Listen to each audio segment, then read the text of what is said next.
Nothing here is given. Spiker, all that is left! Every loss meant something more. Oh my goodness! They have stunned this crowd! It reminded us that victory is never granted. The world tested us. Now they know who we are. Champions are made in North America.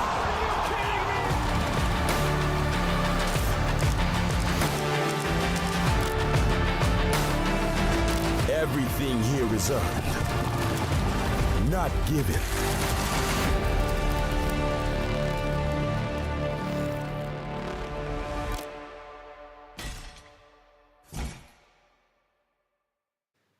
Nah, we'll do the next one. That's not going to work next. Maybe one more? That's the one. Oh, what the hell are you talking about? I think our Beans next on toast? I think our next guest is pretty into that. I think he's British. Yeah, that is definitely the one. Beans on toast. Let's go.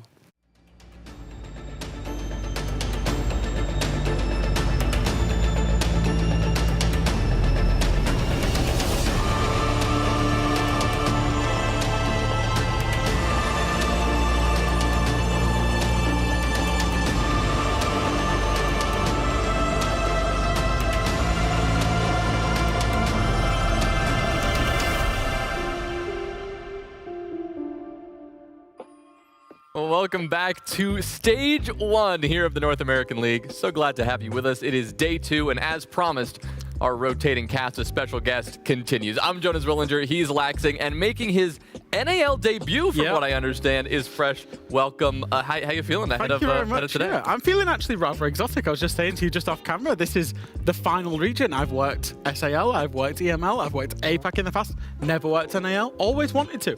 And I'm going to be very different as well. I'm going to be very different from Leo last night because I actually like the NAL. I was going to say, in the cold open, I looked like I was disappointed, but honestly, I'm glad you're up here. I don't got to deal with the French accent. I don't got to deal with the Frenchman in itself. I can relate with you a little more. I like your accent a lot better. And your analysis is just naturally better. Thank you. I can do the Franglish accent if you want. I'm totally okay with it. Totally okay with it. We won't do it. We won't even try. Yeah, thank you for avoiding that. But yesterday, and I know you were watching some of the games prepping for today, we saw quite a bit of action. We saw Surf and Center, the brothers, go toe-to-toe. We saw some roster moves in the action, and we also started off with the major champs, Dark Zero, kicking off the action yesterday in what was a fantastic way to start the day. Yeah, you know, I wasn't sure what to expect from this. Obviously, we knew the 1 of 30, which is now For Fun Esports. They had a lot of time to start gelling together, but it looked like Dark Zero was going to walk away with this series as a whole. It was looking strong, but once that side swap, that's where we started to see For Fun come alive, and they were really bringing it to Dark Zero. You weren't sure if this was going to go overtime, but that's where experience really shined through for Dark Zero. They were able to close it out, get the full 3 points, and overall, I was really impressed with how For Fun looked in that series. Yeah, I think so. They got close, but it was no cigar. I think for them, they'll start developing across the NAL stage, but then we get to see an M80. M80, of course, who managed to play Bank. Now, I don't know if SSG don't watch EML. I don't know if SSG don't watch Majors. They certainly haven't attended any. And why would you ever let Savage play Bank? I know Leo was critical of it, and M80 proved to us why. It was such a comfortable victory for them, and I think that's exactly what you want. When you've got a new IGL in place, you want to come out, you want to get a statement victory, especially after missing out on SLC. That's exactly what they did. I think that's the most important thing that you said right there, is having a statement game, and that by far was definitely a statement. 7-2 for them. But then we pivot over to 100 Thieves and Wildcard, and honestly, I was impressed with both of these teams. More so on the side from Wildcard, just for the simple fact, every time we see them come into group stage, it looks pretty abysmal. And this game really came down to attacking halves for both of these teams. Both of these teams were not allowing any bit of success on the defensive half. Where it really came down to it was the overtime point, where unfortunately Wildcard did have some hiccups with their internet. It happens from time. That did end up giving the win win to 100 Thieves. But again, for 100 Thieves, I mean, we saw Kasan be able to come in, or Kaysen be able to come into this, be able to show what he's got, and I think there was a lot to take from that game for both of those teams. First ever win in Rainbow Six in Tier 1 for 100 Thieves as well. So yeah, and then we go through to Shopify Rebellion, who I think it's fair to say limped over the line against Cloud9. That's fair. For a team that finished second place in the Salt Lake City Major that we're expecting to really kick on, I think it was a little bit of a wobbly performance, but at this point in time, you're looking for results over performances. You want your performances to come towards playoffs, and they got the full 3 points. And again, that's the most important factor, and we hear this from every pro team time and time again. As long as they get into playoffs, doesn't matter how they got there, doesn't matter what the wins look like, as long as they get into those playoffs and secure best of threes, that is always going to be the important factor for them. But then we get into the last game of the day, and by no means was this really much of a game. 5 Fears absolutely decimated the side of Outlast, which is a little unfortunate because we were speaking on Outlast. They didn't have a great stage or result during kickoff. We were hoping to see a little bit of something, but we didn't see too much. But at least for the side from 5 Fears, they're still keeping hot on their tracks in terms of what we saw from kickoff, what we saw in SLC, and to start out with a great victory like that is only going to set them up for even further success down the road. And they find themselves in a very familiar position at the top of the standings. They were here in kickoff. They are here right now. Now they're joined by some familiar names at the top two. M80, quick roster move, and well, no problem in their very first matchup. 3 points for them. Same goes for Dark Zero and Shopify Rebellion. The only team with an overtime win was 100 Thieves, so they're just inching into that top 5 with 2 points. But a lot of the conversation yesterday, Fresh, it came from the NAL debuts. I know we're talking about yours today, but we saw 3 new players, 2 rookies and 1 EML import, make their NAL debut, and for the most part, I think it went pretty well. Yeah, I think both Kaysen and Monk, came into the league complete NAL debuts. I thought they both fared pretty well, especially Monk, but the one I'm going to talk about, of course, will be Savage as well. He was really, really good.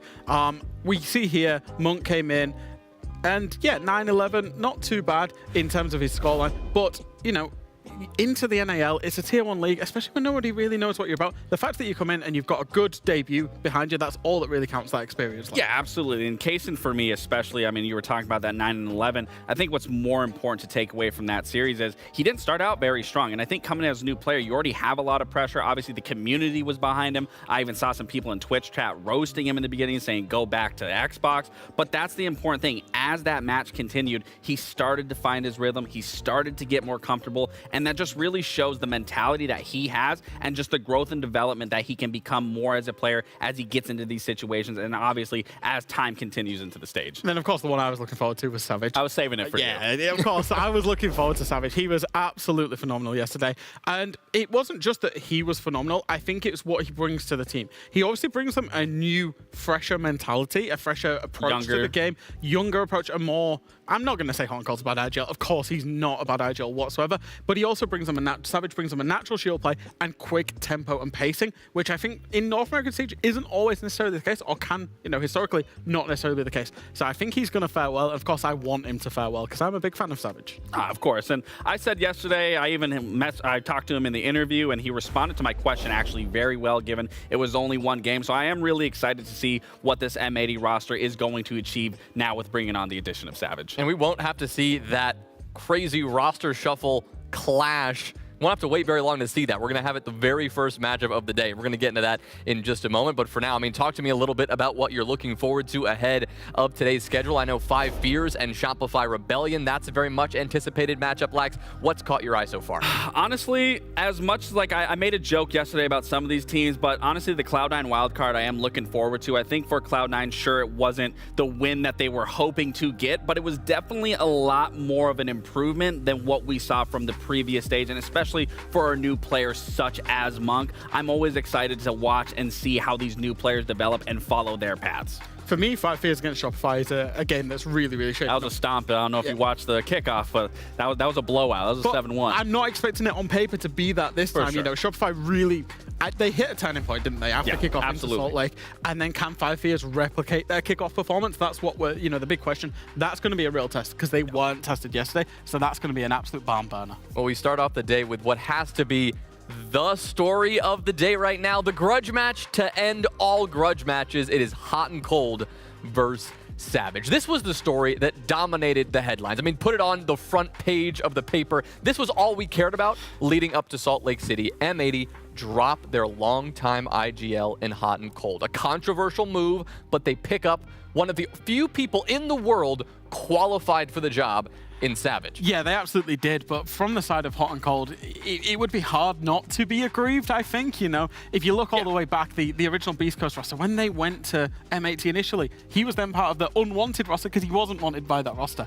They pick him up, he then goes there, he wins a major with them, and then suddenly he's benched and he's out. And again, it's, you know, he's having to refine himself. He's a top IGL in this league, and if there's one team he's going to want to be inside of the regular group stage, it's going to be his former employers of M8. And listen, I don't know how it is with MAL, but with EML, but typically in NAL, once that player gets dropped and they do meet each other, I mean, that they end up winning, unfortunately. When I got dropped from Oxygen, even the only, I think, win I got on Parabellum was beating Oxygen. So maybe this is going to be the case today. I'm sure there's, you know, a little bit out for blood situation. But we also did hear from Hot and Cold yesterday that, you know, maybe it was a turning point for him and for M80 that they both did need to separate. And clearly, as of yesterday, both teams did find success in their wins. And what he also mentioned in that conversation, Lax, was maybe that he just really needs to be playing behind a good Shield player. We saw that in the action yesterday as this roster's been developing. 100 Thieves, they had that on full display. Yeah, you have to talk about the freight train, who is going to be Spirits, especially on those shields. And this was something we didn't get to see him thrive in that environment in kickoff because he was the IGL. So he had to either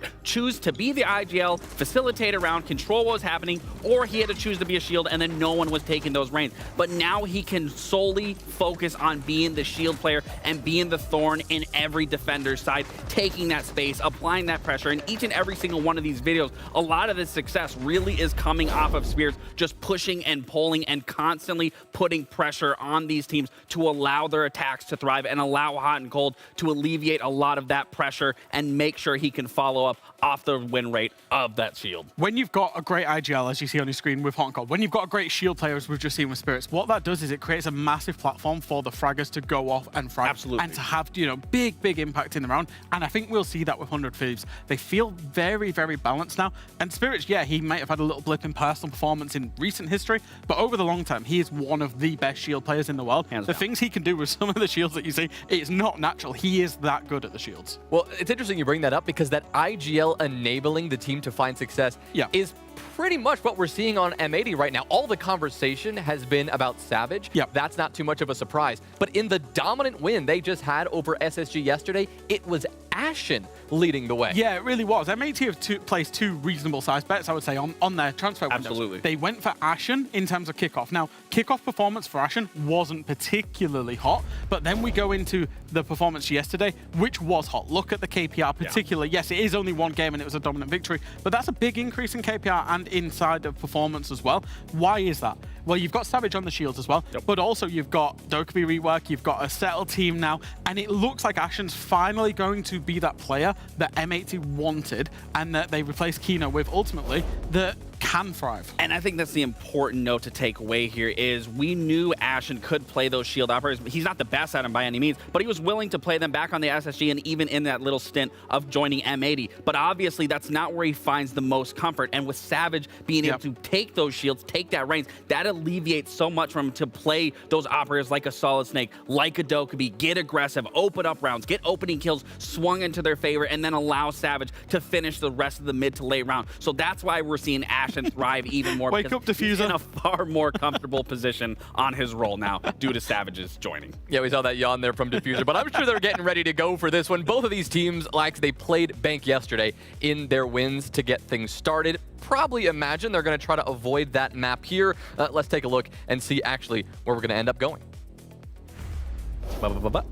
We are going to Lair. All right, this is an interesting one because, I mean, obviously we haven't seen this 100 Thieves roster play it. Now, half of the team is the old Oxygen roster. That was a map that they did enjoy. And even for the side from M80, with even Hot and Cold or even with Savage, this was an okay map for them. So for me, I actually like this map for both of these teams. I think it's going to be very defender-sided this time around instead of what we saw on attacker-sided for when we saw them on Bank yesterday for 100 Thieves. However, I do think this is a map that really allows each individual player to really express themselves individually. And then we're going to start to see that team play ramp up of whether they're using these shields. And that's a big question for me, are they going to respect one another and allow the shields to flourish, or are they going to try to take away these shields and make both teams have to pivot their style? And of course, if you do take away the shields, which it would be very fine to take away from the shields from Spirits, take away the shields from Savage as well. Let's say you do that, what do you leave open? You leave open the Doug, the Snake, the Ying, the Deimos, even the Glaz as well. We've seen a lot of Glaz bans in EML, which was a little bit, not necessarily strange. We saw some yesterday too. Exactly, yeah. All of these powerful attackers, if you take the shields away, you leave them open as well. So that's got to be your conscious decision. Do you allow these phenomenal, devastating shield players to play the shields, or do you allow some of the more overpowered operators on attack, certainly through the game? I don't anticipate that this will really be a defender-sided lair. I think teams are very, very comfortable attacking onto this map, even though it is relatively fresh into the pool. We can't talk about 100 Thieves without mentioning one of their newest pickups, someone who made his debut yesterday. That's Kaysen, right? Content creator, former console player turned PC gamer, and very quickly T1 player. This is what feels like fresh. They're taking a chance on him a little bit. I mean, he's not proven quite yet, but Leo said it yesterday. Could this guy be the next Stompin'? I mean, why not, right? That's the thing. And it's good to see teams taking a chance on a player. I think that's we've seen it through both leagues, actually. But, I do it in EML, but we've also seen it in NAL as well. And I think we mentioned it earlier, the platform that he's got around him. He's not like he's coming into a team, with due respect to some of the other teams in the league, that are complete rookies, that are making the step up that's going to be hard. These 100 Thieves guys, there is weight, there is expectation, because these guys have been there and done it before, You've got a lot of good players there. You've got a major win in IGL. You've got Gomez there on your screen as well that's been there, done it with a lot of teams now at international events. We're not talking about people that don't have expectations of going to those events. We're talking about a team that has expectations. So yes, there's a little bit of pressure, and I know there's pressure on him as well, but that's where you can thrive. I mean, I also think that's the biggest thing of surrounding yourself with veteran players like he has, and especially long-term veteran of a leader like Hot and Cold that's been here since day one. I mean, 10 years of experience. I think this is a best-case scenario for him to turn off the lights, don't focus on the big picture here, focus on what he can extrapolate and indoctrinate from all of these players to just elevate his style of play, because he is surrounded by a lot of talent. And I think that's always going to be the biggest thing for a new player coming into the league, is how much of a sponge can you really be and absorb and intake and implement into your style. I actually think as well, for a player to come in, and yes, his stats yesterday weren't the great. I mean, they weren't the prettiest, but they weren't the worst by any means. For day one. Absolutely. Exactly. So he went negative, but would you take that? I think actually, if you just said to him before the game, look, you're going to go negative, but you'll get that tier 1 experience. It'll be a close, gritty game going up against an opponent that is a top 4 team inside of NA over the last year in wildcard, and then actually you'll get the victory. He'd have taken that any day of the week, because that means he's got the he's got the water off the duck's back, if you will. He's got that experience, and now he's just into it. So I think what we will see is him build the momentum and him start to shine across the stage. I think the emotions here are something we just have to emphasize a little more for both of these teams. Obviously, Hot and Cold. You want to beat the team that dropped you. But Savage said it in the interview yesterday. You asked him a great question, Lax. Like, do you feel pressure here to step into these big shoes and perform? Now he has a chance to go direct toe-to-toe with Hot and Cold and prove that. But that's the thing. Savage is very confident, and that's why I really loved his response. Is he candidly said it. It doesn't matter. He doesn't have to worry about what another player has achieved or done before him, because look at what he's achieved. He achieved EWC. That is by far one of the biggest events outside of SI. And then even speaking of SI, he was the runner-up at SI. So clearly, if there's going to be any IGL that we've talked about that can come into this and fill those shoes and possibly do it better, he's definitely going to be the candidate. He did lose the last time he went up against Hot and Cold, though. When he was on Team Secret, when Hot and Cold was on M8T back in Munich, he did end up losing that game. That's all I'm going to say. So, yes, there is pressure, but we talked about Hot and Cold having the bit between his teeth. Savage will have a little point to prove back, because that is the guy he lost to, and then that is the guy that he's now up against. But the power of the chip on Hot and Cold's shoulder was on full display at Salt Lake City. I mean, he went from, a middling performance in kickoff to the only player, like, it looked like on the main stage he was the only reason that Wildcard were still there. I was going to say, arguably, he did keep Wildcard in the fight to further extend their time. And to be fair, like, also on Wildcard's end, I mean, they had to make that change very quickly with Adrian's time and not being able to have the visa. But still, fact of the matter is, they came here to play. And he's going to come here to play no matter what, and he's going to do whatever he can to get this win over M80, to just rub it in and put salt into the injury. Well, Hot and Cold with a chip on his shoulder take on Savage, his replacement on the opposing team. No better way to start off day 2. So Jesse and Parker, take it away. Well, thank you very much. No better way is absolutely correct. Gentlemen, you did an excellent job of hyping up what is sure to be an incredible match. And we've got a couple of them, frankly, today that are really good on paper, Jesse. But this one, oh boy, this is going to be a treat. Yeah, this is the one that I think is the most eye-popping matchup. M80 versus 100 Thieves. And it's a very different matchup from kickoff. Neither of these teams a few months ago achieved their goals. M80 didn't make it to Salt Lake City. 100 Thieves didn't win a game. But they both have come in so rejuvenated, so much better than what we've seen in the past. And the grudge match, of course, Hot and Cold versus Savage. The battle of the IGLs. Is it a revenge tour for Hot and Cold? Or are we going to learn exactly why M80 made this swap?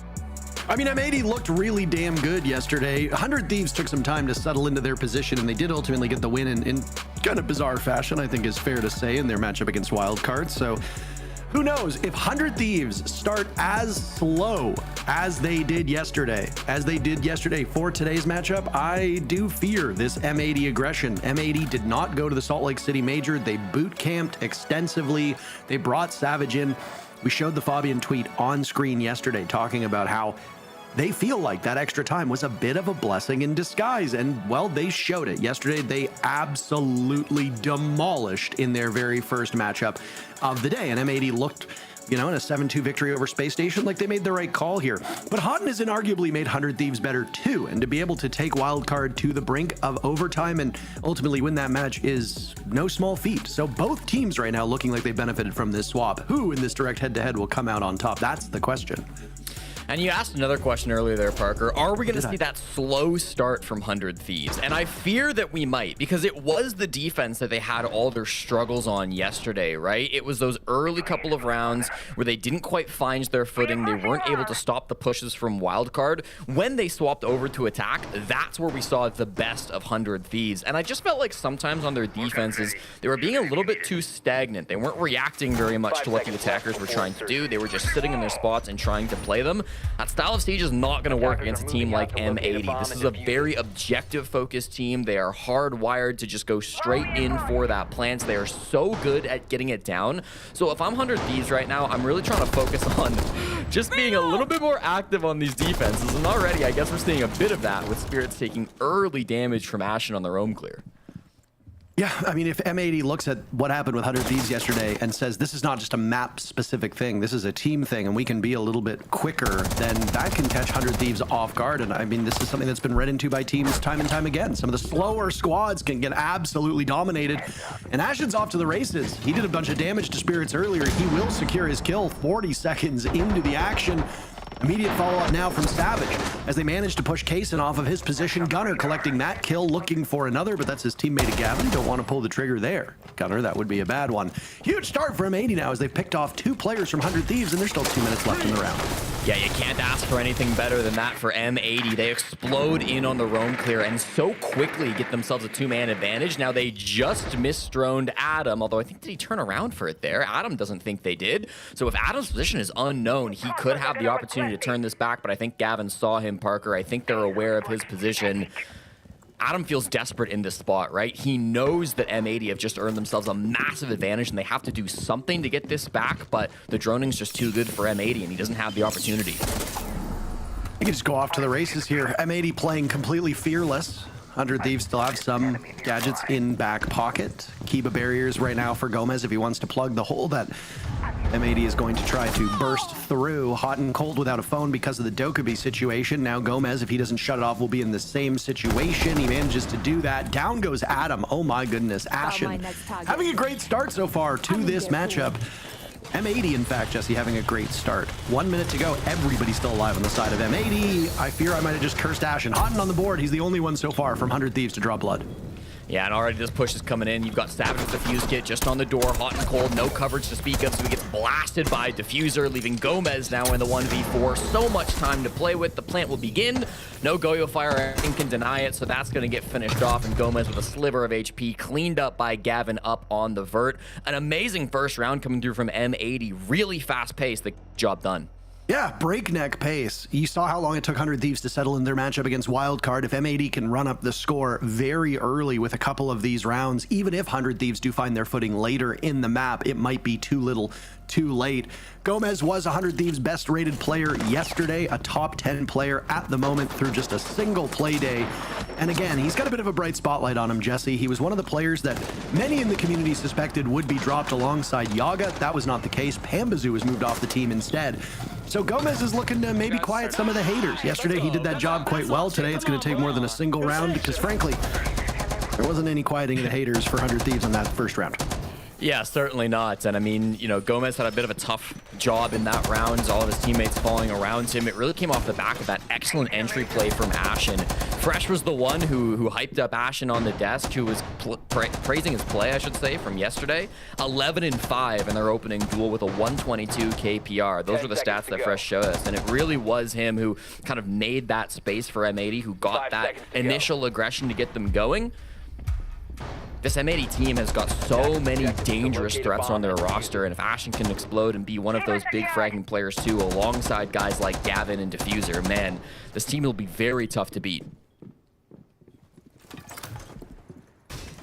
15 seconds in, no damage done to 100 Thieves. Already a slower round, Jesse.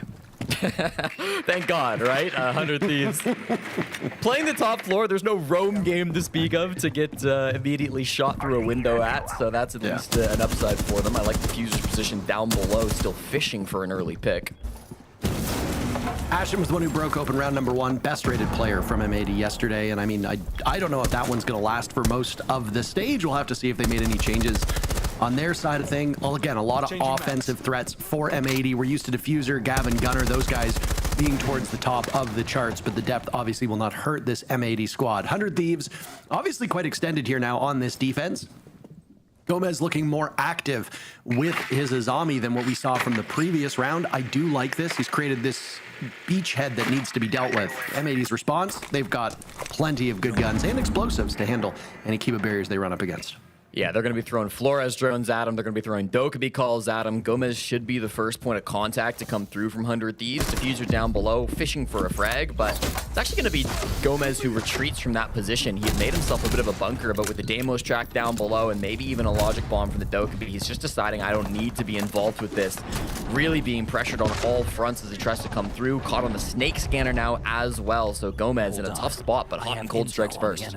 How did Ashen end up in an altercation with the Tachanka that early on? I mean, Matt plays really passive. Matt, of course, being hot and cold. Yeah, I'm a little surprised by this one. Ashen is probably just as surprised too, Jesse. But as you can see from the silhouettes, 100 Thieves in lockstep holding this middle portion right now. Hotton in the bomb site, just waiting ever so patiently. M80 needs to be a little bit quicker here. There's Gavin on the board. Dancing around that Razor Bloom is Gunner. They're hoping for another immediate follow-up, but 100 Thieves being very patient as we hit the final minute. Yeah, there's so much plant NAL to worry about with both the smoke and the Tachanka fire that could come through. If they are just going to try to make a plant happen in through the mask wall, it's going to be really difficult to pull that off. Hot and cold, usually the first line of defense for that. One of the best Tachankas here in North America, but Spirit's good too, so watch out. Here goes the Selmas, still kept at bay, looking for your pretty typical opening here, waiting for those flames to dissipate. Diffuser has to dance around that one. Gunner might have just found the opening. He takes hot and cold out himself, does the job without any need, and M80 will dominate the kill feed. Savage picking up 2. Could be his biggest fragging moment since joining this team in the offseason. Spirits, the lone man, left with 100 Thieves, down to just a single thief, as he'll have to wrestle with that defuse kit and a very passive M80 that has moved their way off of the bomb site. Spirits has information, but so too does M80, and they're relaying that one pretty well. Bullets whizzing by as he tries in vain. Finds one, but that's all she'll get. Savage with a 3rd kill in M80 starts off 2-0. I warned you about the objective focus from M80, Parker. This is a team who are obsessed with getting the defuse kit on the ground. And while I think that was mostly one-off of kills, they planted in a 4v1, it still showcases, it still defines really what that push wants to look like for M80. Despite all of the plant NAL ops being played, even the Thorn there from Kaysen trying to deny some space over towards Mez, M80 were still going gun-ho. They were still taking him through ops. They still tried to get that plant down on the mask wall. And a lot of it comes down to the focus they were applying onto those hard anchors. You mentioned Hot and Cold getting that first frag. Ashen tried to push up against him in through the R6 room hallway, if I may, to try to get that first frag. And then even after that, they were calling him with Dokkaebi. They were finding him on the snake scanner. They were always aware of where Hot and Cold was at, and finally Gunnar was able to get that kill before going for that defuse kit plant. So really well put together attack coming through from M80. I like the idea of trying to combine the Tachanka smoke, especially because the smoke was playing more kind of towards the storage side, right, where he's usually more focused on the hallway in the northeast, but still a really nice attack from M80, and yeah, they're going to be a tough team to beat today. 100 Thieves defenses are not looking much better than what we saw yesterday. Yeah, good time management too by M80, even if, or 100 Thieves, even if they didn't end up winning the round. The good stall that happened on that default spot that we come to see. Gunnar did get the plant down, but there was very limited time left in the round. I think it was in the final 15 seconds, give or take, which is always a bit of a nail biter when you have to start and you see you go from double digits to single digits on that timer. Things can get a little bit hectic, but M80, as they looked yesterday, look like they're very well in tune with one another, and I was quite taken with how comfortable this team looked yesterday with, frankly, no real game reps. You know, Jesse, we do say this quite often, scrims are not a suitable replacement for actual game day reps, and M80 came, you know, banging on all cylinders yesterday, and they're in the same spot today. That comfort has not gone away, so doing it against pretty tough competition. 100 Thieves look rejuvenated after their last place in their group and kickoff. So M80 obviously could still have their hands full of 100 Thieves warm up, but so far so good for M80.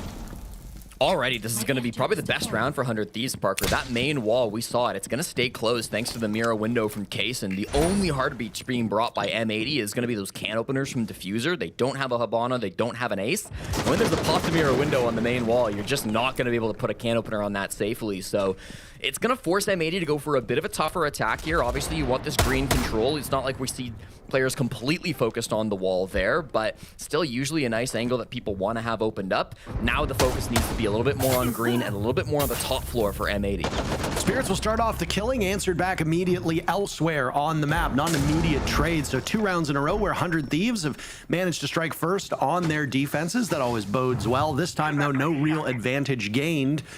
I fear I might have cast some hex on Gomez, saying he was their best rated player after yesterday's matchup, as Jesse starts off 0-3. The rest of the team will need to start putting some kills on the board because there's a lot of donuts over there. Gunnar will take out Spirits. Adam finally finding his first kill, and it's all up to him and Kaysen now as M80 outnumbers them by 1. Plenty of time for M80 too. There's still about a minute left in this round, and they have case control on the side of the attackers. Awkward spot here to come through. You've got to be good on the vert, Parker. Adam and Kaysen both playing up above. They will take down Gunnar. That was the lone player pressuring them, but the plant begins, and they've got to find an angle on it. Diffuser getting this down. Adam creeping his way back in. Might he find an opening? He shoots into the smoke, and it looks like he did a little bit of damage to Diffuser, but really not much. Adam and Kaysen still the last 2 for 100 Thieves. Nothing has changed there. Adam gets closer to that defuse kit. Kaysen is right behind him, and M80 is stacked up on this doorway. Now it's Kaysen taking some damage. A nice shot by Adam.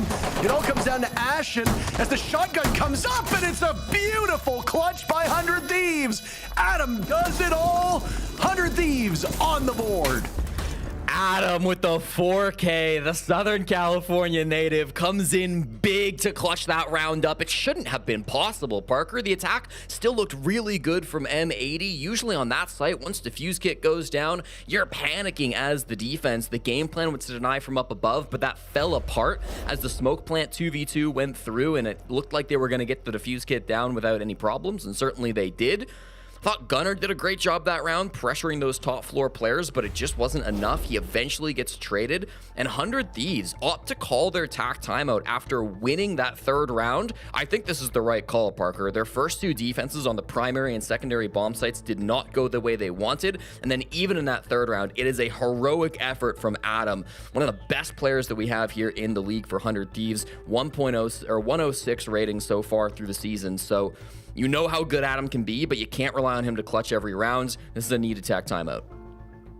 100 Thieves knows how it feels to have a round stolen from you in the dying moments. It happened to them in the first 2 rounds of their matchup against Wildcard yesterday. And again, we did spend some time just saying, you know, if even one of those rounds had gone in their direction, they wouldn't have needed overtime against Wildcard. But again, 100 Thieves can't play the what-if game. You need to act in the now, and I mean, I think this is a pretty decent time to call your timeout. This team obviously has some slow starts. They are still learning.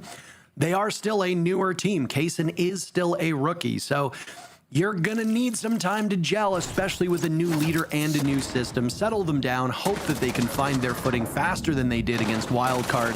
And already, I've seen some things here that I do like from 100 Thieves, but M80 has been the superior team, and frankly, again, as you pointed out, you cannot rely on Adam to clutch out. That was an improbable clutch by 100 Thieves. Probably should have been won by M80. Does not come to pass. You win your round, you call a timeout, you hope for better future.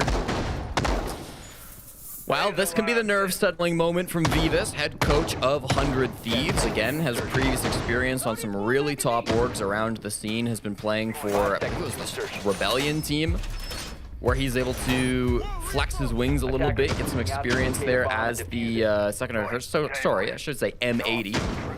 Now playing up against his former team, was with Secret as well over the last year, so has experience going with Savage too.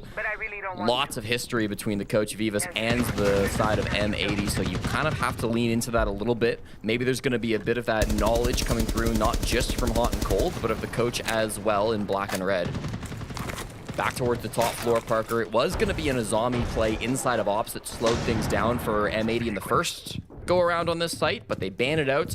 Gomez moves over to the Wamai, and they play a bit of a different style of defense with Adam actually falling all the way back to the basement on a row. I mean, at least he manages to get away with half his HP still intact. Jesse, losing Adam early would have been quite devastating. The last two rounds, it's actually been 100 Thieves defending, getting that first blood. So the fact that they can strike M80's aggression down immediately is quite good. Obviously, mixed results as to whether that translates into a round win. You don't really buy yourself a ton of time on the side of 100 Thieves with those opening picks. Oh, how embarrassing. It's a tough throw. It's a tough throw, admittedly. Although you do have that looks like me trying to throw a football. there is the preview line, so if you take your time with it, it's fine. No, that's for losers. I play raw. I play blind. I turn the line off and then trust my instincts. And it turns out, Jesse, my instincts are quite poor. So, yeah, not very good. Looked like there was going to be a bit of action down on that basement floor, and it will come to pass. Ashen taking care of Kaysen. A rough start for Kaysen as he and Gomez are still not yet registering on the score sheet. Gomez taking some damage there, and he might have died without a kill as well.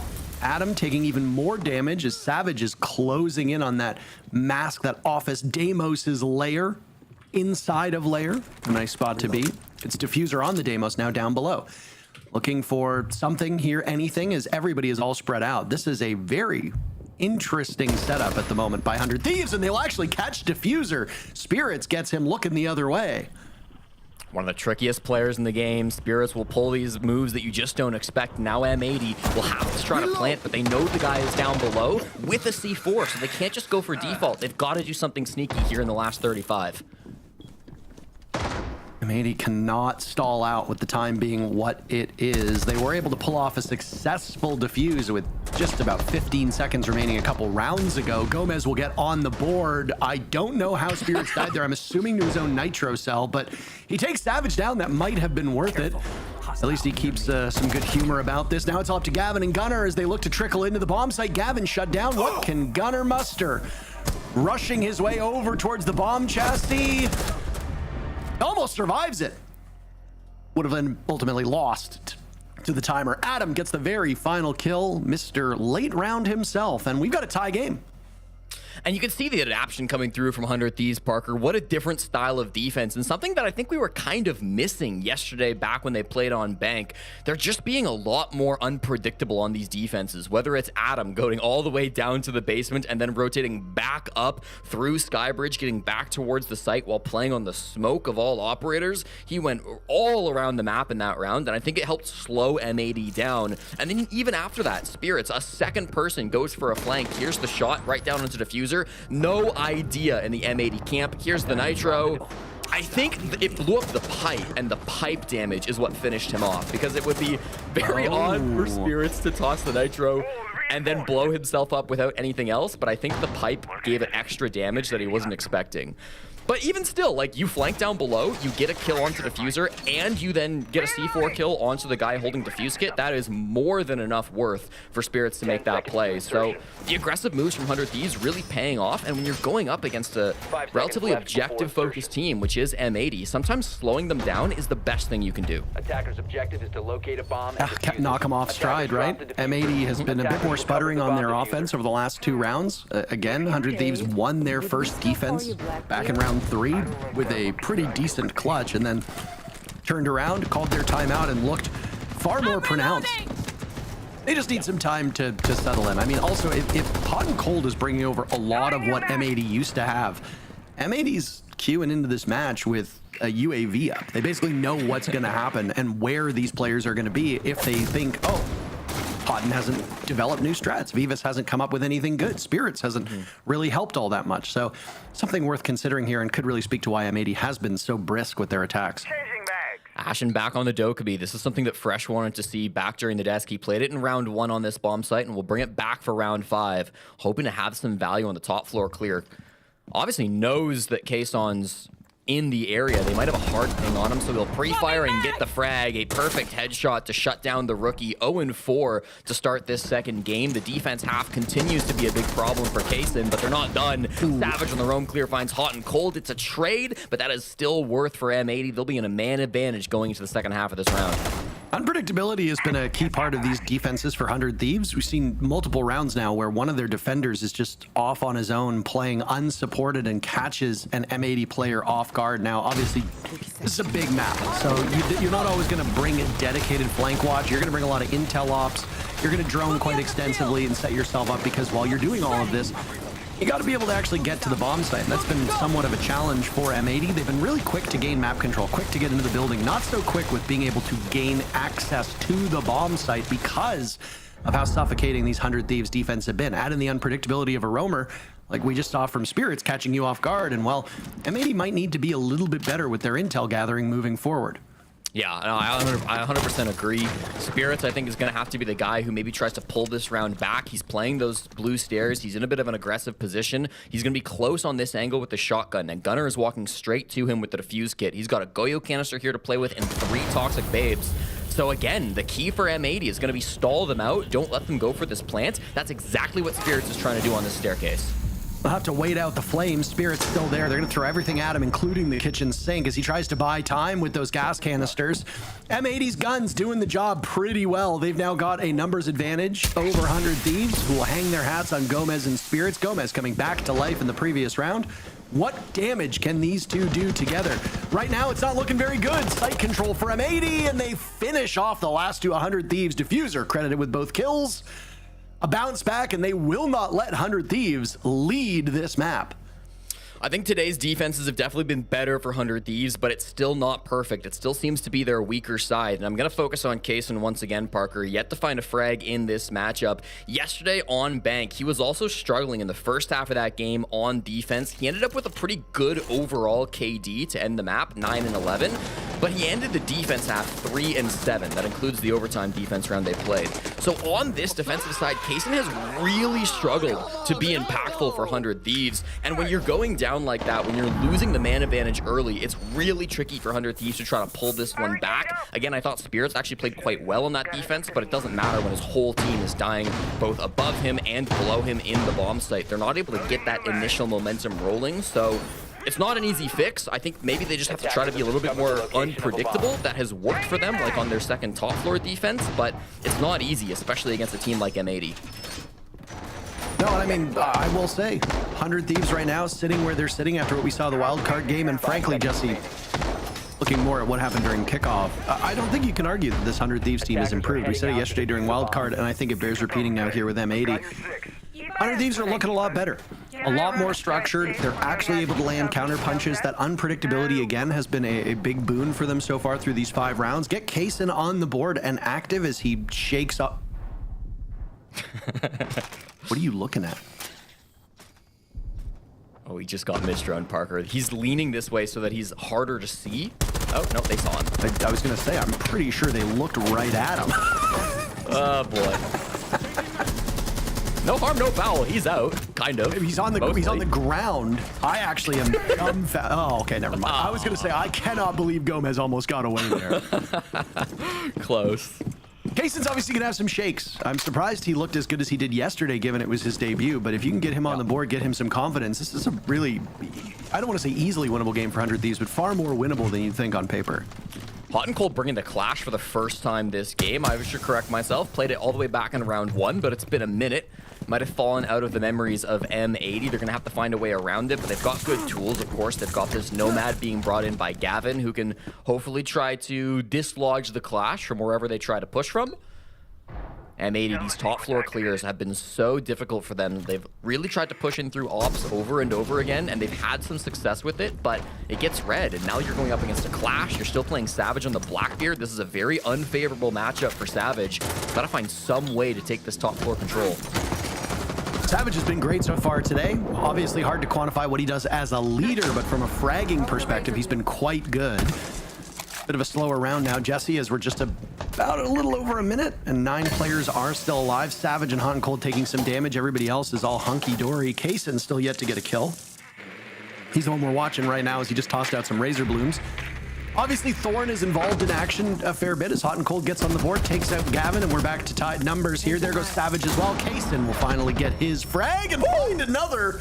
Oh my goodness, it looks like we're watching one of his YouTube highlight reel clips. Beautiful stuff, and 100 Thieves will now take quite a big numbers advantage with 45 seconds left in the round. Ashen desperate to make something happen. Diffuser's pushing in on the other side of the map through the top floor, but he's being stared at by a Clash. The swings are coming through from 100 Thieves. They're playing aggressive, unpredictably. Spirits and Adam playing with Hot and Cold on the top floor. Kaysen's still down below. They see him, but he finds them first. Diffuser down, then it's Ashen in an impossible 1v4. When it rains, it pours, and right now it is pouring on M80 as Kaysen finds 3 kills. How about a 4th? A quad kill from the rookie. 100 Thieves will take their 3rd round. We got a tie game heading into the second half, and we got a desk ready to talk about it. Thanks, Parker. This one so far all square through the first half after looking like M80 was really building some momentum early. Lax, what stood out to you so far? Honestly, we were talking about what the bans were going to look like going into this. We talked about a Glass possibly going into it. We talked about a Shield. Sure enough, we did get all of those. We got the Blitz, we got the Monty gone, we got the Glass gone, and then it came down to big information game where we're seeing the Solid Snake, we were seeing the Doka be brought, we were seeing the Grim being brought for information, and this is why they were doing so well on those attacks, because they had that information. They had the Deimos below tracking, they had the Grim forcing players out, they were able to hold these angles, they were also to gain information off the Solid Snake. And again, we also talked about, you talked about Ashen being able to be a Thorn, being able to lurk around. Ashen was doing a very, very good job consistently finding opening picks and just being a thorn in their side on that Doka beat. Yeah, exactly. And if we take a look at this round 5, you can have all the shield bans you want, but if you then have all of these operators available to you, look at this lineup, it's actually gross. There's still a Blackbeard on the board, then you've got the Doka, you've got the Deimos, and you're able to then, as your M80, you're just able to just identify exactly where you want, pick the players off, get the entry kills, and then go from there. They actually still had a very, very smart shot call in that round, where there was somebody playing the boiler stairs. They pivoted. They Doka, they Deimos tracked him, everybody else hit site, and they pivot straight to site, and they won the round. That being said, I will say it's a 3-3 split, which means 100 Thieves does well. And that came off the back of a massive play from Atom, specifically in the 3rd round. And if that play doesn't happen, I'm actually afraid what happens from 100 Thieves, because that would have been 3-0 at this point. The fact that he goes through and gets that clutch is so monumental, and they were able to drag themselves back into it off the back of this round. Yeah, you could have argued, I mean, this should have been another round for M80, but thankfully for Adam's heroics here to be able to get a quad in order to bring it back. I mean, even just for the momentum and mentality there, but also what we just saw from Kaysen. I mean, being able to get a big one. Did he get a quad or did he got a 3K that last round? I mean, that was important. He wasn't finding any success throughout the majority of that defense, well, throughout the entirety of that defense until that last round. I argued, I was like, maybe put him on Clash so he can be a little more comfortable, at least gain information. So I was glad to see the bounce back from him, but this is also something that we also talked about with Kaysen, that he wasn't finding a lot of success early on into the series when they played against Wildcard, but I think that's the round that really is going to make the difference for him starting on the attacking half. Looking at these operator bans already, Well, Yeah. will they bend the shields against M80? 100 Thieves did. Will M80 band the shields away from Spirits? I think it at could be least very- the first one has gone. Okay. They've banned away the Capital, which means the Blitz and the Blockade is still up for Spirits. All right. Even as we go into the second half, 3-3, the momentum, though, might just be swinging towards 100 Thieves. Let's see. I think it really just depends on what type of layer are we looking at. Attacker-sided, defender-sided. We all have our speculations. The desk obviously has theirs too. Looks like we're going to get some Kaysen clips here now as we talk. They'll all be from a singular round as you had an Adam 4K to kick things off for 100 Thieves and a Kaysen 4K to close out the first half. Really strong individual efforts here, Jesse. But again, you can't be relying on hero plays time and time again. 100 Thieves have looked like a well-oiled machine, so I don't know if we can just call them hero plays, particularly Kaysen's 4K. I think he really earned that one on his own, and the rest of the team deserves some credit. So 100 Thieves keep playing like this, just as they did against Wildcard yesterday, albeit at a faster pace. This is really anybody's game, and M80 might be a little concerned with the 100 Thieves they're currently staring down. Yeah, well, I think it's good for Kaysen to get that 4K. If you're only going to get 4 kills, I'd prefer them to all come in final rounds, not only because it gives you the impact, it lets you win this round and tie it up 3-3, but also just because it gives you a little bit of pep in your step coming into the second half. You know, Kaysen was an excellent player on the attack yesterday. Now he gets to move on to his favorite side. I expect him to be stepping up and performing quite well here through these next couple of rounds for 100 Thieves, and that kind of extends to everybody on this roster. Once again, they were able to win yesterday's matchup versus Wildcard after going down 5-1 on their defenses. Now they get 3-3 on their defense half. Sure, they're not playing Wildcard, they're playing M80, but I think both are good teams. It's hard to compare them one-to-one with the roster moves that have been made. So, I mean, this is absolutely a good spot for 100 Thieves to be in. I think they're going to be feeling confident with where they're at. M80 as well, though. They are a very good team here on Lair. Losing a very close game to Shopify Rebellion back during kickoff and beating Cloud9, so they'll be confident on their defenses as well. Really good looks for a team that is still trying to find their own identity. Let's not discredit the changes that M80 had to make as well. I know that we're treating M80 like this beast that hasn't made any changes, but I mean, bringing in Savage will completely change the identity and strategy of this squad. So while we give, you know, a tip of our hat to 100 Thieves here, Jesse, I think you gotta give the same to M80 as they're making some serious adjustments. I don't think anybody's kidding themselves. 100 Thieves are definitely grappling with more changes, especially when you look at what happened during kickoff. M80 failed to make Salt Lake City. It was below their expectations, so obviously they've got room to improve. But 100 Thieves literally were last in their group. So, I mean, any improvement is going to be immediately noticeable, and there's been a lot so far. Top floor defense coming through again. Tachanka Clash banned out, so Savage is going to be forced to kind of move on to the Echo. We saw him hiding it back during the prep phase. If 100 Thieves go slow like M80 did, and we did see some slow attacks from 100 Thieves yesterday, this Echo could be a huge problem late rounds. They've got the Glaz, they've got the Ying, they've got good things to enable a plant, but they don't have an IQ. They might not be aware that these Yokai drones can be up and around. At the same time, you see Savage driving them kind of on the ground floor. He's trying to get a little bit of information for his teammates to play a bit aggressive.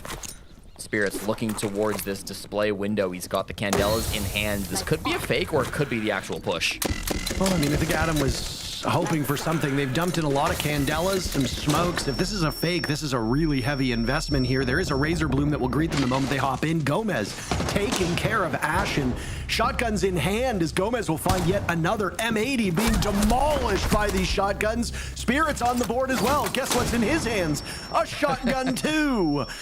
Suddenly 100 Thieves with 25 seconds left have cleared out most of this bomb site, leaving Gavin and Gunnar. Gunnar with a shotgun of his own to defend against the hordes. Gunnar will get one, immediately repositioning as he's chased away by a death mark. He'll know where Gomez is, but that information will cut both ways. Gavin now on the board, and it looks like the final moments are breaking in favor of M80. Everything has gone kaput. Adam in a 1v2 with no time left. Firing away, man, I don't even know what to say there. An incredible rebound from M80 to win the first round of the second half, and 100 Thieves is still chasing their first lead of the game. And it took a little while, Parker, but the chatter has now come through. Diffuser chirping his former captain a little bit in that round. But even still, you saw a good start to that push forming from 100 Thieves. Their shotguns worked really well in those close-range environments around bathroom, around server, around display. But when you actually get to the bomb site here on the top floor of Lair, things start to open up a little bit. Our 6 room is huge. You can't really play shotguns close in this area unless you're right next to and playing around these little cubbies that they have. The other bomb site as well. A lot of space to play around over there. And so once you kind of start to see things open up, it ended up being some really good long angle play that won things out for M80, particularly, of course, that a zombie play that was coming through from, I believe, Diffuser, who got a couple of frags in the midst of that. So it's good to see some of that impact coming out. It was Gavin, excuse me, I'll properly credit those frags. We got to see M80 take advantage of those longer angles, and despite 100 Thieves' good success, they couldn't keep it rolling in through the late round. Late round heroics, and I mean, Diffuser saying in chat, Matt, you're pissed, bro. Like 100 Thieves saw this exact same thing as it fell apart in the final moments against Wildcard. Granted, on very different sides, that was Wildcard attacking, so when your defense falls apart, that's certainly something. Attacks do fall apart from time to time, and honestly, it's not that abnormal for a very defender-sided site to actually be working in your favor when you are outnumbered as defenders. The one that I think a lot of people think of, and the one that I usually reference, maybe a bit outdated, is the top floor of Oregon. You can be in a 2v4 as a defender on the top floor of Oregon defending bunks, and because of the way that bomb site is set up, you are still in a very strong position, even if they do have 2 players for each of your 1. I don't know if layer is necessarily that map, but it just goes to show you that sometimes the numbers don't tell the full story here. M80 looking to continue and rack this up. They saw some shakiness with their entry, or with the dealing with the entry of 100 Thieves. Can they fix that? Sure looks like 100 Thieves isn't going to be going for a rush strat the same way. Yeah, I mean, they could. There's a pretty heavy roam game coming up from M80. There's a lot of players up in these top floors. This Denari setup from Gavin is brand new. We haven't seen M80 play a strat like this before, so a lot to kind of work through on this roam game. It's not just the Denari, of course, but you've got Gunner, who's still playing on the top floor, Ashen, who you see now inside of security, and Savage lurking around kind of armory position at the moment, too. So many roamers to deal with, and 100 Thieves, if they're not careful, if they're not aware of these aggressive positions, this could get really messy in the mid-round. I don't know if they droned Ashen there or not, but they catch him on the retreat. Gavin is lined up not too far from Adam, by the way, Jesse. So while 100 Thieves will get the opening pick and will now have a crack at this bomb site with a numbers advantage of their own, Gavin could turn the tides on that if they don't drone him out. And honestly, I don't know if he has been. He's still posted up in this position in reception. The door just to his right, but 100 Thieves look like they've actually gotten out of there. So Gavin might just be chasing ghosts. Yeah, I mean, there's still so many roamers, and so 100 Thieves say, we don't have the tools to deal with this. We didn't bring like a Lion or a Doke or a Snake or a Deimos. We have to just hit site. We will lose if we try to contest these roamers. So let's go to the bomb site and pray we make it there before the roamers get back. Bit of restlessness here from M80 as they're looking for an opening, hoping that somebody from 100 Thieves will wander in with the time being what it is. That's not a bad belief system, and Diffuser for a second saw hot and cold, wasn't able to follow up on it. Will now have an opportunity onto Gomez as the door gets opened. I don't like this fight if I'm 100 Thieves. Diffuser rarely misses these. Chased off his position by the bees as the Grim of Gomez pushes up. There was Gunner from the top floor that they weren't expecting. He'll now drop, still surveying the damage down below. Savage finds 2 of his own. M80 cleaning house on 100 Thieves. Spirits with 2 of his own though, so hold on a second. This is anybody's game. Spirits will need to cover as Hot and Cold gets Diffuse Kit down. That puts M80 in a runner's position. Far enough removed from everything. They need to be a bit more active now. The timer, 40 seconds. Diffuse Kit running away. You no longer have the benefit of the side working in your favor, and you've lost control of some of the entryways to the bomb site too. That Goyo canister will do some serious damage. Spirits walking up. He confronts Gavin. He just needs to waste as much time as possible, and he gets him as Hot and Cold takes care of Gunner. 100 Thieves will tie the game. What a round to clutch up. It's Spirits and Hot and Cold that put the team on their back. 2 of the oldest players in the lobby and 2 players who know what it's like to don an M80 jersey. That was a really tough round to win. Probably the most complicated defense 100 Thieves have had to face since stage 1 began. There were so many roamers to worry about. There were so many different positions to drone out and to try to clear effectively that eventually they just kind of gave up on it, Parker. They got the 1-man advantage. They went towards the site, and halfway through, that started to fall apart. Gunner on the roam took down Case, and Savage started to get some kills in the midst of this as well. You start to see the numbers dwindle for 100 Thieves, but Spirits is genuinely just one of the best players in North America. He is so good with this Blackbeard, knows exactly when to bring his gun out, exactly when to keep it back. We didn't catch all of his kills there, but the impact he had is really unimaginable. He got so much space for his team on that Blackbeard, and while I was worried about the pace of things, they get the Diffuse Kit down just fine. That roam game cannot come back in time, so we're tied once again. Spirits was, remind me here, Jesse, or correct me if I'm wrong, Spirits was the worst rated player on that old 100 Thieves roster during kickoff. So obviously onward and upward from him.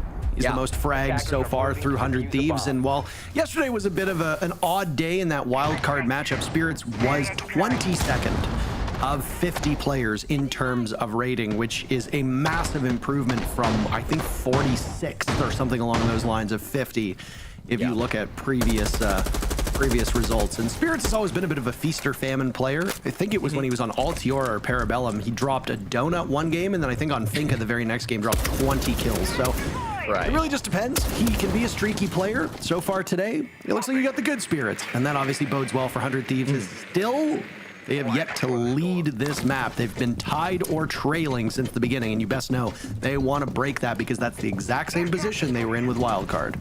Yeah, what's something Laxing talked about on the desk, right? Spirits was IGLing during kickoff, so of course he was struggling to keep his individual performances afloat. Now Hot and Cold can come in and take over the majority of those IGL duties, so Spirits can focus on what he's doing best, and that is making his enemies cry because he's on the most toxic operators in the game, and he's finding massive success with them over and over again. As I say this, Hot and Cold will don a shield, so despite his preference to play not with the shield in front of him, he can grab it from time to time. This looks very similar to the first M80 attack we saw on this Bunk's bomb site, Parker, where they're not so committed to clearing that top floor, but they've got green control, and they're going to look to try to get a plant down inside this site without getting all of the frags. It'll be a very objective, focused execute coming through from 100 Thieves. Well, like the backpedal I saw from Hot and Cold there suggested that maybe they were rethinking this as you were spelling out the incoming plan. On their side of things, M80 has been holding these very stand pat, very almost standardized style of defenses, not very active here, letting 100 Thieves work their way through the map. If you feel that the attackers lack confidence or direction, I mean, I guess you could meet them head on, but if M80 thinks let them take their time, let them be slow, we'll deal with them after that, we bring tons of utility, might not be a bad idea. The problem is that you had the defuse kit going down, they've answered it diffuser, shredding Hot and Cold, Case will not be planted, Case Sin taking care of Gunner. So back to a 4v4, both teams losing a body. 45 seconds left on the clock. Defuse kit will need to be retrieved by 100 Thieves, or they just simply need to kill the remaining 4, now 3 players of M80. Bloodshed appears to be happening much faster than we assessed, and now a bit of calm, Jesse, as everything goes back to normal.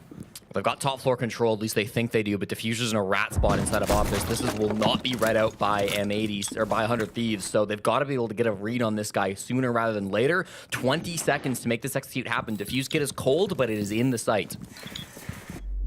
Now it's Gomez hoping for somebody, a wayward defender, to go for a late lurk or rotate. M80's been doing this a whole bunch. 100 Thieves did it as well. Spirits taking care of Gab, and they'll come to blows. Where is the Case? They're running out of time. Ashton, last man standing. Spirits, with 9 kills, will attempt it, and they pull him off the defuse kit. Oh my word! M80 taking down the chaperone, and Spirits bailing off the plant will give M80 the round. What a showstopper to start our second day of the North America League. What a ridiculous chain of events. Ashen, a huge 1v2, a beautiful shot to find Gomez there in the 1v2, take down the plant coverage. Spirits, I don't think he wins that even if he sticks. He still had about 3 seconds left on that plant. Ashen was running away, but there was essentially 0 time on the clock, so I think Ashen probably would have recognized in time, come back, taken out Spirits. Spirits pulls off, saves his KD. I don't think it changed the result of that round, but really, I mean, scrappy defense from M80, but good enough in the end. They stop the initial threat of the plant going down, and that forces 100 Thieves to go into backup mode. They try to push through that top floor. They get a couple of good kills. Diffuser also gets caught on the flank. He ends up going for that play, but it's not good enough, so it puts Ashen in the 1v2 position, and I continue to say it, man. Ashen has looked like the best player on M80 since Stage 1 began. He was phenomenal yesterday, and he continues to shine on layer. He and Diffuser both in the top 5 after yesterday's matches. The top 5 is 3 players from 5 Fears and 2 players from M80. If you watch the 5 Fears Outlast game yesterday, you can understand full well why 5 Fears is having some pretty good numbers right now. Forrest actually after the game even tweeted like, well, that's my life game now. I'm going to drop, like, I'm going to go 0-12 today. in their matchup later. We'll see if that comes to pass. Five Fears is going to be in our third game of the day, going up against SR. Jonah talked about that on the desk, how excited people are for that matchup. I think it will be one to definitely keep an eye on. But before we get there, Ashen, as you said, has been a standout performer. Huge impact. I mean, 8 and 7 is not usually a scoreline where we go and praise this player. In fact, most of the scorelines from M80 are not that impressive. Ashen is a +1 in KD, Diffuser -1, Savage even, Gavin +1, Gunner -1. And this is a team that's winning 5-4. Usually those are the numbers that you see if, say, it's, you know, a 5-3, maybe something like that. So this M80 team getting kills by committee so far. Ashen leading the way, providing huge value and super flexible on the roles that he plays. Yep. This is that's certainly something that we see at Ashen here for round number 10. 100 Thieves opt for the smoke ban coming into the final quarter, Parker, and that, you can see the focus on Plant NAL once again, right? You're banning out these hard anchor rolls, Smoke to Chonka, the Clash coming through as well. It was Gunner that was playing the smoke on this setup last time, playing kind of inside of storage, so not directly focused on the mask Plant Denial, but things will change up a little bit. Savage moves off the Echo, brings in the Mute, and the push from 100 Thieves seems telegraphed now. They want to try to get their way in through the hallway on the north side here, get through Skybridge, get through the storage halls, lots of util to play around, and actually a two-man roam inside of storage. I'll say extension. Both Gunner and Ashen nearby to stop this push coming through. They will have to be sharp when these fights come in. Still this M80 defense entrenched, I suppose the word we can use, but there's a bit of restlessness now from what we see of them here in round number 10. Reminder, 100 Thieves has been tied or trailing the entirety of this game. Very familiar position to where they were against Wildcard yesterday. They start off round 10 in the right direction. Gunner pulverized in front of Diffuser's very eyes. Ashen will answer back. Down goes Houghton. Ashen will join them all in the grave as both teams are coming to blows. Kasten misses out on a third, and suddenly we're in a 2v2. Plenty of time to go. The nade will move Gavin out of his position as down goes Spirits. Adam will need to clutch out, or M80 will move to match point. They've got him on the run. Adam, though, working his magic. Secondary shotgun out. Gavin just without anything going for him until he pulls out the deagle. M80 moved to match point. What is this game, Jesse?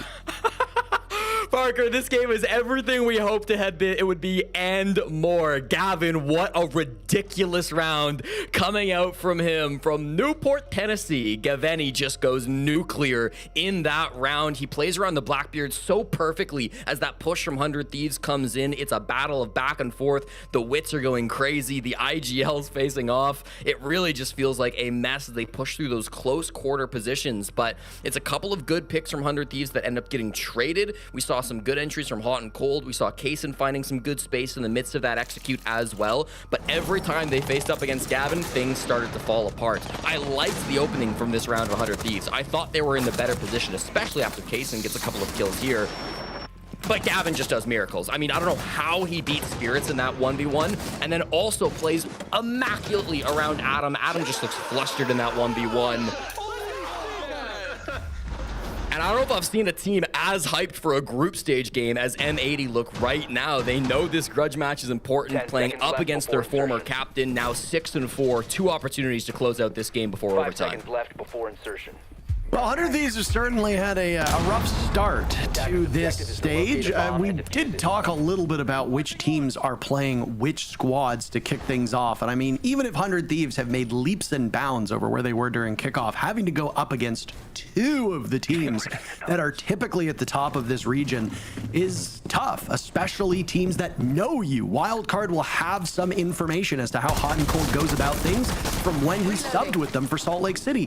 M80, of course, will know how Hot and Cold wants to lead the team, and even if he has made some changes, you best know they're still going to be reading into that.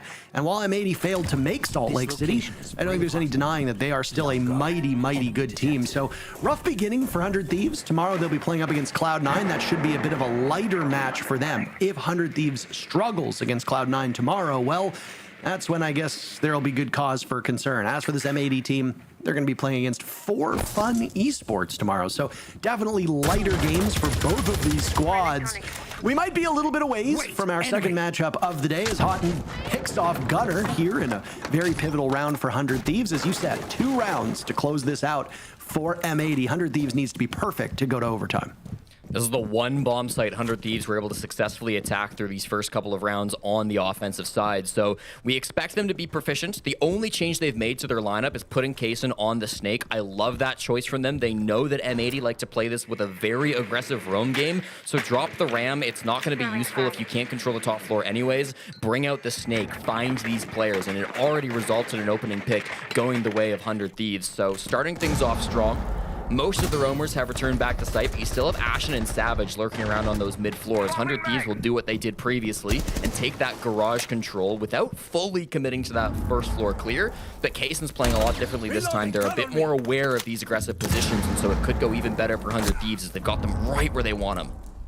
Gavin trying for that jiggle peek, taking some damage in the process, might made him think otherwise about another attempt. 100 Thieves can now slow walk their way in towards the bomb site. Spirits guided in by his teammates, flashing out the corners they've been unable to drone. 100 Thieves knows what it's like to play from behind. They've done it the entire stage so far. Down goes Diffuser to Adam. Spirit sees another. So there's only 2 players on M80 you need to account for. One of them, Ashen, handled by Kaysen quite effectively. Spirits has found the opening, obviously concerned about what might be above. There's Gavin coming back to the bomb site, and Savage is taking care of Spirits. Jesse, this might be another come from behind victory for M80 as 100 Thieves will scramble to pick up the defuse kit. Gavin gets siege timing as he turns around at the last moment, and the clutch from Savage will not be had. It's Adam again, and 100 Thieves push us to round 12. It would have been painful irony for 100 Thieves if they lost to a Savage 4K clutch on the final round, but thank God that gets denied. And that bottom floor bomb site just continues to be a problem for M80. They can't seem to find the success they're hoping for on that aggressive roam defense. 100 Thieves, again, just adapt really well to it. I love Kaysen's operator change over towards the Snake there. He gets a couple of big kills and a couple of big moments in that round. They do have a position to try to go for that plant.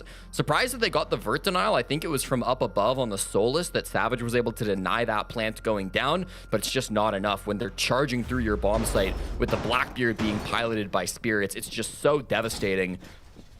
M80 had a choice to ban all 3 shields. They chose only to ban the Monty, feeling confident they could deal with Spirits and the Blackbeard. To me, Parker, it maybe won't be a mistake that cost them. They could still close this out 7-5, but for me, that's starting to feel like a mistake in hindsight. I feel like Spirits is so damn good on this Blackbeard, and it's annoying to have to commit your bans all towards one player and his shields, but I don't know, with the impact Spirits has gotten on some of these attacking round wins, it feels like it's been the one thing M80 haven't been able to get around. 5 seconds left. Yeah, I mean, the glass has been a huge issue too. Spirits is playing very high value ops, period, right? He's been the player that you cannot put down. As much as we praised Ashen for his contributions on the side of M80, Savage is a name that we haven't said very much. It's really been Savage and Spirits as of late who've been holding their 2 teams together. And I mean, Savage is, I wouldn't say he's known as a fragging IGL, but his fragging numbers are usually not as bad as some of his contemporaries. He's had a pretty good start when it comes to offense through both of these stage 1 games. And hey, really high impact late round kills to secure victories for M80. That's something that they've maybe not relied on him for, but are very glad he's been able to pull off. He was just a little bit short on the previous round. If Spirits or Savage have a pop-off moment here in this round, I think ultimately that will dictate what we see out of this final 12th round and whether we need overtime to settle the score. I mean, the desk kind of talked about Savage versus Hot and Cold, right? Savage is a much younger player. He's in the prime of his career. Hot and Cold, I think he's a good gunner. Don't get me wrong. He's very talented mechanically, but he's also nearly 28 years old. He's kind of reaching that age where players start to lose their mechanical abilities. So it'll happen to everybody, but Savage certainly able to find those frags, and Hot and Cold has been good today too. Don't think that I'm saying he's not. Over towards bunks and briefing for our final bomb site of regulation. It's a very similar setup from M80 where they've got a very committed hold to this top floor. Gavin here on the Azami, Gunner as well, and Ashen. Diffuser not too far away on green, and he's the first one to fall. Kaysen just sneaks his way all the way down Skybridge, and he will get that frag, waiting for the flank too. He's aware of it. 11-6 was the scoreline for Diffuser in yesterday's matchup. 6-9 now for Diffuser is below what I imagine he wants. But again, these numbers are not particularly great on the side of M80. The only positive player on the team is Gavin. That's a crazy thing to say when you consider that M80 is leading this contest. Over on the side of 100 Thieves, 3 of their players have positive kill differentials. But it also just goes to show you, Siege isn't necessarily a game about kills. There's an objective to be had, and it doesn't matter how many kills you get. If you're surrendering the site, going away and letting them get the Diffuser down, you still lose even if you survive. Yeah. Now, final minute here. M80 trailing, retreating to the bomb site. What's the next step for 100 Thieves? I mean, 100 Thieves, they're looking to take top control, perhaps. There's only 2 players still up here, as we saw Gavin drop down through the hatch, but they're still just playing inside of green. They've got the main breach open. They're not concerned about top at all. They'll leave Kaysen to do that job all by himself, and now with 30 seconds, they found some of these site players. They just have to get past Savage and then worry about the plant denial from up above. If they can solve those 2 problems, this should be an easy plant in overtime. The swing in now as M80 has been weakened quite substantially by 100 Thieves. The only concern is the clock. M80 does very well in these scrappy moments, and here we go. Ashen with the leadoff pick. It's his first one, under 10 seconds. A scramble inside the site. Houghton thinks he has the coverage, but it's the warden from above of Gunner. He's isolated. A desperate attempt to shut them down, and he fails. Oh my goodness. By a hair, 100 Thieves wins the round and sends us to overtime. How do they keep doing it? Comeback after comeback. It's maybe not as dire of a position as it was last night in their game versus Wildcard, but 100 Thieves channeling their inner New York Knicks and have been the comeback kings so far in the NAL. They'll force the overtime and set themselves up nicely, and M80 actually going to commit to their attack timeout. Didn't use it through regulation, but not liking how some of those defense rounds looked for them. You go back to that storage clear, Parker, and it's so well coordinated because you've got 2 aspects of that push happening at the same time. While Hot and Cold is going in for the plant and he's covered by Spirits on the glass, every other player on 100 Thieves is pressuring those top floor players. So you've got that denial of the vert pressure up above, and you've got that focus on the objective down below. Everything is working in unison, and for a brand new team, I'm shocked at how well coordinated this 100 Thieves team looks on the attack. It just takes them a couple rounds to really find their footing, right? And again, I mean, that wild card matchup yesterday against 100 Thieves ended up with a victory for the Thieves. It came in a wild set of circumstances in overtime, and obviously a bummer for wild card fans that it ended that way. But if you don't see those, godly clutches by wildcard rounds 1 and 2, 100 Thieves likely win in regulation. Here, I don't think we've seen any huge clutch moments for M80 in the same way. We've obviously seen big clutch moments for both teams, but certainly not you gotta win those kind of moment. Yeah. Adam's clutch might be considered you gotta win those for M80, but certainly not for 100 Thieves. This is a team that, as you said, very well coordinated, vibes are good, and they've got this M80 team on the ropes right now. Pressure building. Fabian, the head coach of M80, no doubt one of the best coaches that has ever touched Rainbow Six Siege, a 3-time world champion. It's his task to get the team back on track. You mentioned Diffuser not having the best of games that we've seen from him, an incredibly talented player. Also New York based, so shout out Knicks once again, but on the wrong end of the comeback here versus 100 Thieves, and will have to be a little bit better playing on the thorn for this top floor defense. They've yet to successfully, they won this site back in round 10, so they've had their moments, and in round 7. Defending here on the top floor. This has been their best bomb site. They will move operators around once again, putting Savage to the Bandit for the first time this game. An interesting one, that's for certain. Numbers obviously not getting any better on the kills department on the side of M80. When you look at the overall EPS of this bout, Gavin is leading the way on his team. Adam, the clear favorite at the moment in terms of impact. And I mean, well, 13-6. You don't need a degree in mathology to know that one. But I've been most impressed, frankly, with Kaysen out of all of the players. Started off really, really slow. 0-4, gets a 4K to almost single-handedly win the round, propelling 100 Thieves forward. That was a huge motivation boost. And since then, he's been playing like a man possessed.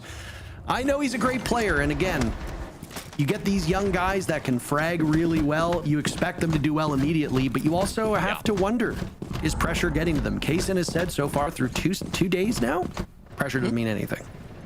I mean, I think Kayson's just a player who really finds success when he's able to move his feet, you know? And sometimes on defense, if he's stuck in one spot, he doesn't really find that value. But on the attack, consistently, he's able to find those gaps, work his way in, spot players out who are maybe not looking in his right direction, and he's able to get some really high-value picks in the midst of that. So we'll be on the hard breach this time around. He does need to open that mask wall. Adam, the top frag for 100 Thieves, as you were hyping up. The first one to die, though. It's a brilliant Nitro cell from the IGL, and now a man advantage that gets evened out. Oh, Kaysen almost finds another onto the ward, and his M80 right now dogpiling 100 Thieves. We're so used to M80 playing more of a stalwart, standard defense that now that they're coming out swinging, it's messing with 100 Thieves. They just called a timeout on the side of M80, and maybe they very correctly read into it. Being too passive is hurting us. Let's be unpredictable. Let's take map control back from them. And because of that, and because of good gunplay and the shotguns colliding with 100 Thieves players, M80 now can double up on numbers, and Gavin just ends the round because he doesn't want to play anymore. M80 moved back to match point in OT. Big round. I think you hit the nail on the head, Parker. The aggression coming through from M80 has made all the difference here in this round. It was Savage and Gavin that were the real stars of that defense from M80 for our first overtime round coming through. Savage, of course, starting things off with a big Nitro cell, but also comes back in for a second frag. Got himself up to 11 kills in that round, which would have been top frag if Gavin didn't also get a 2K and then get himself up to 12, finding those last couple of frags for Gomez and Hot and Cold. And you're right. I mean, it just comes down to this really smart, aggressive play. They knew where Adam was at, so throw that Nitro cell, get the little bit of damage that you were missing back in onto that player, so find those frags. Gavin's been excellent on the Azami in this position. Two beautiful shots to end that one out. That's the easy sight, though, Parker. If we're being honest, we expect them to win that first defense. This attack is going to be tricky for them. Once we get to round 15 and they can no longer defend the top floor, I think that's going to be the real problem. But a lead is a lead. You'll take it if you're M80. Two opportunities once again. It's got to be grueling playing from behind every single time. Like, I mean, look, you got a team like FaZe Clan that often ends up in this exact position, right? FaZe is down by a round or two, and they're just like, all right, we just win, and then they win 5 rounds in a row, and you're like, oh, FaZe have done it again, cool.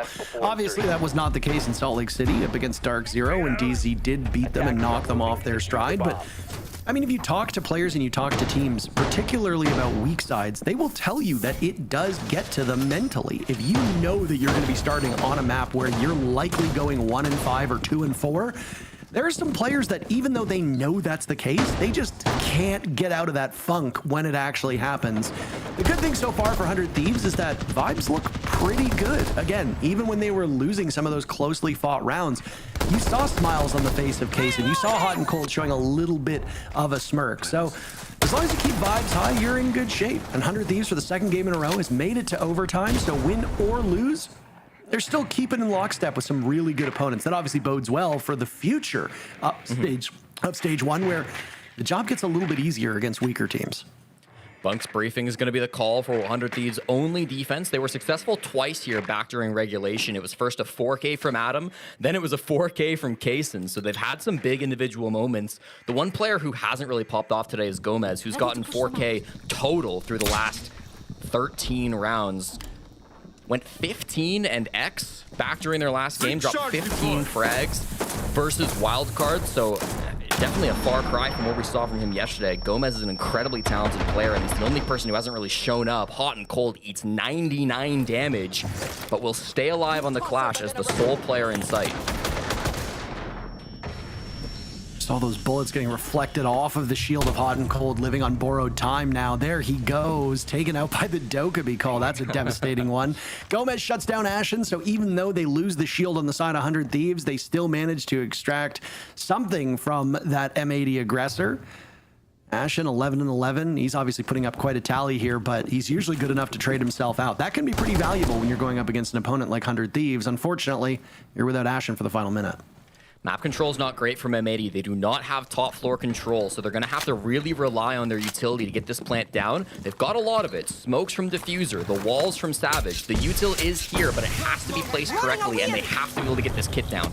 Tucked into the corner, Savage might have found an opening, but he's breathing in gas, falling off of that position. He knows he wouldn't survive it. Team's in a 3v3 now as you see him turn his back. Case taken care of, blown out of the building by an air jab. I don't think he's retrievable at this point in time. That leaves everything on the shoulders of Gomez and Spirit. Savage will attempt yet again behind that ROU projector. Gavin, the lone person to watch. He'll take care of Spirits. He gets them all. Gaveni with the dagger to the hearts of 100 Thieves, and M80 will walk away with an OT win. That's just Gavin doing Gavin things, Parker. One of the best players in the world, consistently puts up ridiculous frags. It's an air jab out the building to end it 8-6 for M80, and what a performance it is, taking down their former captain of Hot and Cold. Both teams, I think, lots to be proud of in this matchup. Really high skill game, but in the end, M80 better. Absolutely. We've got a great day of games for you. 4 more matches still to go. We'll see you for SSG and For Fun after this break.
Well, it was M80 who came out on top in this scrappy grudge match in overtime, 8-6 to finish. We've got Ashen standing by after the win. Congrats, as always, Ashen. 2 wins in a row here to start the stage. You've been playing particularly well. You found your groove yesterday. You did it again today. What's working really well for you right now? Well, 1, I'm off shields. 2, I'm allowed to just kind of do, whatever I want. And I'm very confident right now, so I'm just going to keep riding off of it, the momentum. So, Ashen, speaking about being off shields, obviously you guys have gone to a new IGL in Savage joining your team. If you could walk me through why the decision was made to change IGL, and then what Savage brings that you think will bring you guys success. For the first part of your question, it honestly goes very deep. It's kind of hard to explain, but basically we wanted just a little bit more of consistency. Yes, obviously they've won majors and stuff, but at the end of the day, if you're not making events, that's what esports is about. You got to be a competitor, and you got to you got to be competitive. So we want to be more consistent, and the way that Lucas has kind of came in here, and he kind of changed our whole ideology on how we play and how we see the game, and it's a very aggressive style, and I think it fits a lot of our players very well. And I think it definitely takes a bit more off of me and Gunnar from having to speak a lot, which allows us to just be enabled even more. So it's been great so far having him, and he's doing a really good job with the communication and all that. So. Well, Ashen, congratulations yet again on another victory. I kind of want to talk about you specifically here. You have been the walking highlight reel for this team, but I also am just curious to pick your brain and how you're traversing through everything. Obviously, you left SSG to join the M80 over kickoff. Obviously, that then you have to adjust to a new playstyle, adjust to a new team, adjust to a new IGL. Now, once again, obviously, you're more gelled with the initial core of the team, given the time with kickoff until now. But then you bring on Savage. Now you have to know adjusting yet again to another IGL. I mean, I just want to pick your brain. And how are you being able to traverse through all of these obstacles in front of you and still manage to put up the performance that you do? Yeah, I think it's just a mindset shift, honestly. Everybody in the team, it's so positive now, and just there's not a lot of complaining or bitching, and so it's just we're allowed to make mistakes and just kind of be ourselves. And let's say I just do whatever I want. If it doesn't work, then it's okay, it's fine, and if it works, it's great, right? So I think everyone on this team's kind of having the freedom to be able to make mistakes and just play themselves. And if that's working for you, you're gonna get a lot of confidence off of that, like I am right now, and then you just got to keep riding the wave. So for sure. Perfect. Thank you so much, Ashen. Congratulations on the great start to the stage, and I'm sure we'll talk to you more down the line. Thanks so much, man. Yeah, see you guys. Well, M80, they take the win. Ashen, of course, leading the way. But Gavin, with 15 kills, we saw so many moments where he was the one defining the course of the round or getting a big clutch. It really was a difference maker at times. Yeah, I mean, Gavini, time and time again, I mean, he just pulls something out of nothing. I mean, in so many of these rounds, or specifically these 2 top floor rounds, this really should have been 100 Thieves night and day, but for some reason, Gavini just turns into a turret here in round 7 and shuts them out. And then we fast forward, and yet again, Gavini, I mean, he shouldn't be winning these. He should not be winning these, and he manages to do it, and then it falls into this 1v1, and you might question, why are you throwing a flashbang here? Yeah, I don't know, but Gavini still had to win it, and even then, we get into overtime, and he still finishes the round off. And I've really got a question, 150. Yes, Gavini's been given the opportunity in all 3 of those rounds to make big plays and won the round for his team. I've really got a question, 100 Thieves. Why you wouldn't ban the Azami? Because that top floor is so hard to play against when there's an Azami in play. And what?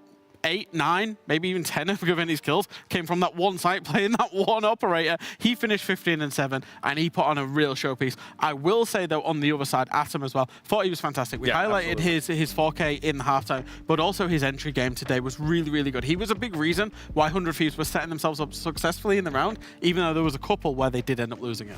I want to talk about the operator selection in the back half of those rounds, Lax, because it was something that I know you immediately noticed and said something could could be done better here for 100 Thieves? I mean, we're already talking about the Azami not being banned. Why are we not banning Azami? It obviously helped them sit a little pretty, but especially with how chaotic those rounds are. If I'm going to be completely honest with you, Jack, you can disagree with me if you want. I truly thought 100 Thieves looked better on the attack. Where they really faltered is not taking advantage of using the Solid Snake, not using a Dokkaebi, not using a Deimos all in tandem with each other, because a lot of the times they had the man advantage. Even in those clips that we had right there, they were in a 5v3 or a 5v2 rather, where Gavini gets that triple kill. If you have a Solid Snake there, you have a Dokkaebi there, you have that little bit of information that gives you intel to understand, okay, these are where these players are playing from. We can maybe slow down or try to focus and rotate around, catch these players off guard. They did not abuse where a lot of teams are abusing currently, which is the information gathered. And that's ultimately the difference between, what, 6-8 loss, you know, even going to overtime, a direct win.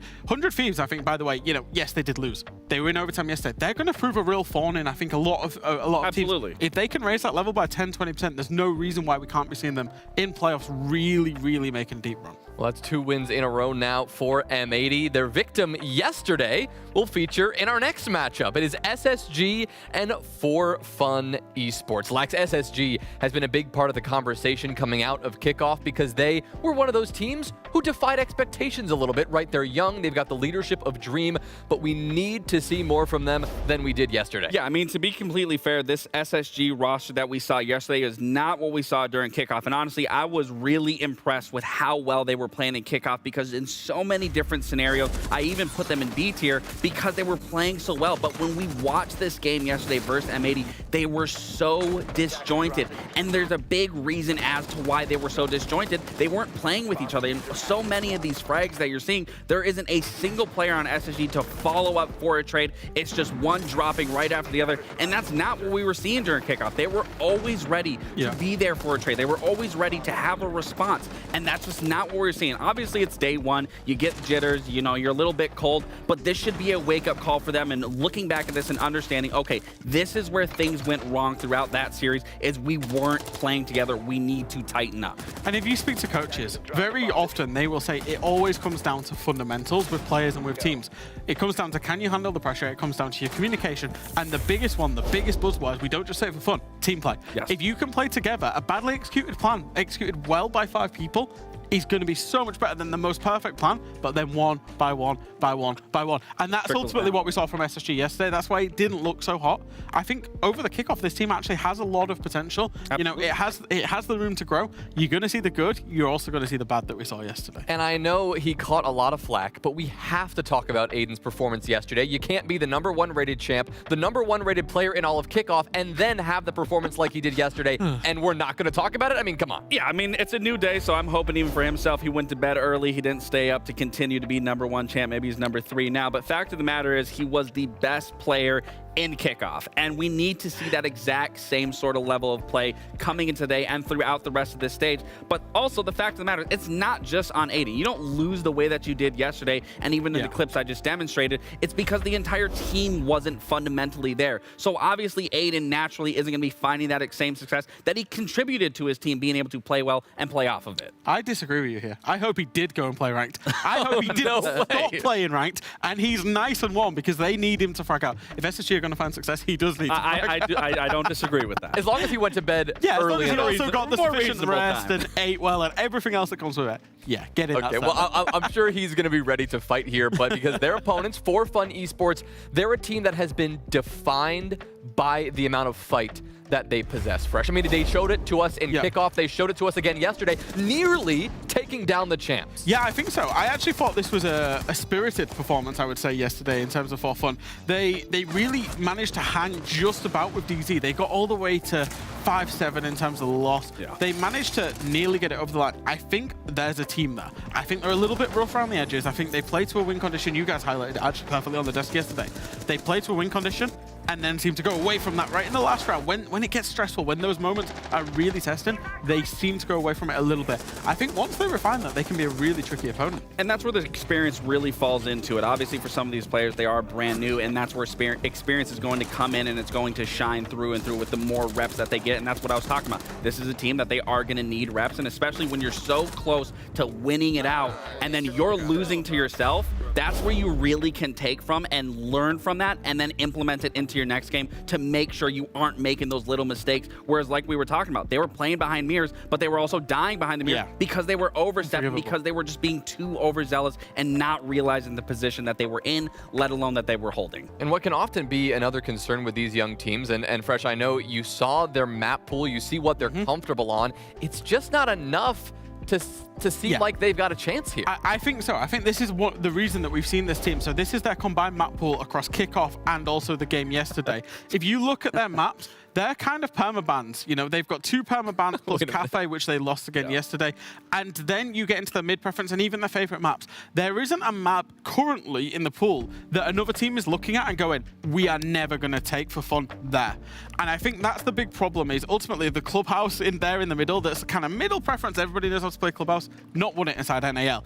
That's a bit of a problem for them. So what I want to see is I want them to see a Fortress. I want them to play back. I want them to have something up their sleeves that they can come out of the blocks with. What I will say is I can appreciate with how much they have played in such little time during kickoff that they did manage to play the majority. Sure, it doesn't look pretty, but I do simply agree. If you want to make a long run into playoffs and then even further that going into major, you have to have a stronger map pool. What you're going to typically see whenever you get to a major, those teams are going to go out almost immediately. I mean, even in best of ones, if you've got 3 permabans plus you've got clubhouse, which you're 0-5 on, you've kind of got to ban all 4, and you just you don't get the opportunity to ban away an opponent's best map. That's slightly a problem for this team right now. Well, this is a best of 1, so your map pool's not necessarily going to be completely exposed, but like you said, they don't look comfortable about anywhere. Fresh, talk me through the map bans here as we get into it.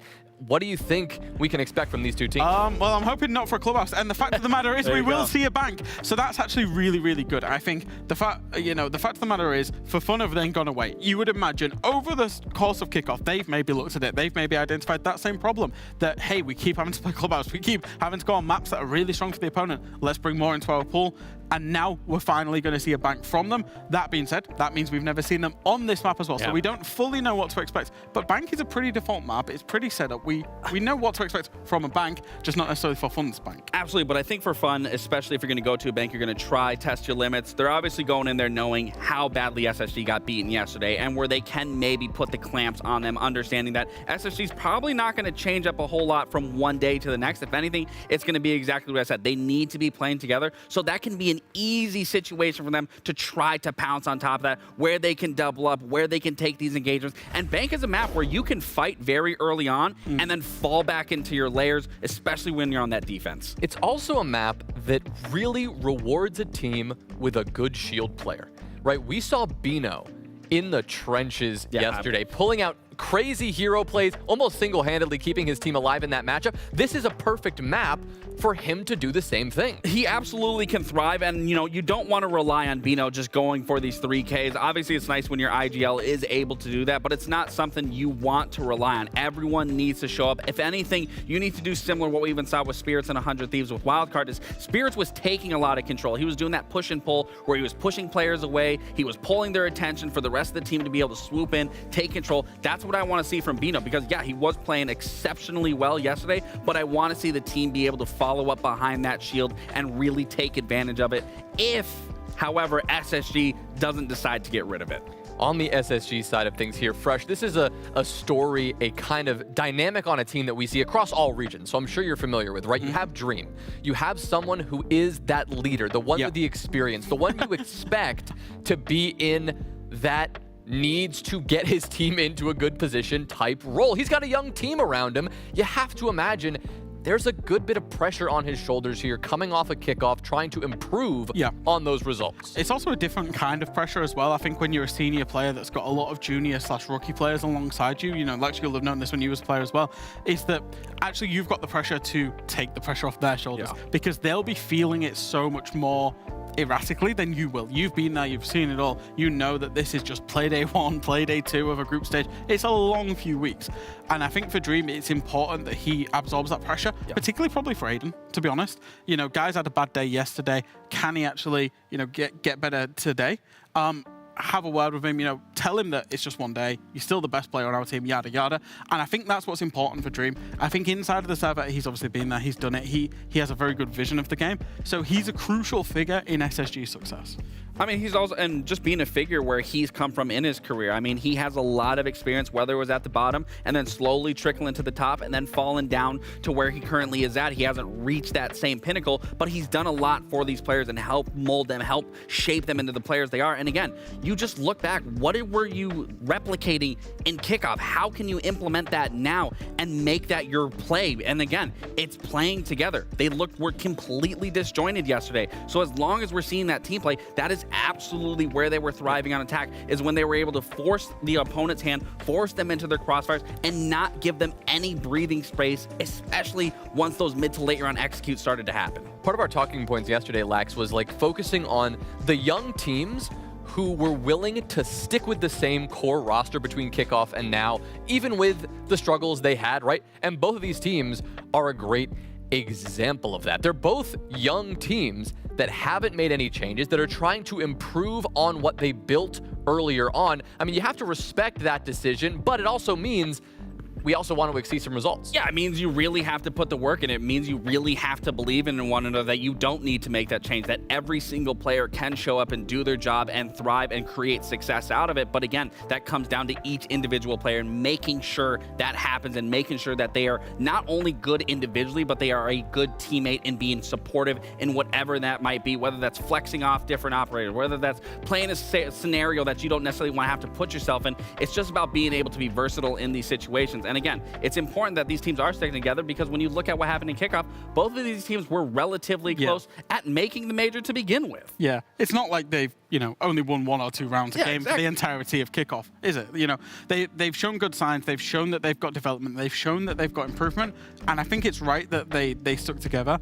And I think it's right that whenever these people get you kind of into the NAL and, you qualify in and you've got that shot at the tier 1, kickoff was obviously quite a condensed little, 3 or 4 best of ones, maybe even not playoffs, but then you get into the stage 1. But that being said, the pressure is now, the time to perform is now in stage 1.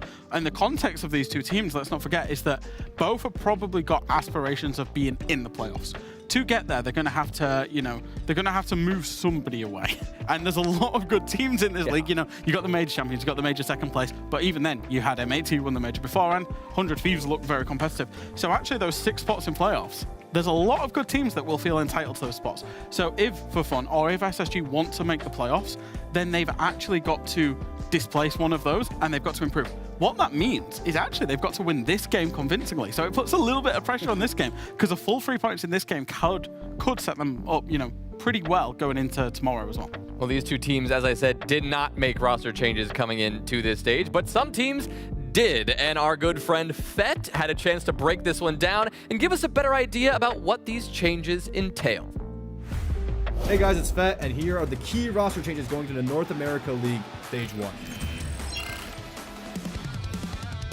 Starting with the 100 Thieves, they just got Kaysen and Hot and Cold, a 2-time major champion IGL paired up with the most anticipated NA rookie in a while. This is going to be a disgusting team. Now, speaking of Hot and Cold, M80 did let go of him despite winning 2 majors together due to lack of international performance as of recent. And it seems like M80 are on a streak of losing out on great players. They let go of Kino right after SI 2026, and Kino went on to win the Salt Lake City major. They let go of Hot and Cold, and he goes on a monster top 8 run at the same event. But who they got in replacement for Hot and Cold is Savage. Last year with Team Secret, he placed 2nd at SI and won the Esports World Cup. And out of everyone to replace a 2-time major champion IGL, I think Savage is probably the only option. Looking over at Cloud9, they just got Pambazoo and Monk. And if you watch Siege for a while, you know Pambazoo is a Charlotte Major 2022 champion and MVP of the event. With this change, will this push Cloud9 to an international contending team?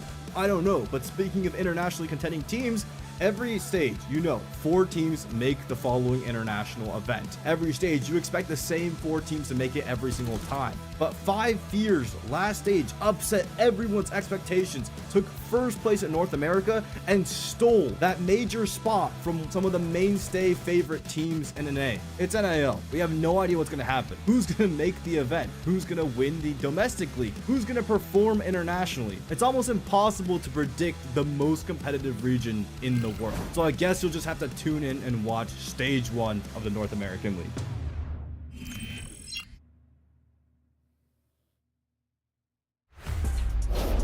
Oh, thank you very much, Fett. It's great to have you on our show, and great to hear the Fett intel being given so well. Look, if there's anybody who's going to know anything about up-and-coming players, it's Fett. That guy's in the trenches, constantly tweeting about and talking about T2 players all the time. And if you're not the most familiar with these two teams, you're going to be wondering who some of these younger guys are. I mean, For Fun Esports, formerly known as 1 of 30, Jesse, and now Space Station Gaming do have a fair share of younger players that have still yet to prove themselves, but are on the path to doing just that. No, absolutely. I mean, these are 2 teams that I think are bubble for playoffs. It's going to be really tight when we get down to the end of the season. They were 5th and 6th place, respectively, last time that we saw a domestic competition back during the kickoff. So that's if we're going to continue things on from kickoff, where we might expect these teams to be once again. But the competition has gotten tougher. More teams have been rising up from the depths to really challenge the top 4 that we're used to seeing inside of North America. So anything is possible. Winning games like these will matter a ton when we get towards the end of the season. Absolutely. I mean, a lot of people talk about in regular sports giving up those early games because they don't matter, because we'll say, oh, it's a long season, but then you get down to your final 2 matches and your fate is out of your hands because a relatively easily winnable matchup slips through your fingers. Yeah, that's not exactly ideal here. So if you're on either of these squads, this is basically a must-win game if you want to have any shot of contesting for a LAN spot. And I mean, both of these teams were knocking on the door of Salt Lake City. They weren't that far away from being one of North America's representatives. Just a couple small steps of improvement would have potentially got them there. So we'll see. How do they fare today? Because both of them had rough days yesterday. It's going to be a tough one, I think, specifically for SSG to come back in. Laxing talked about it on the desk, but if you weren't there for that, we're going back to Bank. The same map that SSG got slammed on 7-2 versus M80 24 hours ago. So clearly some confidence, thinking that they can fix their mistakes, bring a better Bank into today than what we saw from them yesterday. And For Fun, as was highlighted by Fresh on the desk, have never really played this map. It's not something that we're used to seeing from them. So it's going to be a brand new world for Fun coming out into this matchup. They'll have some new strats. It's going to be hard for SSG to maybe prep against that, but they've gone for their standard bans, taking out both the Ace and the Habana, just like they did yesterday in their opening rounds versus M80. So playing standard for SSG, trying to make the game plan work in a way that it couldn't yesterday. And back to Bank we go. I mean, you saw the surprise on the face of the desk when they chose to go back to Bank. I mean, their map pool, as was also talked about, with a particular emoji that made me chuckle inside. It's obviously not very strong, so where do you go? That is the question. So you go to Bank and hope that you didn't really... yesterday was not really more of a trend line. It was more of an aberration, an outlier, some would say. Yeah, and obviously the microscope's going to be strongest on Aiden. Jesse, let's not kid ourselves. Aiden is going to be the guy whose name we're going to say quite a lot, but also on the side of For Fun, it's Mike W.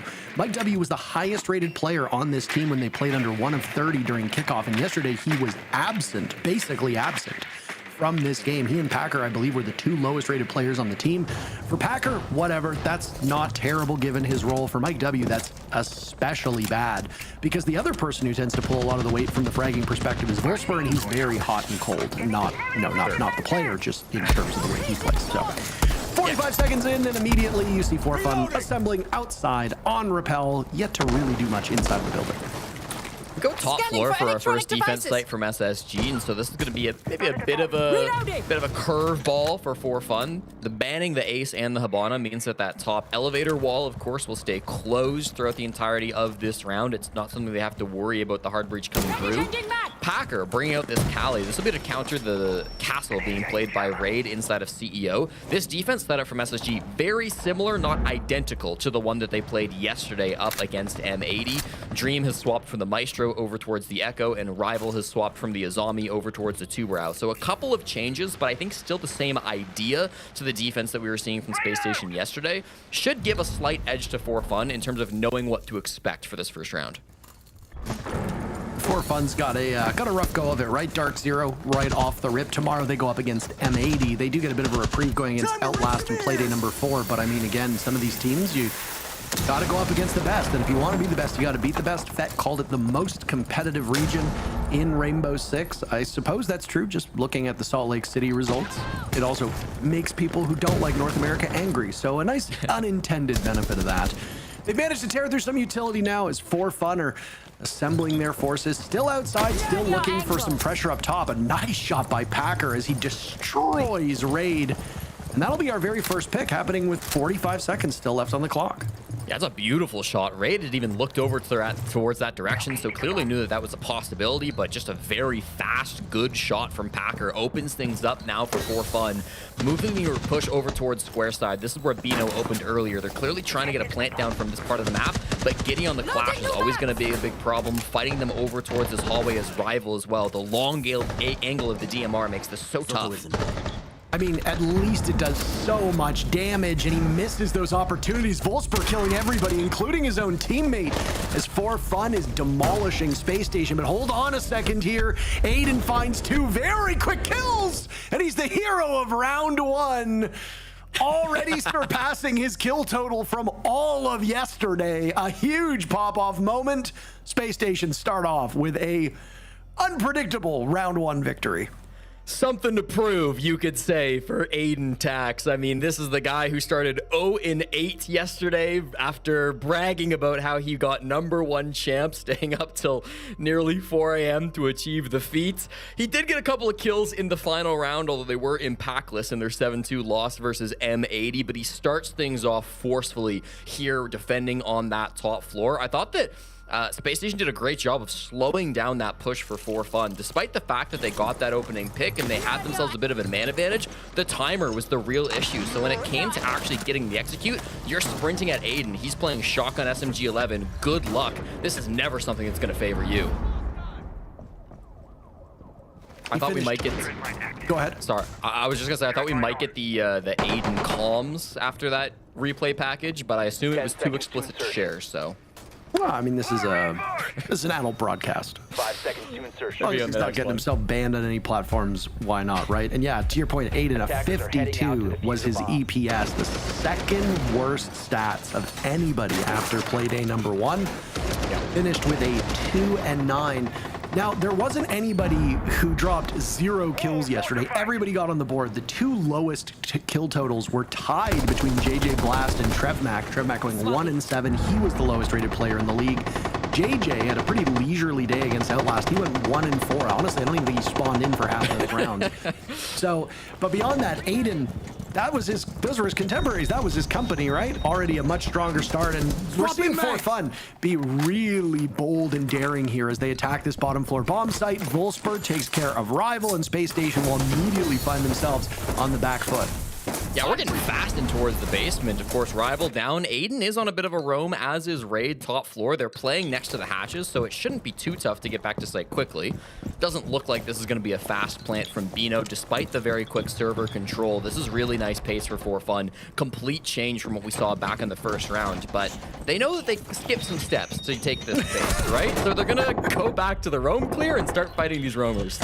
And the man of the hour, Aiden, will find another kill. 4-0 to start off this affair. This is more what we're used to seeing, but a hail of bullets will gun him down.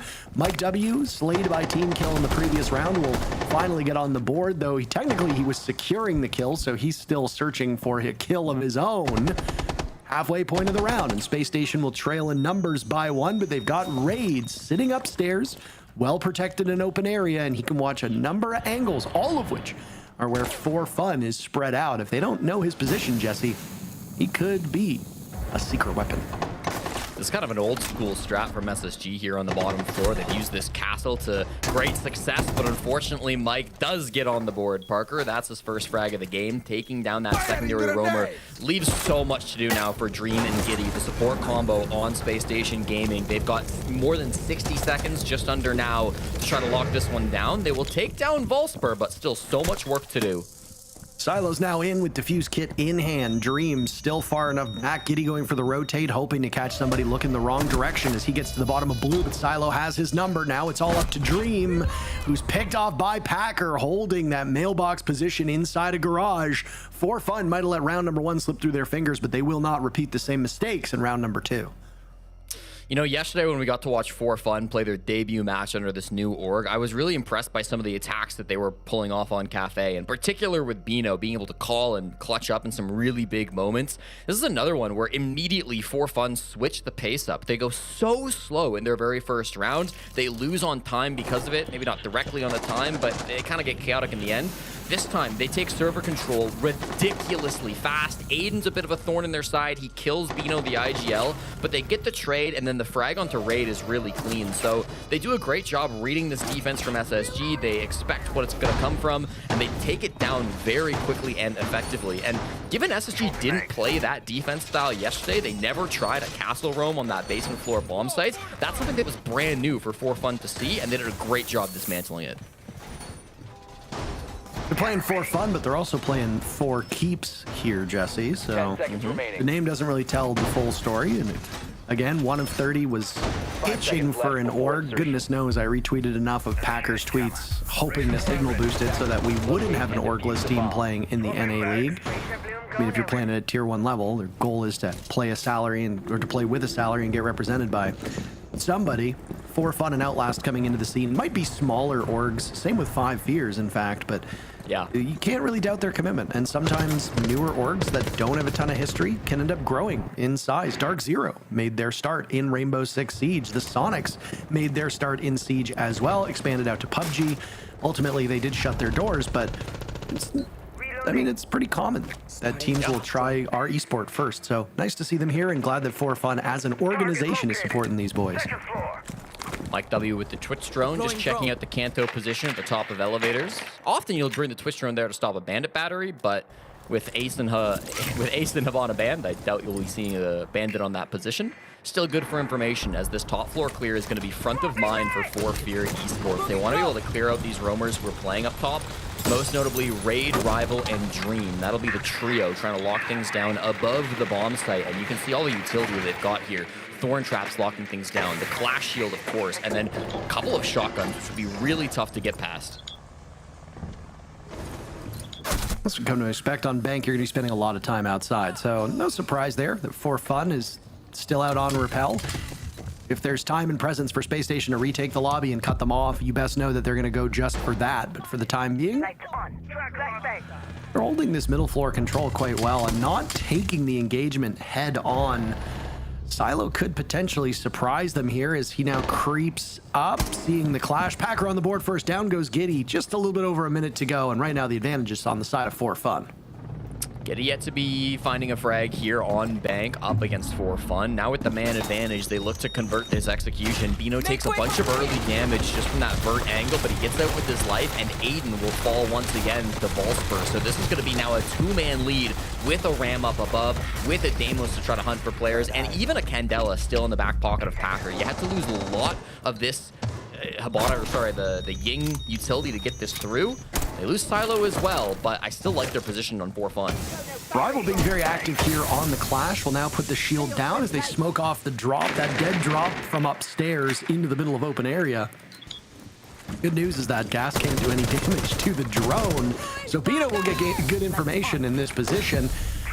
Packer now Candelaing off, looking for the vault in. It's always a precarious spot to be in. Mike W finds Rival before the Clash can swing on over. Bino exploiting the chaos as Mike W and Packer kills everybody in the site, and For Fun will pick up their second round in a row.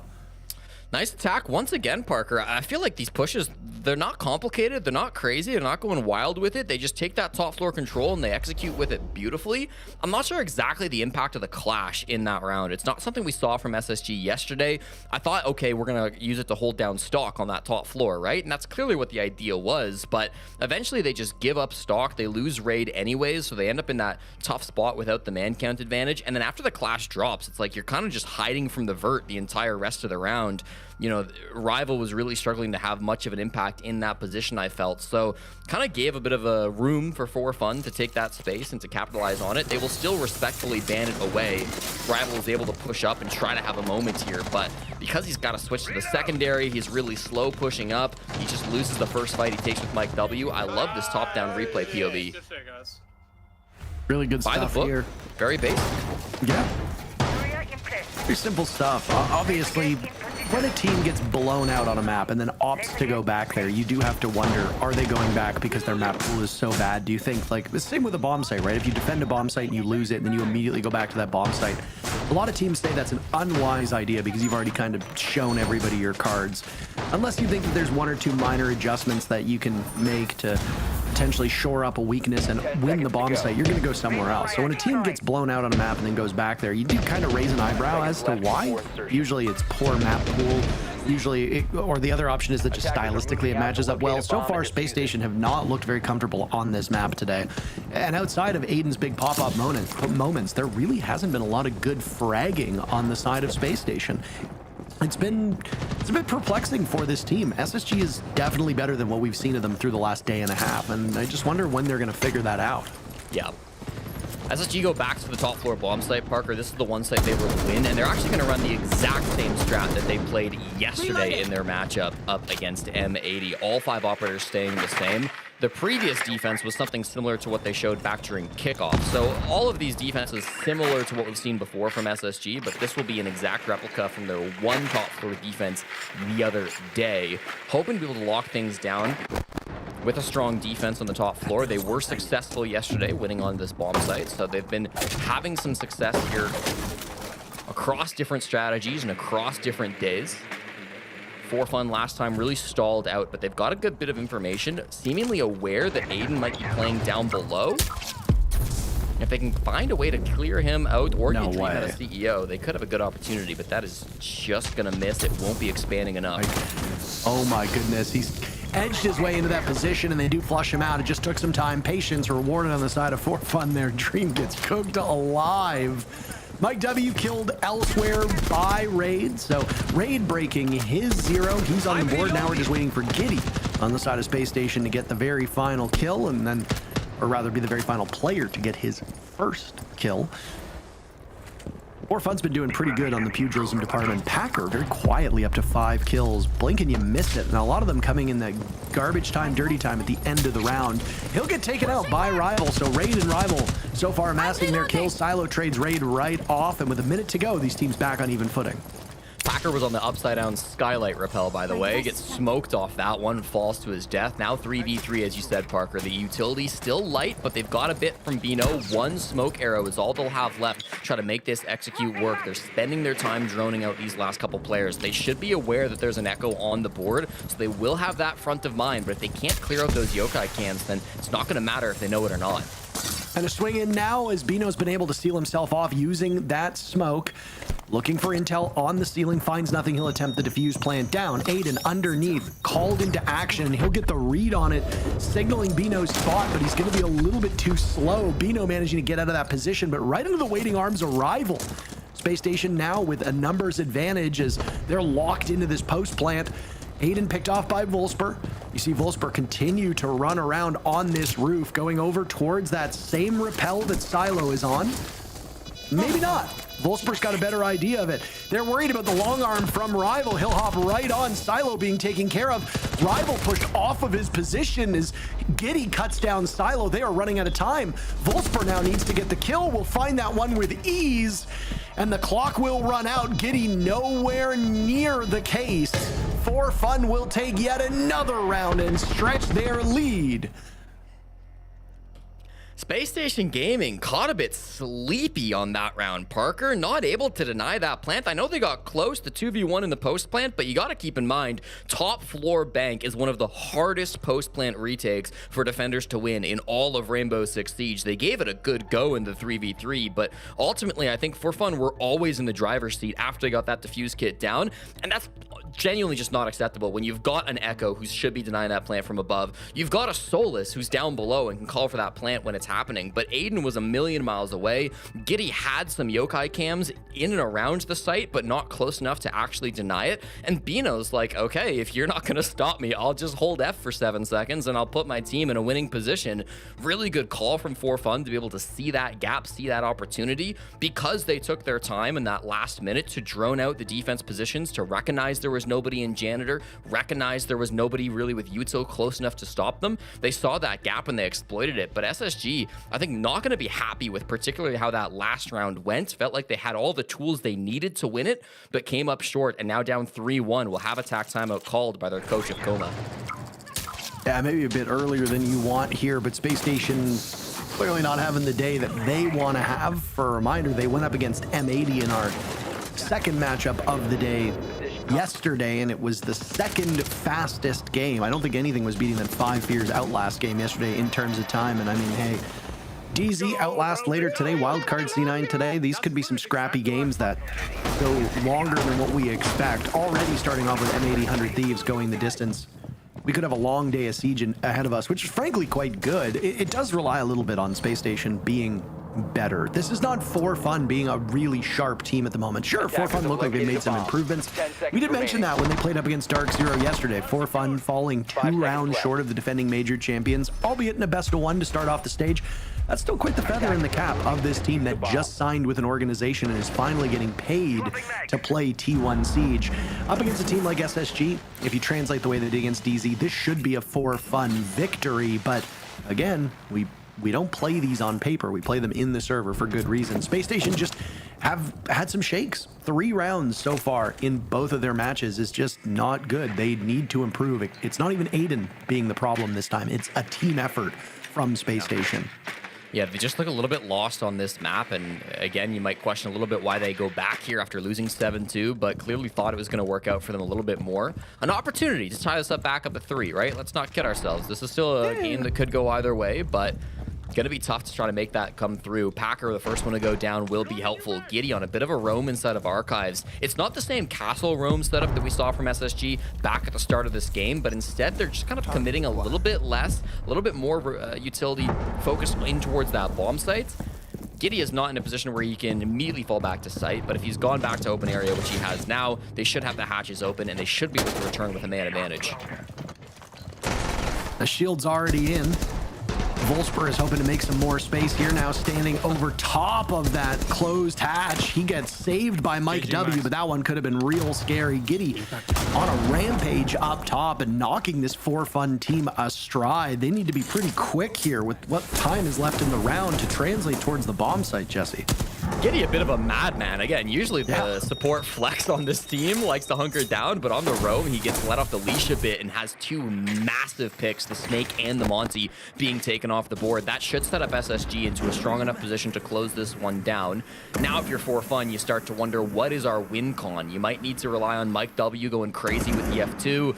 I feel like focusing on a plant after you've already lost your Monty and you don't really have anything to cover the plant other than a couple of smokes is going to be a tough gambit to play for. I feel like they have to be able to drop some of these hatches and get some kills, Parker. That feels like the only win con they have available to them.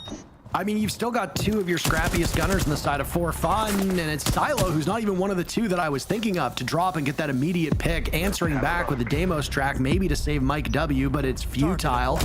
Raid will secure that final pick onto Mike Dub, so there's still 2 remaining for Fun, 3 from Space Station. That's a good shot from Silo. He had Dream dead to rights there with the death mark. 30 seconds means it's anybody's game, and now with Rival dropped, Raid will need to clutch out. Suddenly, the tides have turned. This is not where you want to be, but a great call by Raid, looking to retrieve Rival, but concerned with Silo's position. He's got the Deimos on the run, and it'll be a 1v1 as Raid chasing upstairs. Silo not in pursuit, because he's got case control. Where is Raid? There he is! What a triumphant return to the site and another scrappy round, this one breaking for Space Station. Huge clutch coming up from Raid there, Parker. He plays that perfectly on the two brow down in the basement. Hasn't had the most impact in this game so far. Enters that round 1 and 4, but has a huge multi-kill to be able to get his team back in a winning position. Really good stuff from the young gunner on SSG, standing up tall when it's required of him. I said that round was kind of over. I felt like For Fun had really been dealt a death blow by Giddy, but they had a really good comeback. Volsper and Silo, the two most aggressive players on For Fun, doing a great job of dropping those hatches. They found the one win con, which I said was going to be their only hope at winning this round. They had to drop hatches and go for kills, and they were hitting every shot that they were needed to right up until the final moment. Brings it down to a 1v1. That's the nitro from Raid that gets him into the technical 1v2 position, finishes off the down, fakes that he's rotating back up those main stairs, but returns with the pistol. Beautifully played by Raid, and SSG very much alive in this game. Tides can turn very quickly. You said a 3-3 first half, still very much possible. Don't want to write off this SSG team just yet, especially with the fact that they can pop off at any moment. You've got some great gunners on this team. You know, Dream obviously is one of the most highlighted and celebrated supports in the entirety of this region. He's been around forever, and you best know that his experience will help guide this team and settle them down. Now, just because you have those things doesn't mean you'll be successful. As we've seen from Space Station yesterday and now so far through these 5, now midway through 6th round. But at any point, these teams can change, and For Fun being younger, there's potential for the nerves to get to them. So, I don't know. Obviously, just being a bit hypothetical here as we wait for something to happen. For Fun's been a bit slower on getting up to the building this time around. I was going to fact check you. For Fun are averaging 0.01 years younger than SSG. So you're off the hook for this one, Buster. They are a younger team. Sigh of relief. The sigh of relief that just left my body, Jesse. You have no idea.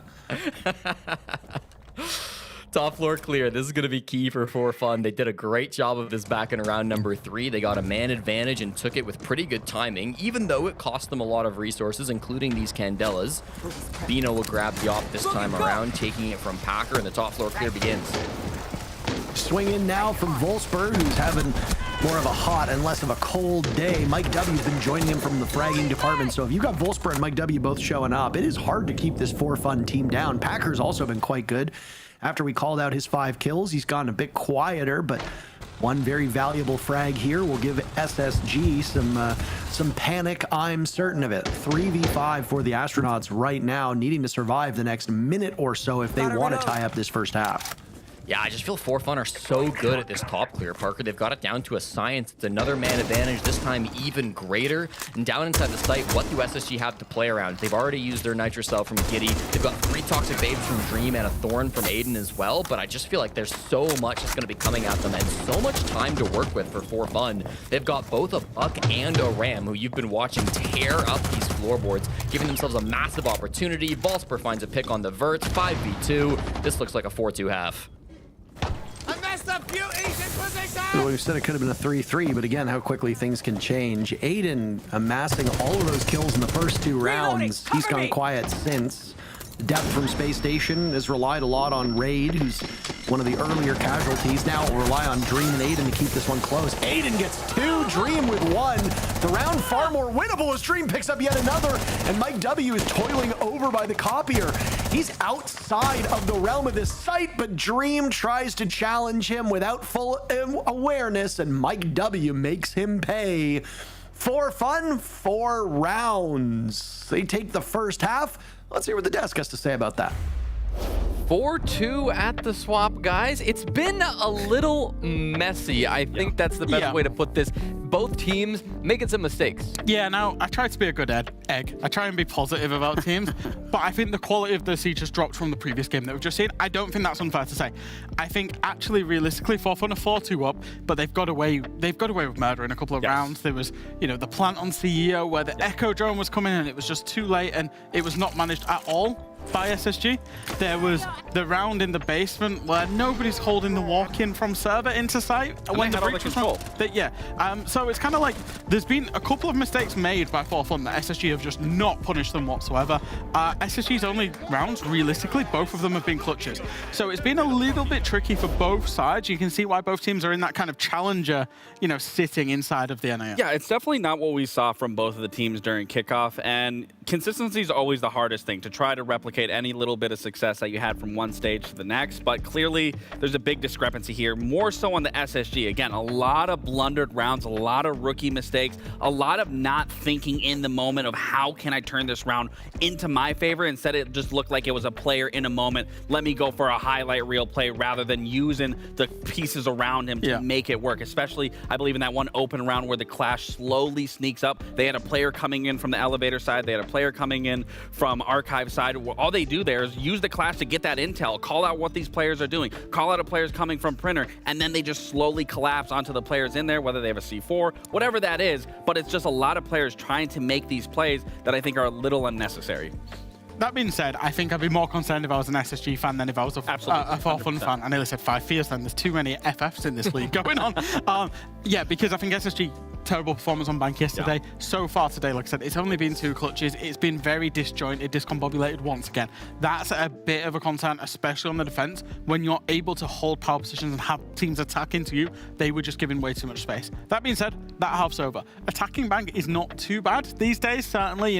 It's much more 50-50, maybe even leaning attacker-sided in the way that teams think about it. So they would be getting onto, in theory, a nicer half. But that is what worries me more, because on defense, you should be more put together. The behaviors are bad. Right. You should understand the blueprint, a way easier of understanding where your teammate is playing, how you can assist them, just what can't happen, what can happen. Now you're moving on attack, and that's where they were completely getting dismantled against M80, where they couldn't even go for 1-for-1s. They weren't in situations to be able to go for trades. So I guess the big turning point for me here is, are they going to be doubling up and being able to play a successful trade game? Just very quickly on the bans from SSG, they've banned away Echo there, and I really like that on this map specifically. We saw some Echo play by SSG, not always successful in the first half, but Echo's so good in the basement, but also on the top floor as well, because you can have those cams up in lobby. They can see so much. You can use them actively. Of course, Echo got buffed recently because there's 3 yokais. Really, really do like that ban. It means the late round plant denial off the board for the Echo specifically, but it does open up a lot of other operators. Mira and Azami, for example, both of them up right now.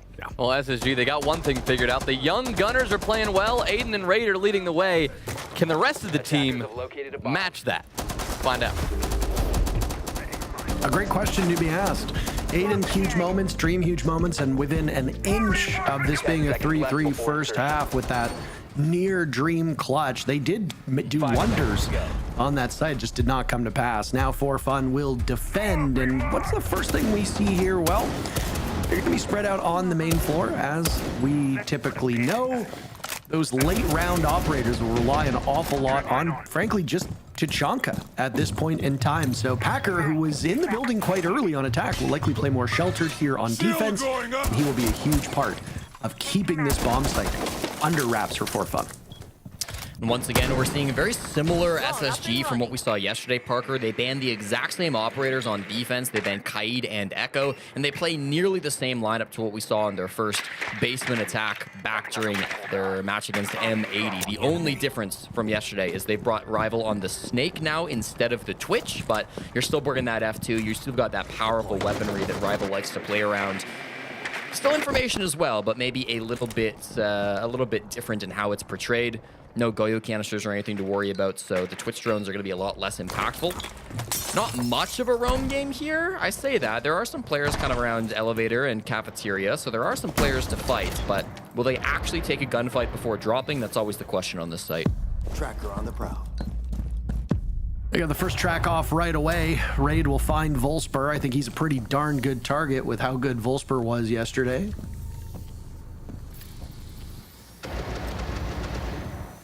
Rather today, actually. Volspur's been much better today than he was yesterday. They don't do really much with that information. Yeah. They forced almost all these players back. The drop through elevator happened at about 1:30. Those open area hatches were dropped as well. So everybody's really fallen off this roam. Of course, you've got Bino still playing top server stairs. He's going to be on this Warden. He sets up his C4 actually just above the doorway. So now it makes it awkward for Dream. He knows the Nitro is around there, but can't do much about it unless they clear it with this nade. Usually expecting a follow-up from the flash there, so Bino will activate his gadget to try and stop them, but that's a long-range shotgun that's not going to do anywhere near the damage that he wants. He's still hoping that Dream will get a little bit closer. A missed opportunity and an easy clear for Dream. Bino frustrated with that one. SSG have taken control of blue, but at great cost. Utility gone and Dream now on a sliver of HP with Diffuse Kit in hand. That does not bode well for a potential plan. He might need to jostle that Diffuse Kit to somebody with better HP. Yeah, really low time too, 30 seconds. These hatches are just getting open. They've got some resources to play with, but the clock is maybe the most important resource of all, and it is heavily favoring For Fun. There's the drop that you had talked about. Giddy looking for anything inside this A bomb site, but For Fun not giving him an inch.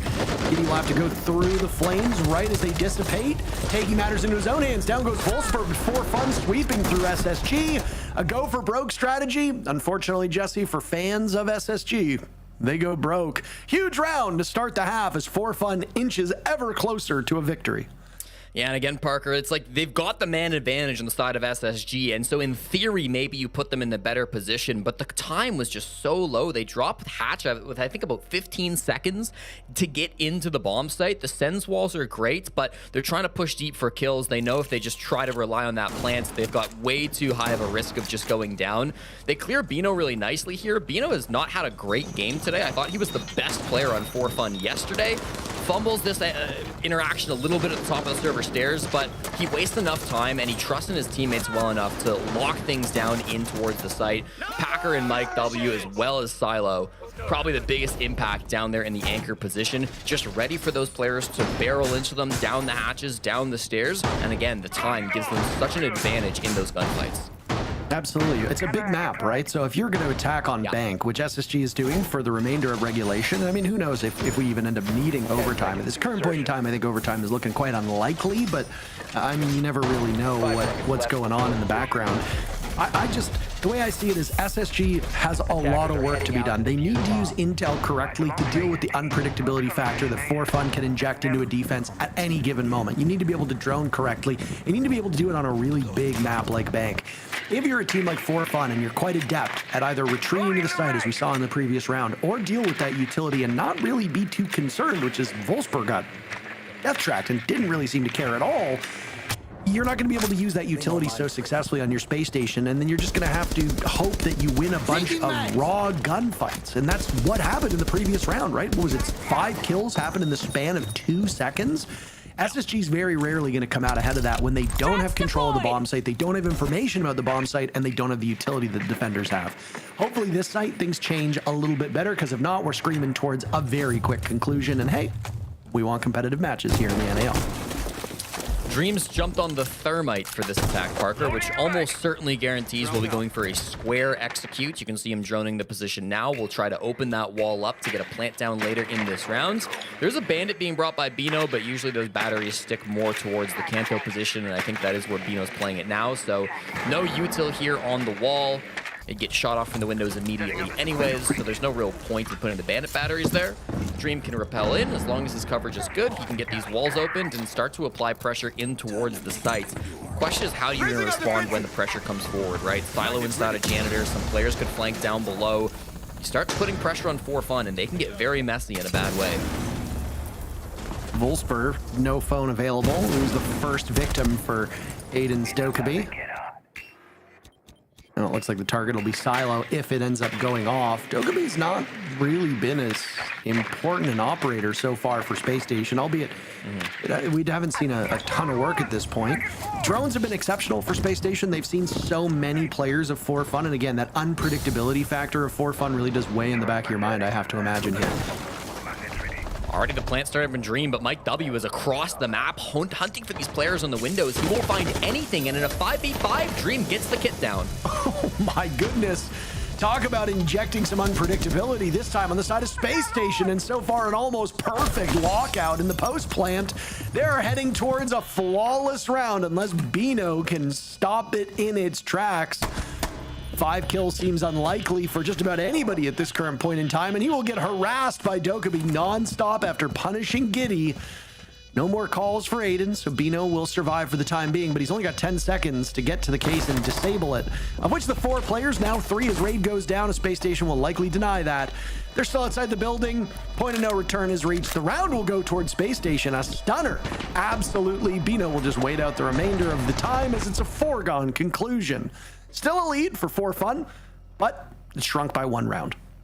It's a nice, tricky little attack by SSG, Parker. It's one that you kind of expect 4Fun to be able to deal with, but there's a little bit of a wrinkle in that Dream didn't plant in the default plant spot where you'd kind of expect. Throughout that round, he entered top square, and he opened both of those double walls that face from the bomb site in towards square. So he made it a bit of a guessing game where you don't know exactly which of those walls he's going to enter and plant from. He smoked both of them as well, so it just made this guessing game really tough for Packer, who was the smoke player inside of Janitor and who would have been tasked with denying that plant. Packer used both of his Toxic Babes while the defuse kit was going down, but both of them just missed because he didn't have good information as to where the defuse kit was being placed. They had a bulletproof camera that I think was in the bomb site and might have been able to see. That's how we execute, boys. Fucking clean. Because it was a 5-on-5, nobody was dead and could sit on the bulletproof cam to spot out that plant going down. So, as Dream said, great execute, and they're still alive in this matchup, 5-3. Comebacks always start with 1 round. Space Station have accomplished that very first step. What comes after? That is the question. We look at this SSG lineup. They brought a lot of tools that work very effectively. Great guns across the board. Dream, once again, will be the focus point for these defenders on that shield. Blitz being the preferred shield for them this time around. The Monty band out kind of locks him into which shield he wants to play. Blackbeard is still on the board if required, but that's not really the op that Dream favors much these days. We'll go to drone work now. We'll survey the wreckage of this bomb site, or at least over top of the bomb site, as they're very familiar with this top floor. Finding gadgetry along the way. 30 seconds burn so far. Not bad at this current point in time for SSG. Goal's going to be to take top floor control. Silo just inside of Janitor knows that these Ram Boogie drones are partly to tear up the floor, but also partly for sound. Raid's going to be the first one who takes down Mike W, though. This has been a great roam clear, Parker. Aiden will find Packer as well, and the last roamer will drop. So a successful clear of the top floor. You get 2 picks, lose no bodies, and it took you only 60 seconds. That's about as good as it gets here on Bank open area. Logic Bomb will go off now. Volsper the target. SSG much more poised on these attacks, and we were a bit critical of them the first time around, but since then, all things pointing towards major growth and a closing of the gap between these teams. 5v3 is a tough one to come back from, but 4Fun's been able to pull it off in the past, and they've still got one really good gunner so far today, and that's Volsper, who's been feeling his bullets. Anything can happen. SSG have been feeling his bullets too, maybe not in the best way. They've been sent towards SSG. Still hoping, you know what? Actually, one of those bullets from Volsper was sent towards his teammate. He got that team kill back in round number 1, but Silo falls. Now in 2v5, 1v5, but it's done. Nice couple of shots there. But really just a clean execute coming through from Space Station Gaming, all off the back of that excellent top floor clear, Parker. This is the real problem with open area on Bank, is if you don't have as much success on the top floor, you really don't have good opportunities to try to retake it. Sometimes that lobby stairs are way too far away to flank up. The main stairs are always being watched. The square stairs are always being watched. So it puts those kind of anchors for 4Fun in a really difficult position. They've got to find some way to counter this with the op bands. Could be a Dokkaebi, could be like a Ying. Will be the Dokkaebi to get removed instead. I think that's a great ban. Aiden's been playing a ton of that operator. And I'm curious if we might see a tack timeout here. We will. So 4Fun calling their tack timeout after things get away from them a little bit in the second half.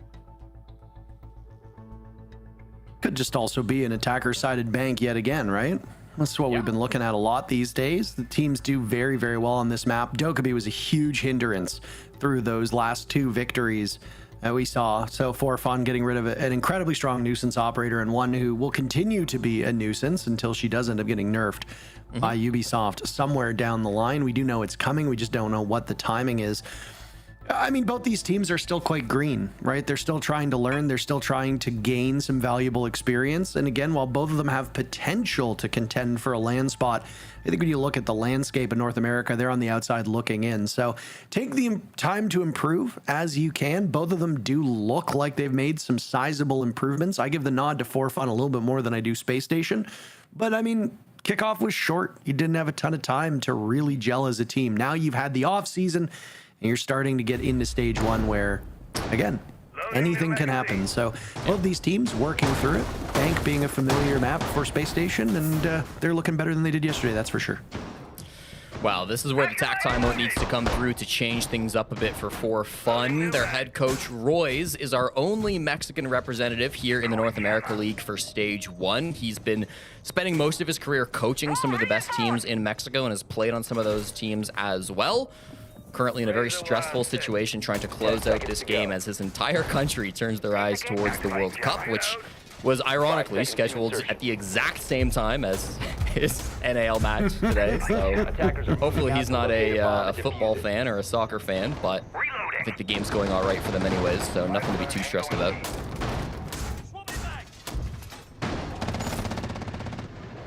Completely forgot that the World Cup was starting today. I know that Canada's playing tomorrow against Bosnia in Toronto, so I don't intend to leave my house at all because that's going to be chaos. But yeah, how many games are Edmonton getting, by the way? You know, we got a friendly versus Uzbekistan, and it was pouring rain, and the city showed up. So there's great area safe conversations in the city about how we should have been a host. Okay, pal. Anywho. Not much of a... you know what, I say that. There actually is quite a heavy roam game. This could be early action on the top floor of Volsburg. There with the boss G. Maybe not enough information on the side of Space Station. 4Fun have been pretty passive on a lot of these defenses, so out of the tac timeout, they get aggro, they roam quite heavily, and it pays off. Yeah, they get giddy pretty good, and dead to rights, that's your main heart breach down for the count.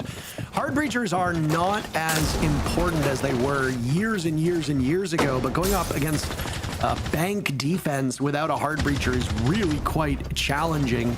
Mike W pinned down by Rival as Dream was giving information to his team, and the advantage that was gained by 4Fun has now disappeared. Space Station have leveled the playing field with half of the round to go.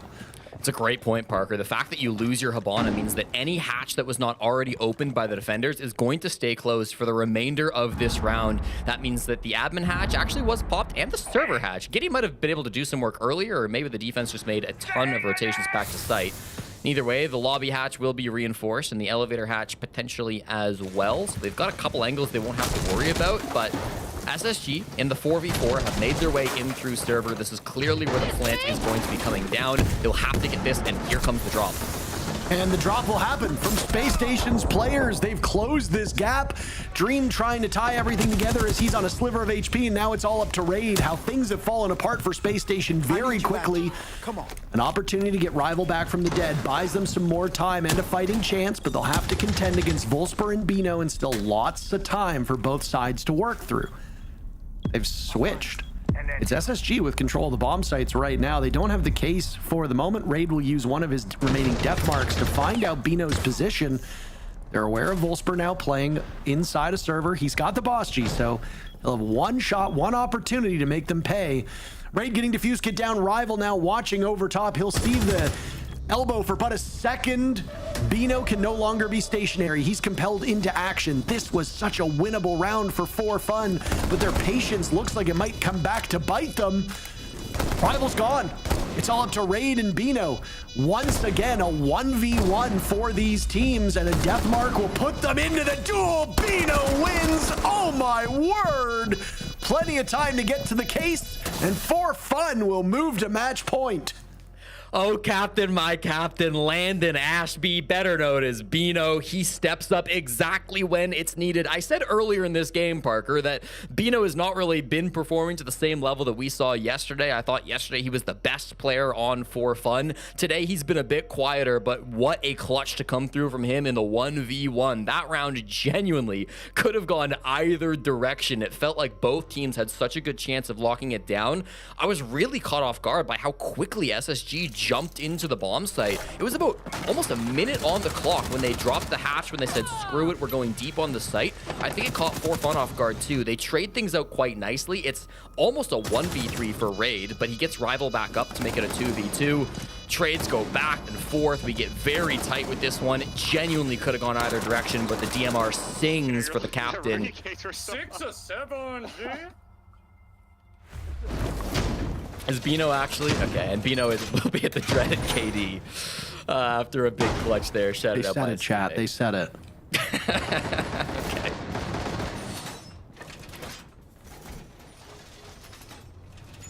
Laser in position. 10 seconds remaining. And you know, if Rival had lived somehow in that 1v1, he also would be at a 6-7 KD. I'm doing the hand gestures. Oh yeah. I'm doing the hand gestures right now. Well, you know what's better than 6-7, Parker? What's that? 6-4, and that's the stat line at the top of your screen for 4Fun. They now have 2 opportunities to win this game, 7-4 or 7-5. Otherwise, we will head to overtime. After 4Fun lost in regulation the other day, they will be desperate to try to get these full 3 points. Again, both of these teams considered bubble teams for playoffs, so winning this matchup is critically important for their chances at the post stage.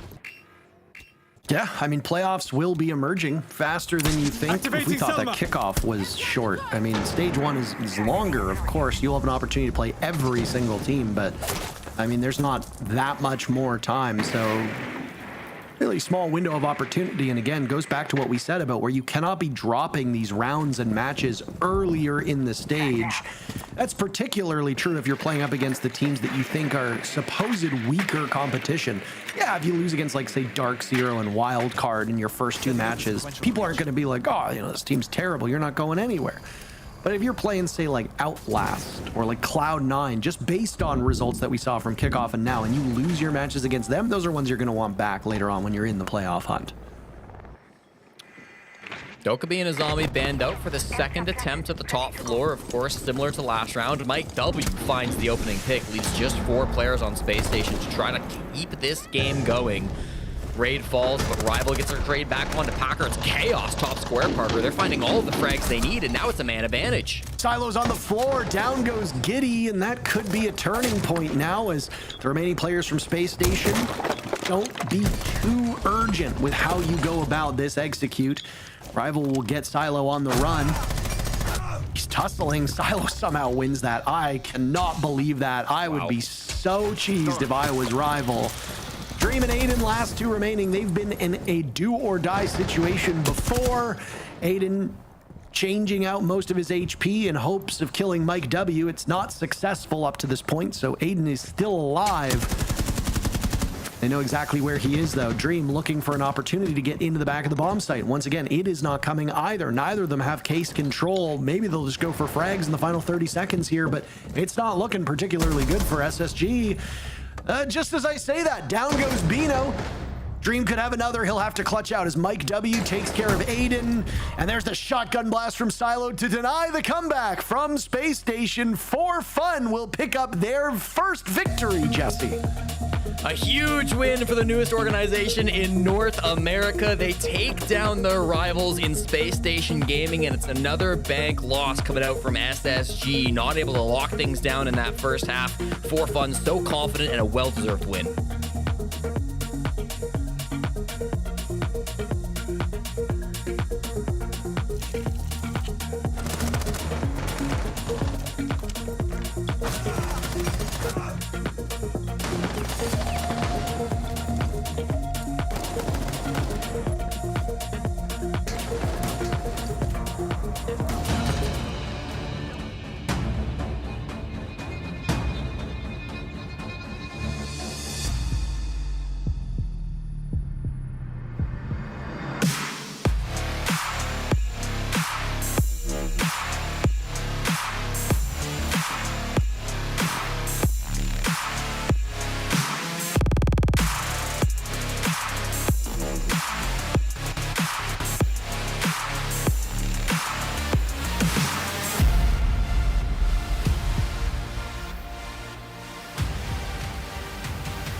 Well, For Fun Esports, they get their first win as an organization here in the NAL, and Bino, a huge part of that, is here standing by to chat with us. Bino, congratulations on the win. I mean, in kickoff, it took you guys a while to find that first victory, and here you are with a win just 2 days in. What's going well for you guys right now? What's different?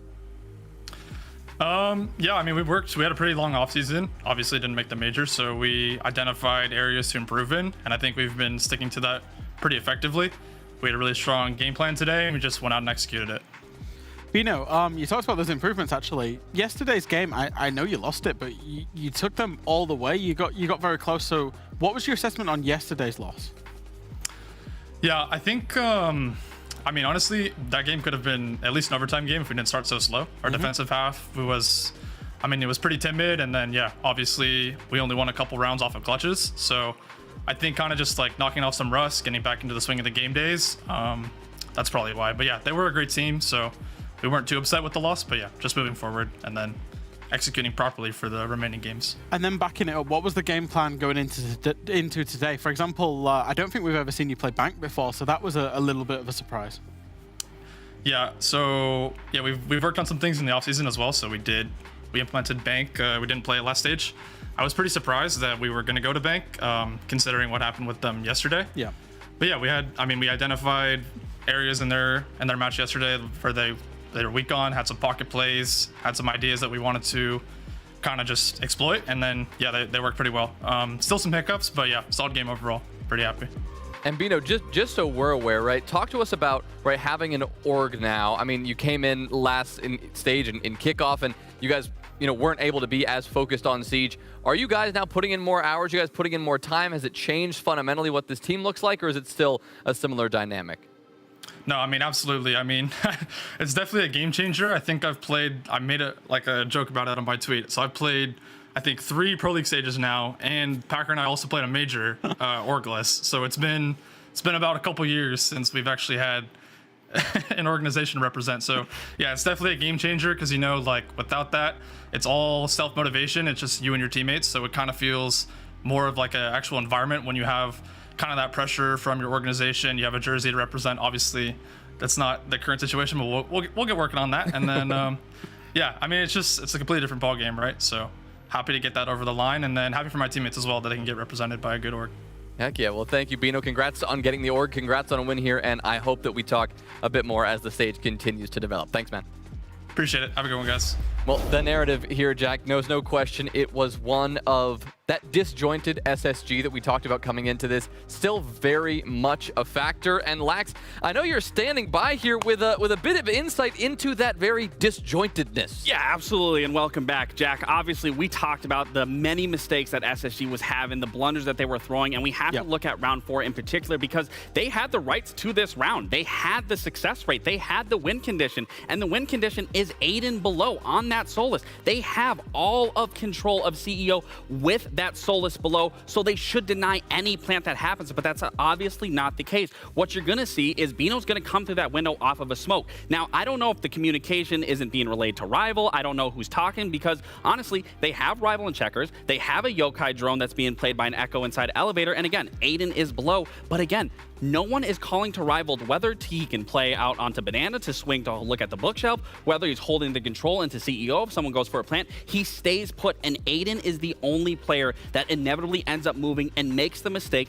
to go out into main lobby. And as you're going to see, that mistake cost them this heavily because now Aiden is sprinting back to try to get into the site to deny this plant where had someone talked to Rival, had someone put the Yokai drone in a particular spot that would give this information early, they stop Bino from being able to go for this plant and inevitably win this round. And honestly, that could change the momentum. That could shift the win rate for this round as a whole. But it's these small mistakes that this is just not the SSG that we're used to seeing. And even throughout the rest of this series, they were making so many mistakes. And these little mistakes really will come to bite you in the ass. And in a match like this, it felt like it was the team who made fewer mistakes fresh that came out on top. Of course, we saw For Fun play better. They played well, and they were able to capitalize on their opponent's mistakes more than SSG were. Yeah, and I think Bino actually alluded to it in the interview as well. You know, he knows they got the victory, but he knows there was things to work on, and it wasn't the cleanest performances.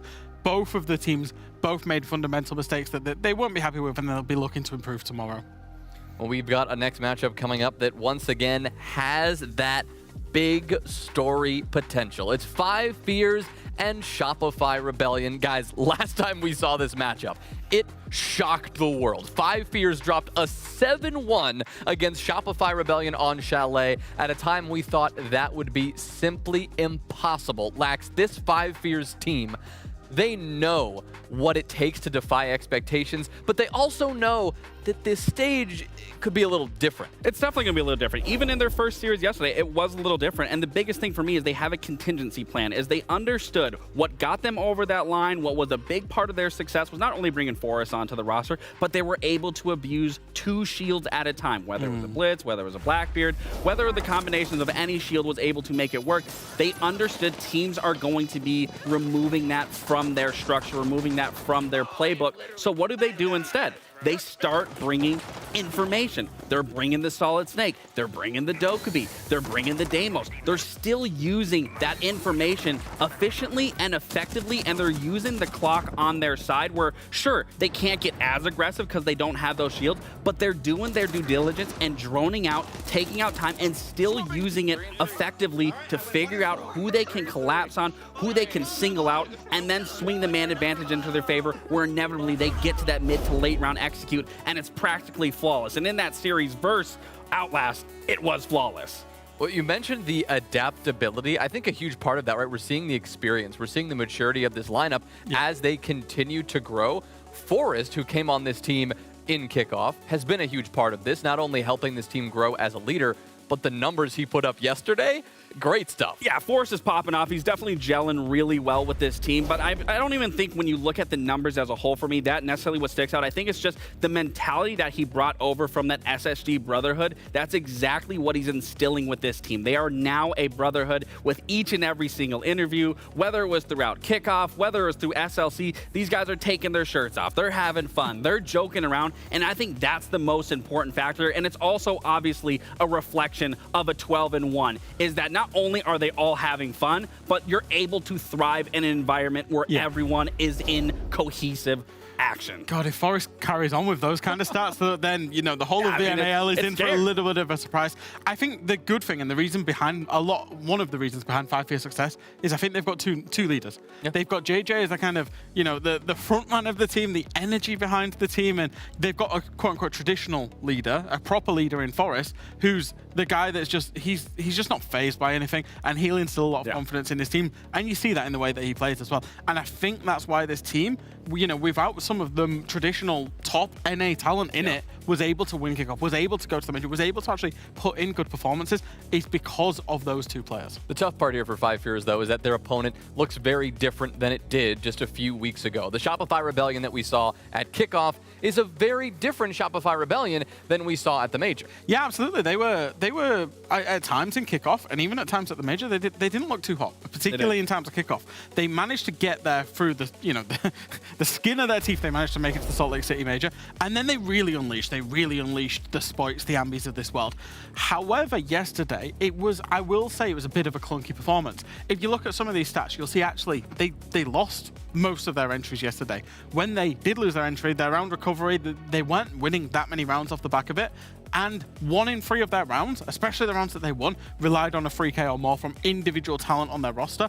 So I think, yes, majorly successful Salt Lake City major, but then it came down with a little bit of a bang yesterday, Lux. Yeah, definitely. And I think for them coming into this, obviously I think they were taken a little bit by surprise by how well C9 was playing, or at least in terms of that aggressive nature, where obviously we've highlighted time and time again that unpredictable style of play will catch more experienced teams off guard because they don't have those little things that they know, little nuances of what each and every player does. However, they do know what Five Fears does. And if they're going into this, I can only imagine when we get into those bans, they are going to alleviate those shields from their playbook and see how they can play the information game. And obviously, a good serving sample isn't what you did against Outlast. Now you're actually going to be put up to the pedestal to see if you can replicate that exact same success that you had yesterday. And honestly, I'm expecting a completely different outcome, or at least a closer match than what we saw in the previous kickoff. Well, yesterday, 5 Fears dismantled Outlast on Chalet. They dismantled Shopify Rebellion on Chalet in kickoff. I have to imagine, Fresh, that's a priority for Shopify Rebellion to get rid of here. Yeah, I think so. I think you take it off the board. I think whenever I want to see these two teams on different maps, I'm looking at maps that are kind of, I want to see strategic depth, you know? Yeah. I don't necessarily want to see the borders and the chalets. These are two top teams inside of this region. So I'm thinking, you know, your clubhouses, maybe even Night Havens, yeah, it's going to come up. And I think, especially on this map, in terms of Night Haven, I think I want to see maps where you can, all 4 sites are defendable, first and foremost. Even the kitchen bomb site can be defended, and multiple ways of attacking as well. I think that's when you're going to see the best version of 2 of the top teams inside of this region. So I'm very, very thankful that we're going to be going to that map. Yeah, I think it's going to be really pivotal for both of these teams to be able to play a solid trade game, because both of these teams can get aggressive at any given time. And I really do expect now, seeing a map like Night Haven Labs, shields are going to be removed from the equation. And I expect a lot of lurky, ratty playstyles happening from both sides, especially on Ambi's side, whether that's the Solid Snake or Dokkaebi coming into play. This is very subjective. I've not got the numbers behind it. I've literally just thought of it inside my head. I wonder if there will be a potential pulse ban coming in for Canadian, you know, in terms of the 5 Fears against Canadian. Because when he's on the defense, he loves the pulse, but particularly on this map, very often below, above sight, whatever. But with the pulse, with the shotgun, he uses it everywhere. I think a very targeted ban could be good. All right, we'll find out. To go to Night Haven Labs for a rematch of one of the most surprising results from kickoff. Well, we get to rehash it right now. Yeah, it'll be a definitely good matchup. I mean, this is the one on paper, Jesse, that I looked at today, and I was like, this one's going to slap. We've had some pretty good games today so far. I mean, even that SSG4 Fun matchup was good. 5 Fears, I think, still cannot escape the doubt that people have about whether this team is the real deal, and they're going up against the team that finished second at Salt Lake City. Should 5 Fears prevail here, I hope you put all of your fears to rest. Rebellion will have their hands full with an insurgent team that absolutely dog-walked Outlast yesterday. Yeah, and as Jonah mentioned on the desk, also dog-walked Shopify Rebellion back during kickoff. That 7-1 victory for 5 Fears is the most dominant loss that the Rebellion have had in over 70 maps. You've got to go all the way back to Stage 2 last season to find a map that went worse for them. That was a 7-0 versus SSG. So they've got a bit of demons when it comes to taking on 5 Fears, but I don't think they could have asked for a better location to have this battle, Parker. Night Haven Labs, maybe the best map in the arsenal for Shopify Rebellion. A 5-game winning streak here on NHL, only broken by an 8-7 loss to Falcons back at SI. So we know how good the Rebellion are on this map. It'll be a tall task for 5 Fears to topple them. Yeah, but I mean, if they show up with the confidence that they had yesterday, you can easily break the mental of Rebellion. I'm not a big self-promoter here, but Troy did come on my podcast, and he talked about why this team faltered against Dark Zero, and the biggest reason was they just lost their mental. They lost their mental against DZ and could not recover. Now, we said it multiple times. It was, you know, it was a pressure cooker for Surf, Rex, and Ambi. It was their first time playing in a grand finals in front of a crowd like that. So obviously you have to be worried about whether they start to get a bit shaky. 5 Fears are not a team where you have to worry about their mental. So even if things are going badly, they are very capable of staying mentally in the game. If they can catch SR off guard early here on a very good map for SR, there is a potential for tilt on the right side of your screen, and 5 Fears can take absolute advantage of that.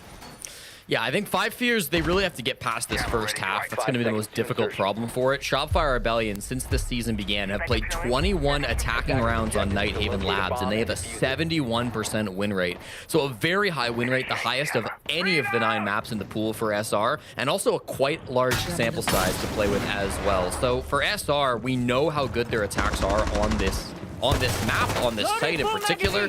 It just feels like they're always confident when it comes down to winning here. So 5 Fears will have to pull out something, I think, a little unexpected, a little bit crazy, something maybe a little wild to catch them off guard. They start relatively standard, though, with a Bandit and Kaid ban. They go for the mirror window here on the IT wall, and we'll be playing around this to try to lock things down. Just assessing what Surf is doing here. You see a lot of teams will open this up, and Either a nitro cell or an impact will come out on the other side of it. Some teams will even be so aggressive that they can fire back. That doesn't seem to be the case here. They're just trying to take care of the mute jammer and find exactly where it's located. There we go. Target acquired. An upside down repel should handle this. There we go. And that'll give safer passage over to that IT wall. Took a little bit of time, but the job gets done by SR. Yeah, not a huge issue for them. They get it open, so they're going to be fine with that. Might be some impacts going their way, but it doesn't look like there was, so they should have that open as soon as they need to. What's the other dimension? That's always the question when it comes to attacking top floor of Nighthaven Labs. Where else are you going to go? And it looks like Rafters might be the play. If they can take this space away from the Azami of Rival, that'll be ideal. He's been pushed back to behind this pillar and is on a drone, so these firebolts can come through and put him in a really awkward spot. This Rival now in a very familiar position for an Azami, taken down by Spoit. That's the very first kill that will happen here. Spoit has made his way up those stairs very quickly, Jesse, and can now hold that cross all the way over towards IT. That'll paralyze these defenders. They are not able to move out of that position, and a very important avenue that needs to be held can no longer be held unless you get Spoit out of that position by firing back. And Spoit's aim's been pretty good since Salt Lake City, so I don't know if I'd want to take that engagement. Same with Rexton. Down goes Fens. Fens and Forrest, the two best players on this 5 Fears team yesterday. Snake, the only one so far on the board, immediately traded out by Ambi. There goes JJ Blast, and it's Foe himself in a 1v4. Canadian getting defused. Get down. Rexton will not allow that to happen because he kills Forrest first. And it's some dominance in round 1 for SR. Yeah, beautiful little push coming through once again for the Rebellion. This is bread and butter, right? This is the bomb site that they've attacked maybe more than any other, and they do a great job pinching into that top floor. You mentioned it with the Capitao bolts. You're easily able to take that Rafters position. Really good util from Spoit to be able to get that opening pick, and then Rexon really just cracks that round wide open, finds a couple of kills. I believe over on the connector side is where he kind of breaks that open. That's where Canadian eventually brought through the defuse kit, so did a really good job of just finding value on multiple different areas on that top floor, working together perfectly coordinated to get those couple of kills. 2 apiece for Spoit and Rexon, and 1 for Ambi is exactly what you want to see as an SR fan. SR team basically has 4 offensive threats because of how passive Canadian plays and how he's very rarely involved in gunfights. On a map like Labs, we're expecting him to play Twitch or a shield operator. So far, he played Ying and is now actually flexing over to Dokkaebi. So they've made some changes in the dying moments of this prep phase. Bringing a traditional hard breacher and the thermite, swapping off of the Hibana. Things obviously staying quite static for 5 Fears. They've got a lot of tools here. They've got info for themselves. They've got info denial. They've got that Thorn as well, and if Snake can have a good game, is honestly is quite commonplace for him since joining this roster. That's a great operator in his hands. Yeah, speaking of the other Snake in this lobby, we've got Ambi jumping on that entry operator with the defuse kit as well. Ambi and Spoit love to do this, where Ambi will grab the Snake and Spoit will grab the Deimos, and it makes it really hard to hide on this bomb site. There's always going to be a roam when you're defending basement on Nighthaven Labs, and of course that is heavily shown by 5 Fears now. All of their players, except for their captain, roaming around this first floor, but Shopify Rebellion have exactly the tools they need to find these players out. So there's no mute being brought, so this Snake should be able to spot every position, and then if you can combine that Snake scan with something like a Deimos track, you can have a really good time clearing these roamers. That will be the goal early on for Shopify Rebellion. They've got a couple players looking towards the basement too, but I don't expect them to go for any type of an execute until they have control up above. Snake is on the run in a showdown against Spoit. Spoit amassing 2 kills. I saw the first kill, but the second? When did that come? Must have been amongst the melee towards the end of the round. They got intel on Snake as he was off site. Now back to drone work they will go as Canadian just checks corners. Bit odd to see him running the AR, as the initial read I heard on that gun was that it wasn't very good, but I mean, the Dokkaebi DMR is not statistically that good either. A lot of players just use the SMG-12 as a primary, but... Time to make a new Jesse, I'm gonna say something mean. Say it. If I'm Canadian, the more opportunities to land a shot, the better. Yeah, I think that's probably fair. This push, taking a lot of space kind of quickly, Parker. Down the cargo stairs, Canadian goes with the SMG, so you're right, using it kind of as a primary here in these close quarter engagements. all the roamers have been pushed back. I'm surprised 5 Fierce didn't try to take more of a fight, but I think worried about some of those aggressive intel gathering operators on the side of SR. Snake still remains, but he's up inside a cafeteria, so he's quite far from where this push is coming from for the Rebellion. They pause a little bit here at the top of the cargo stairs. What is the second step to this execute? That's my biggest question. Yeah, you can't stall out at this current point in time. 35 seconds remain. You are living in a world of danger if you're not quick enough. Ambi takes down one. Spoit is there as well. Spoit will be retrieved. No, that's Rexton retrieved, actually. Spoit is put in the ground. Rival securing that kill. Down goes Canadian. That does not bode well. Rexton now with Diffuse Kit as Surf is watching from above. Surf has picked up 1 kill so far. Rexton gets it down. Surf now in a 1v2 unless Canadian can be retrieved. He might be able to will his teammate back from the dead, but they've got eyes in his direction. Surf's usually a good shot, but Rival is better. 4 kills for Rival as 5 Fears answers back.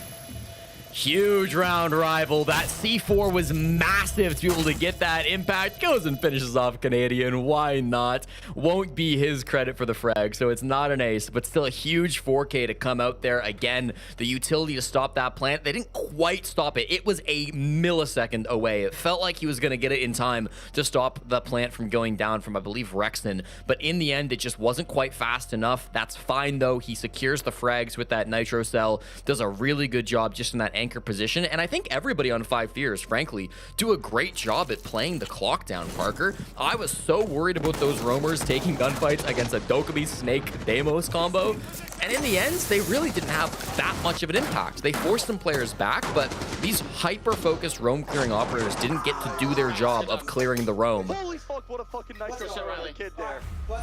So when you go back down to the basement, the insane nitro cell comes out, and you've got the tools that you need to win the round. It's close on time, but really well played by 5 Fears.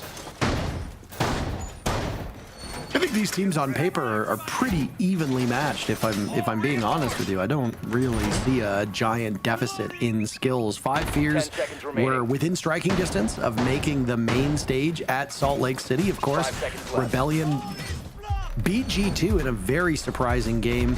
Edged out Twisted Minds before getting ultimately blown out by DZ in the grand finals, but I mean, you still were the second best team at an event, and frankly, the hate that they got for that position is really quite surprising. I mean, there's been a lot of ink spilled on social media and on various community websites about the seeming hate watch that happens, and I mean, hey, we even literally talked about it with M80 versus 100 Thieves, so we're just as guilty of that, but this SR team has continued to make steady improvements, same with 5 Fears, and right now, I think the stylistic matchup is very entertaining to watch.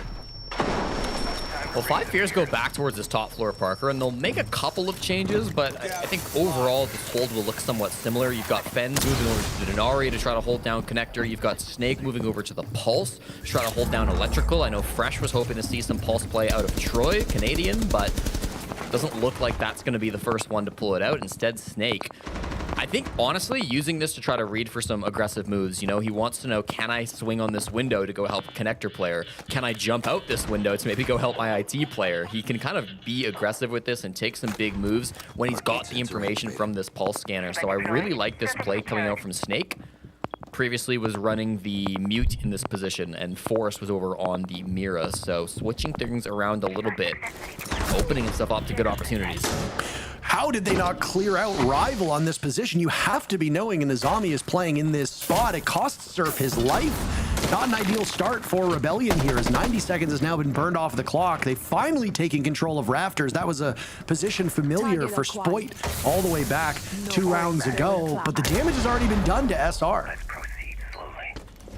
Up the Aqua stairs, here comes another one. It's a team kill from Rival, and he falls right after as well. It's a disaster. Now Snake answers back with 1, so it's still a 3v3. Toxic Babes forced Canadian back. What a pivot it is from the Rebellion, Parker. We thought it was all going to be around IT and Rafters, but instead, Aqua is where the plant will come, and Canadian will start to take this space once again. Just waiting out that gas. Forrest almost predicting how this game would go in his tweet earlier. saying that he was going to have a really rough one. So far, it's been quite tough for him. The best player on 5 Fear's rival was already dealt with, and now it's JJ lined up against Canadian. JJ's attention is elsewhere, and Canadian's not going to be the one to try to drop the shield here. It really does fall onto Ambi, successful in his kill. Burning time, though, is 5 Fear's goal at the moment, as Ambi will go back onto the scanner to see where the 2 remaining players will come from. Snake and Fens outside of the bomb site. They take down Canadian. A great play by Snake. He needs to save the round now, as Spoit and Ambi have reduced 5 Fears to a singular person. Shotgun out, but Ambi saves the day. Canadian was down for the count. You were a bit worried there, but SR ultimately survives.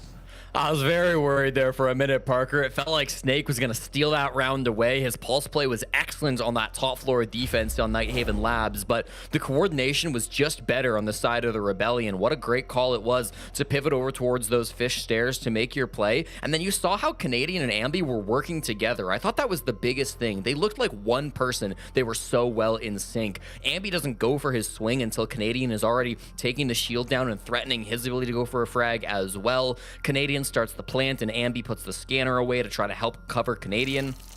The pulse, again, maybe the big wrench in their side that could have been really disastrous for them, but ultimately, Ambi, frankly, prompts the team kill. This is the coordination with Canadian pulling down his shield, and then the Nitro is good to stop Canadian's plants, but Ambi and Spoit are still good enough for those last couple of kills. It's a long-range headshot. As we've seen, things have changed for this SR team, and a big part of the way that they changed the deployment of their players was what allowed Spoit to flourish so well at Salt Lake City. It did hurt Surf's numbers out of everybody, and again, Surf is playing a far more passive style on this map. This is a change that Rebellion wanted. It puts Spoit in a more entry-level, or rather, entry-level sounds like I'm talking about a job here. Oh my goodness. It puts him in more of an entry role, let's put it that way. And Spoit's been doing well. I will say a bit of a finger wag for him not being fast enough onto Raptors to take care of Rival, but I mean, hey, there's going to be missteps. Every team is bound to make mistakes. Right now, we're looking at some pretty good siege between these teams. Far from perfect, but really well matched. Rival will pick off Surf, yet again another early pick. This one really early, 15 seconds into the round. Rebellion without Surf, without that post-up operator, and without the Capitao, things might get a little difficult when you look at what utility remains for SR. Capitao would have played a huge role in that execute and will be unavailable. Yeah, especially because that's your only hard breach that you were bringing as well. And, you know, we're here on Kitchen. It's maybe not the most hard breach focused site, but the freezer hatch will be staying shut the entire round now because they got that kill onto Surf. If they do try to reinforce some of those walls over towards lobby as well, those might be difficult to get open if you're the Rebellion. So this has gotten a lot more hard, a lot more tough with Surf going down in this position. And also just to counter the clash. I mean, this is the worst possible operator you could have lost for this attack, Parker, because they don't have any great responses to Clash now, other than just chucking a couple nades at him. The hatches will stay closed. Rexon will fall as well to the shot from Rival. 7-2 now for him. It's been a really good start to the round for 5 Fears. 5 Fears are the real deal, and I'm hopeful that people are starting to come around to that. A lot of depth on this squad. Maybe not right now. Rival has 7 of their 11 kills, and now he's in the ground. Forrest, JJ, and Fens all held off the score sheet so far, so it's been a bit of a one-man band up to this point. But hey, hope springs eternal, and now you've got opportunities for these 4 remaining players to net some kills. Fens will not be able to do it. JJ neither. What about Forrest? Could we find Forrest's first kill in this round? Ambi seems quite intent on killing just about everybody as he and Canadian will walk in. Forrest does ultimately get one, but the round breaks in favor of the Rebellion, and their lead will grow. You know, Parker, if I could have a dream job that wasn't casting Rainbow Six Siege, I think my dream job would just be sitting behind Ambi and watching him do what he does best every single round, no matter what, because he is so stupidly good in these ridiculous situations where he basically has to frag or they lose the round. I mean, that started so badly for Shopify Rebellion. They instantly lose their Capitao. Rexon goes down not long after. It feels like in the 5v3, the Rebellion don't have any good answers, but Ambi just says, what if I have the answer? Walks up with the snake, finds that first frag onto the player close on the doorway. At the same time, Canadian's fragging a bit too. I think he got 2 kills in the midst of that that round. So it's like all aspects that are needed to come alive for the Rebellion come alive in that moment. And it really does just work together off of some really big gunplay moments. Maybe if you want to be critical, you could say Five Fierce took a few more gunfights than they had to. You saw the Clash putting that shield down and trying to go for an aggressive move. But playing aggro against Ambi, I mean, there's no easy way to play against that guy. Sometimes they're just going to hit nasty shots, and there's really not a lot you can do about it. This is something that was said almost derisively about SR was, you need Ambi to have a life game. Oh, you need Surf to have a life game. Oh, you need Spoit to do the same. And I mean, hey, yeah, I mean, that's great. And obviously you don't want to structure your entire team around that. But when one of those players is popping off, the way Ambi has done in a couple rounds now, it's really challenging to shut them down. And not that Five Fierce don't have a good amount of weapons on their squad. Obviously, Snake has been doing very well. Rival's having a good game. Fenz was their top-rated player yesterday. But I say this with respect, I don't think any of them match up to the capabilities that Ambi has. And again, Ambi doesn't get all these kills alone. He usually gets these as a byproduct of his team. So if you've got Ambi firing on all cylinders, you're going to need a team effort from Five Fierce to shut him down. And given that Forrest just got his first kill and JJ and Fenz are yet to find theirs, it really hasn't been much of a team effort from Five Fierce, and that is the concern. Yeah, I mean, you mentioned Forrest there, Parker. Laxing talked about it on the desk, but he went 12-1 yesterday. As far as my numbers go back, that was the single best game of Forrest's career. Now, my numbers only go back to the start of Blast in Rainbow Six Siege, and he was a pro before then, so I can't say definitively it's the best game he's ever played, but it's hard to beat 12-1, I'll tell you that. For him to not be showing up to the same extent here today, I think definitely partly explains the result we're seeing in front of us with Five Fierce struggling to take down the Rebellion. He'll be playing top floor and electrical right now, but I don't know if the Rebels really care. Lots of pressure coming in from outside the map. They get the IT breach open, does Surf, and then follows it up with a pick onto Rival. Best player from Five Fierce falling early in round 5. I mean, Rival was going for those opening picks multiple times, right, Jesse? And he was successful. He took Surf out of action in rounds 3 and 4. It didn't ultimately do much beyond getting that first pick because the rounds were still won by SR. I guess the way it was is you get the first, you surrender the first pick of your Shopify Rebellion, and then you end up winning the round. How does it work the other way? They got the first pick. Do they give the round to Five Fierce? A puzzling one. I'm gonna say probably not. Not with continue to rack up the van count. Okay. Anything's possible, but this feels very good right now for the Rebellion. They got lots of time to play with here, Jesse. Still half the round to go. One player on each floor, too. Yesterday, JJ went 1 and 4, and we said we didn't really want to drag him too much because it was the rest of the team was just killing everybody. Now JJ's 0 and 5, and I mean he's at least being somewhat involved in these altercations. Just not really finding it the way he needs to. Fenz will get on the board himself. His very first kill in round number 5, a bit late, especially with how good Fenz was yesterday. If you watched the game yesterday, he was playing under the alias MF. Forrest was playing under Foe. Big props to Ubisoft for fixing all of the names. That includes the freak show that was the Cloud9 names. I believe they've all been fixed for today's match.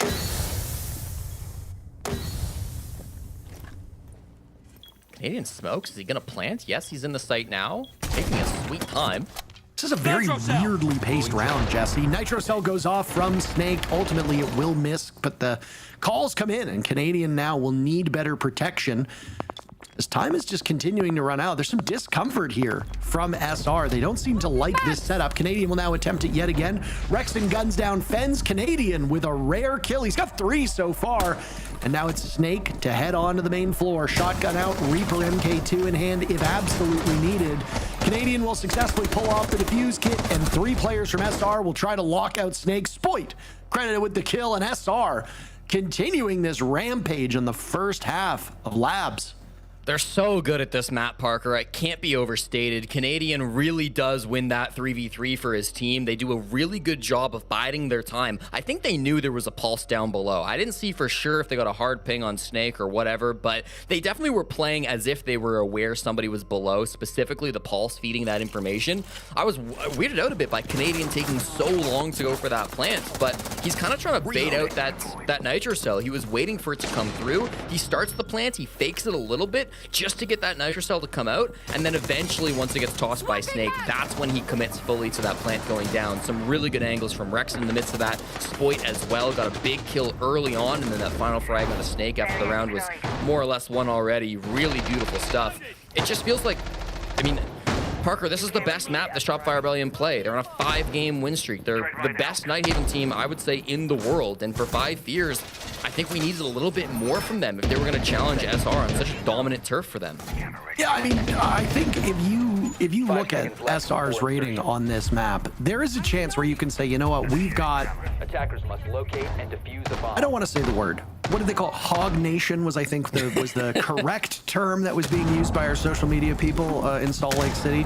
If you think, hey man, you know, we're the leaders of Hog Nation here. We're gonna let our hogs fly. You can take SR to their map and beat them. That is one hell of a statement. And after the way 5 Fears have been playing, maybe they suspected that we've got an idea. Right now, it certainly looks like an idea, but not necessarily a good one at that. But again, there is a second half to this map. So maybe 5 Fears' fortunes change when they get to attack. Maybe they're just not quite the defender team on this map that they had hoped for. The problem is that you got to keep this gap close. Even if you are a good attacking team, a 5-1 half, that is very hard to come back from, no matter your comfort level. Yeah, I agree 100%. This is such a critical round for 5 Fears to win. The good news is they've gone back to the basement. This is the one site that they were successful earlier on here in this match. If the Rebellion win it, they will have won all 4 sites and attacking World Tour on Nighthaven, which just cements how good they are really attacking onto this map. But it's not going to be a simple round for the Rebellion either, Parker. They've got lots to deal with inside the site. They've successfully drone out JJ on this Azami, trying to play close in towards the breach, and not really a heavy roam game either, because this focus is really just on the site. Fens heating up could also be a difference maker in and of itself. You're still really suffering through a wealth of kills. JJ 0, Forest 2, Fens 2, even Snakes only got 4 at this point. If Rival hadn't single-handedly stolen that round on 5 Fears earlier and done some serious damage, 2 of those 7 kills were spawn peaks that happened earlier in the rounds, then maybe 5 Fears has a fighting chance here. But it's your gunners are going up against really good players. You have to go up against a Spoit and Ambi, both of whom are shooting. Good luck. Every team in the league knows how tough that can be. And so far, it's really benefited this SR squad. Fight for Rival. This is critical for him to win, but he can't do it. Spoit beats him and evens the numbers back up at 4. That's such a critical pick. Now, Canadian does get down in the midst of this. Was, I believe, pushing in towards Garage. This player inside of Warehouse going to be a big factor. Here comes Snake. Needs to win this fight, but can't do it either. Every important pick that Spoit needs to win to keep his team competitive in this round, he has been winning. 35 seconds. The clock is tight, but they've got the numbers. Canadian picked back up by Rexon. Spoit hoping to break double digits here as out goes a logic bomb. He's still got 2 in back pocket to harass these remaining players on 5 Fears. The 3 players remaining on 5 Fears all have the lowest kill total. That is not something you usually like to see. Still winnable though. At any moment, you know the impact that they can have. The opportunity just needs to present itself, and it almost does. Unfortunately, it falls by the wayside, and it's all up to JJ to shut this down. Canadian can be stopped before that diffuser's planted, but Surf denies him a kill in the first half. 5-1, the scoreline for SR. Oh my, Desk, have fun with that first half. First half, I mean, it was fun. That is for sure. I had but a lot of fun, mostly if Parker, you're thank you. Shopify Rebellion. Mostly if you're Surf, or rather Spoit, and Ambi, they're going absolutely nuts. I mean, this is the Spoit that we have always, that has been the fabled Spoit that's been the talk of, I don't know, NAL for a million years. This is the Spoit that I know and love, Jonah. You know, we saw him all the way back on the days, and, you know, Europe misses this Spoit, I will say. But honestly, it was a change that the Shopify Rebellion made, I think, was to unleash these 2 guys, really let them play. We've seen them play on a lot of fun, fragging operators. I think the Dokkaebi changed for Spoit as well. He seems to like it a lot. Both of these guys are just absolutely coming alive. They are so pivotal to the Shopify Rebellion team. When they let themselves go, they can just hit 1, 2, 3, 4 nut shots, no problem, and it sets them up for success. Absolutely. And for me also on that attacking half, I mean, they were playing so tightly together where they were really stopping stopping any bit of aggression that Five Fears was throwing at them. And I think Five Fears in a couple of those rounds was making a couple misplays. There was that one round from JJ where Troy pushed up onto him on the shield.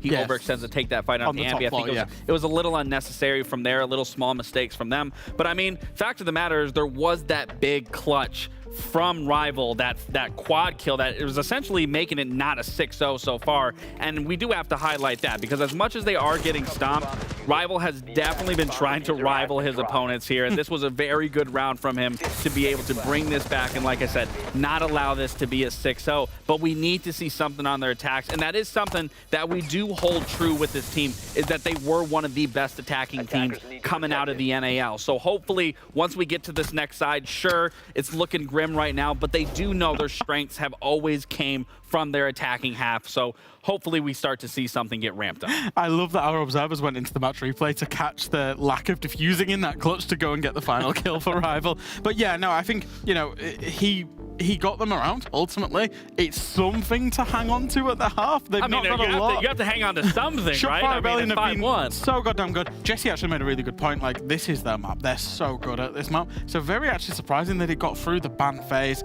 As we come into the bans, this is a little bit of a sore subject because we thought maybe Shields against Forest. Obviously, they're going to the attack. And I speculated maybe a Pulse. I doubt a Pulse will happen. And neither. At the mid-half, if we're both wrong, if we don't see a Shield ban, we don't see a Pulse ban. Nomad ban's a little bit unusual, though. Yeah. I think they're just going to try to control flow, especially for flanks from Rival, flanks from Snake. I think they're going to try to put pressure on there to just kind of keep everyone... Oh, wait, no. What am I talking about? Yeah, they're on the attack. It's flanks from Ambi. Sorry, my fault. Completely lost my train of thought there. All good, all good. Five Fears, if they're not careful here, this is going to be a complete reversal of the scoreline that they delivered. I'm already losing my job. Shopify Rebellion not too long ago, so a lot of work for them left to do, okay? Thank you very, very much.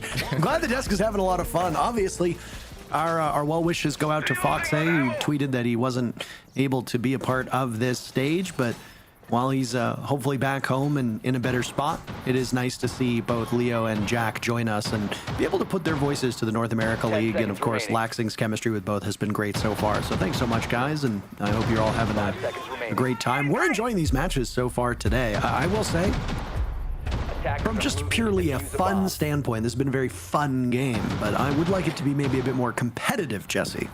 Yeah, Five Fears are going to really need to lock in here on the attack. I think with their operator bans, they've been really targeting a couple players in specific. The Azami ban, of course, targeting Spoit. This is the only operator that he plays here on the top floor, so it's not going to be a huge shock to see that getting taken out. And then the Mira ban as well. This is Rexon's most common operator, but it's his most common operator because you almost always see a Kaid Bandit ban for Nighthaven top floor. So with Kaid open, Rexon will stay happy to jump on that operator. It's going to make getting the walls very difficult, but Five Fears have a plan. They've put JJ on the Maverick specifically to counter this Kaid play being brought out by Rexon. So we'll see the walls getting opened up now, even if they are slow and steady for the Rebels. Of course, they ban out the Nomad, which is the primary operator played by Snake on this site, and the Capitao, which has been Forrest's favorite operator here on Nighthaven.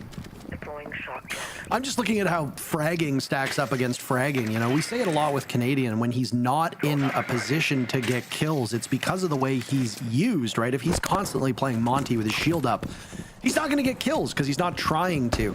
When you look at somebody like JJ is in a very similar position when he is playing certain operators, but in this particular map, no, he's just been left in very unwinnable spots where he could probably get a desperation kill before getting dragged down, but he's getting, you know, mobbed by 2-3 really good aggro gunners on Rebellion time and time again. So again, it's not that they're necessarily having a bad day, it's that they're running into better players, and those better players are making them look like they're having a bad day, which is frankly like credit to Ambi and Spoit with the way they're playing more than it is a, you know, a wag of the finger for how JJ is playing, for example. Here comes the track straight on to Canadian playing the Clash. The desk were predicting some operator bans. I thought they might ban the Clash on the side of 5 Fears. Canadian plays so much Clash on this map, but they've got answers. Great shot by Snake will take him down. Unfortunately, both captains have fallen. We saw the earlier frag onto JJ Blast going 007 here in round 7 of Nighthaven. You can pick up that diffuser and the wall is open, so it's not like the game is completely gone for 5 Fears, but they're still in a tricky spot. They don't really have control of Connector, and they don't have control of Fish either. I do like that they've got Rafters, admittedly not being actively patrolled by Rebellion, so it shouldn't be too much of a dogfight to take care of that part of the map. When Rebellion was on attack, you saw how badly they needed to capture Rafters. Now it's Fens in that position as Ambi is taking down Rival, and Fens almost dies, and then will do so to Rexton. SR on a full court press right now, and Snake just managing to evade them. He's got a track, but Surf has the intel better, and 6-1 for SR. 5 Fears are having a day they want to forget. I'm certain of that. Business as usual for the second best team out of Salt Lake City. We were hoping the attacks would be better for 5 Fears on this map, but unfortunately, Parker, they're just tripping over the basics. They chose to ban the Mira. They chose to leave open the Kaid with the goal of playing the Maverick, and still, that wall took over a minute and a half to fully get opened. JJ was facing a lot of pressure over on that IT breach, and he spent a long time trying to break it open. Here's the replay, ends up just eating a Nitro Cell. Bad place to jump on drones. They had very little map control when going for this execute. Nobody ever pressured the connector side, and it was only Snake that ever pushed his way up Aqua. And by the time Snake got there, the rest of his team was dead. I mean, he was so late taking that space, so they lose a lot of time on the walls. They really go for quite a one-dimensional push on the side of 5 Fears, and Shopify Rebellion, they simply shut it down as they make those big swings happen. Nice from Rexton to step up and get a little 2K with TCSG, but all in all, it just feels like an easy game for Shopify Rebellion.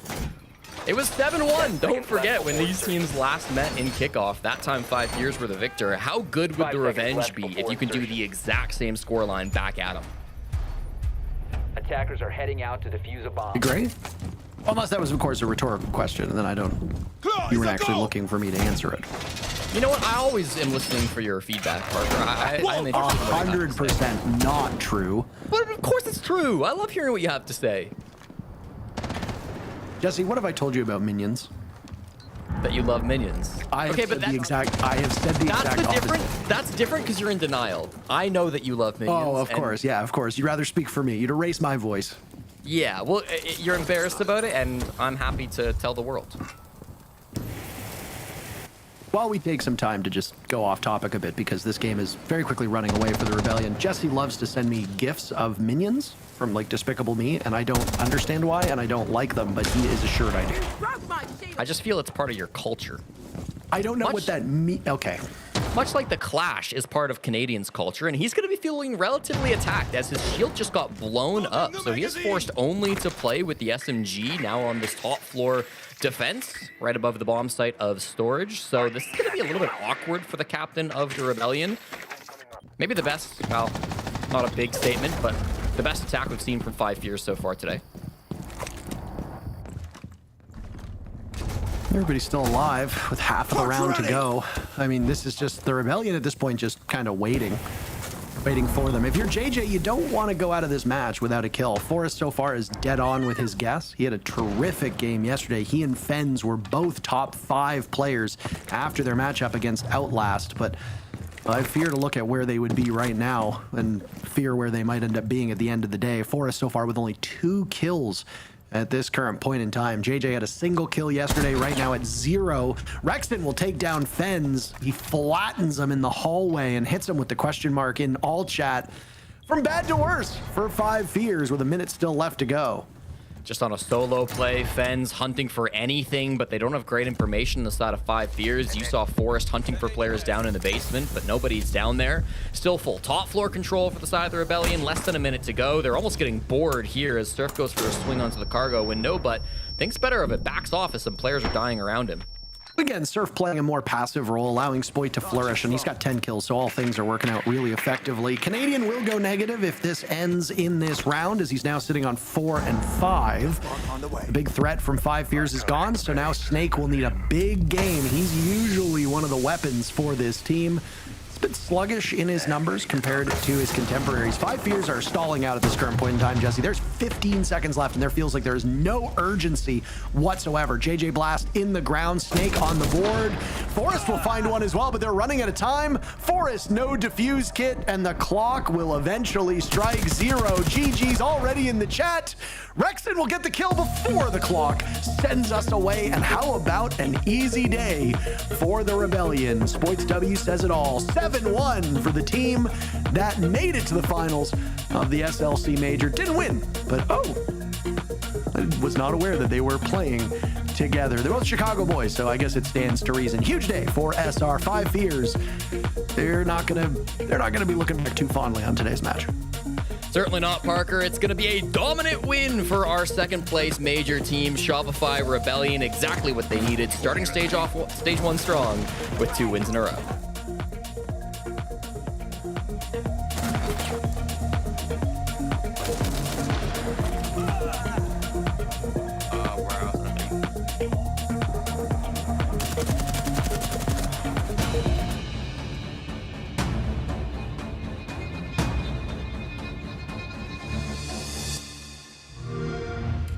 Pick up the pace, ain't no time to waste. Hey, give me the gold, breaking it right to the goal.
Well, a dominant 7-1 win for Shopify Rebellion. A complete flip of the script from kickoff. They're the ones that destroy 5 Fears this time. Spoit's been playing great, and he's standing by as we welcome him in now. Congratulations, Spoit, on the win. Well played from you. Well played from Ambi. I mean, I was loving to see the competition between you two there. When you're winning a game this dominantly, this quickly, is there like competition between you guys? Does that start to come out? No, I mean, we knew these guys were a sorry-ass team anyway going into this. Like, you know, they like to talk a lot of shit. Here they are putting up a sorry performance. The NAL champs for what? Like, you know, I trust the team. I felt like everyone was doing good. Nothing that they did today worked really that well. We just forced them to clear us in our spots. They couldn't do that, you know, so it's like, you know, it's just a good day at the office. Eating good. Nice. Spoke, obviously, congrats on the victory. You and Ambi have been sensational. I think it's worth saying since, you know, Salt Lake City. Both of you today, I mean, look at those stats. What changed? You know, at some point during kickoff, maybe in Salt Lake, what was the moment in terms of changing to unleash the two of you? No, I think it's just like, you know, I had a conversation with you guys earlier. It's just like we had a little rocky, you know, kickoff, and then into the Salt Lake, our confidence came back. And for us, it's just we always know we're a good team, and all the players in the league as well know we're a good team. We just gotta prove it to ourselves and just be confident. Like, confidence is just everything when you play a game like this. Like, yeah. It's just all the pressure you gotta deal with, you know, doing stuff together, you know, iron in the fundamentals, like the 3-2-1s, playing off each other, all that stuff. So for us, it's just like getting the confidence back and just, you know, iron everything in, and it shows. Well, confidence is key, and congratulations on yet another victory. I do want to talk about kind of, you know, what was the takeaway from yesterday's performance? I think, you know, obviously you don't want to win the way that you guys did. Granted, you got 3 points. I think it could have been cleaner from you guys, but then you come into today, and it was just a night and day difference. You guys tightened up on your attacks. You guys were there for trade. There was always a response for whatever was in front of you. Just if you want to run me through what the difference was yesterday coming into today. I mean, I think yesterday we kind of just went with emotion, I guess, I want to say. I do want to say that it felt like a bit of nerves there as well yesterday. Like, first game back kind of vibe after Salt Lake. And yeah, I mean, first game. Today we just felt like good, no nerves, just played our game, focused on ourselves, and it really showed in the server. So that just goes back to what I said about like confidence, like how big of a difference that is. Yeah. And yeah, I think today we were just good at like pointing out the problems and solving them before they actually happened. Like yesterday, like, you know, we got the wrong operator on some attacks, and we still went through with the same attack instead of adapting on the way. So that was the big thing today. Listen, and I know you said they were a sorry-ass team putting up a sorry-ass performance. I see that you guys didn't even go for a shield operator ban. You guys really didn't play into what their strengths have been. You just completely ignored that entirely. No, but they have a lot of strength. I do want to give the props to them. Like, they are a great team. I think Forest elevated them a lot, and especially with the meta, how it's played right now, I think they're very good at like utilizing the power-ups in this game. Like, you know, the Deimos, the Snake, the Glass Ying, the shields. So I do want to give props for them with that stuff. But, you know, even with the shields, like, there's so many counters these days. Like, they left Clash up first. Like, that's a direct shield counter. You have like Ella and Thorn, all these operators. So yeah. All right, thank you so much, Boyd. Great answers as always. We appreciate your time, and we will see you, I'm sure, down the road in just a bit. Thanks, Ben. Well, that is the definition of an Uno reverse here from Shopify Rebellion. They absolutely dismantled. Do we have it there? Oh, honestly, I beautiful. love this. This is such a great addition for the EML and NAL to just be able to use this in the background and just kind of paint a little bit of a different picture for us and for you guys to see. Truly an insane way to flip the script. I mean, how quickly it changed, really. Oh. Yeah. Like, 7-1, even in a best of one, is dominant. Shows that there is clearly an upper hand of one team over the other. It's been a few weeks, basically. It's been a month, and now it is a completely different story. It really has been, and I think, you know, Shopify just, I see them on the up and up, and Spike said yesterday, maybe they were a little bit nervous, maybe they had a little bit going on. It happens. It's play day one of a big league. We're back in the major leagues again. However, I think the very first kill, actually, I saw it, and it was a kill on the catwalk. and it was Spoit and Rexon, it was a Nomad and a Capital utility dumped together to kill this army over on the catwalk. And as soon as that came off, I thought, yeah, Shopify fancy it today. And their team play, their chemistry, their coordination, all those buzzwords that we end up saying, genuinely, all of it was so on point that they were truly dominant. That would have been a 7-0, but for a clutch, but for a 4K. Yeah, exactly. Like, they were so good today. And 5 Fears are not, they're not terrible opposition. They're not a lower table team. They're the champions of kickoff. It's just that Shopify were that on it today. And honestly, I mean, you've seen it with you, coach, and I've been there as a player. Sometimes the stars align for the other team, and no matter what you try to do, you just get shut down every single time. But even with that being said, I think another big reason for me that this game kind of went the way that it did is obviously the serving sample. As for yesterday, for example, you see 5 Fears go against Outlast. They dominate them. When you dominate like that, you don't take a lot from that game. You just kind of carry that momentum, but it didn't really test them. It didn't really make them have to work very hard. True. Where in their series against Cloud9, they did get pushed to a brink where it almost went OT, where those nerves really had to be looked at and understood, okay, we can't replicate this. We can't have this going into tomorrow. And then boom, instant change of result, 7-1 sweep. I mean, it was a night and day difference, definitely.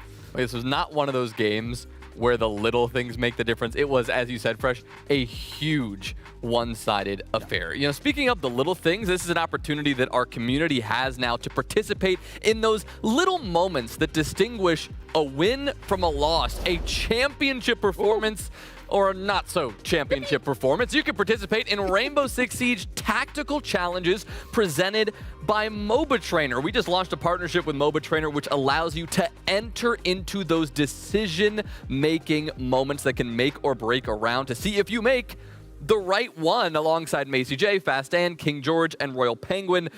MOBA Trainer released 5 unique scenarios that anybody can go and actually participate in to see if they make the right choice. If you do, you have an opportunity to win a chance at enter into a giveaway for a Salt Lake City major skin. I mean, this is a crazy opportunity because I always love talking about the little things that make the difference, right? Those moments where if one person swings this angle, that'll win the game for them, or it could lose the game for them. Like, being in those situations must be so impressive. Are you making reference to the SSG game currently? Not to the SSG. Yeah, I mean, just like literally any game that could ever happen. I mean, we all play ranked, right? We've all played ranked. We've all been there, and we've also seen potentially, a lot of people in ranked make the wrong decision, and you think if you just made the right decision, we'd have won that round, we'd have won that game. Easy peasy. SI for me versus BDS. I'm IQ over in CCTV, and there's a yokai in Archive. There is. That is exactly. Yeah, exactly. If you'd have made the right decision, had I been over there, had my team not put IQ inside CCTV and me not question it, who knows what could have happened. If you'd have had MOBA Trainer, you'd have made the right decision there. You'd have maybe won more games at SI. And that's what it is. Training that, it's training the mind inside of Siege, because Siege isn't just an FPS. It isn't just a run and gun type game. There is a whole strategy element. So training your decision making, very important. And anyone can go and do that at r6.mobatrainer.com if you want to actually get in on the action. But we move on to our 4th matchup of the night, which has the possibility of looking a lot similar to our 3rd one in terms of the overall result as Dark Zero and Outlast. And this one is scary. You're looking at the team to beat, the team that everyone should be scared of. Outlast. Versus, so true. You got me there. Versus the team that I think is scared of everybody here. Of course, Dark Zero are the team at the top of the table. What are Outlast supposed to do?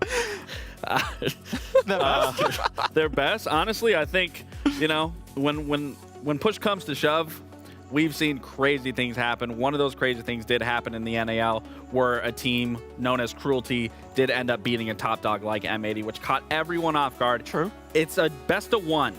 Anything can happen. Now, anything can happen. Do I think that anything is going to happen? What do you think, Jack? No. Okay, great. I mean, it is as simple as that. I mean, I'm also a massive TC shield, though, I'll be honest. Well, you called it before anybody. I did. Exactly. You called they were winning major. I did, but that's true. Outlast have their work cut out for them because Dark Zero, I mean, we see this team as one of the most strategically sound teams out there. And we see that the fruits of their labor when they're winning these attacking rounds, It's unreal. And that is a great way to define and explain Dark Zero without even saying their name, is they are a strategically sound team, and it plays into how well they are on their attack, especially with the additions of Kino and NJR. And you can clearly see this was at SLC, how high their success rate was on attack, and that really paints the picture of how strategically sound this team has been, because when you think about it and all the different roles on this team, every single player is put into a role that highly favors their play style, and they play it perfectly, which is why when they start on these attacks, they are so strong, whether it's in the beginning of the round, the middle, or the end. They always have something for whatever the sites are calling side. I mean, the team composition is kind of perfect when you think about it, you know. The Kino edition, I think particularly the fact it's a natural shield player. We've talked about it a lot tonight, but the fact that Kino will jump on, he'll play the shields, you've kind of got Fultz as the brain. And then you've got some serious aggressive talent in Newers and NJR. Yeah. Link that up as well.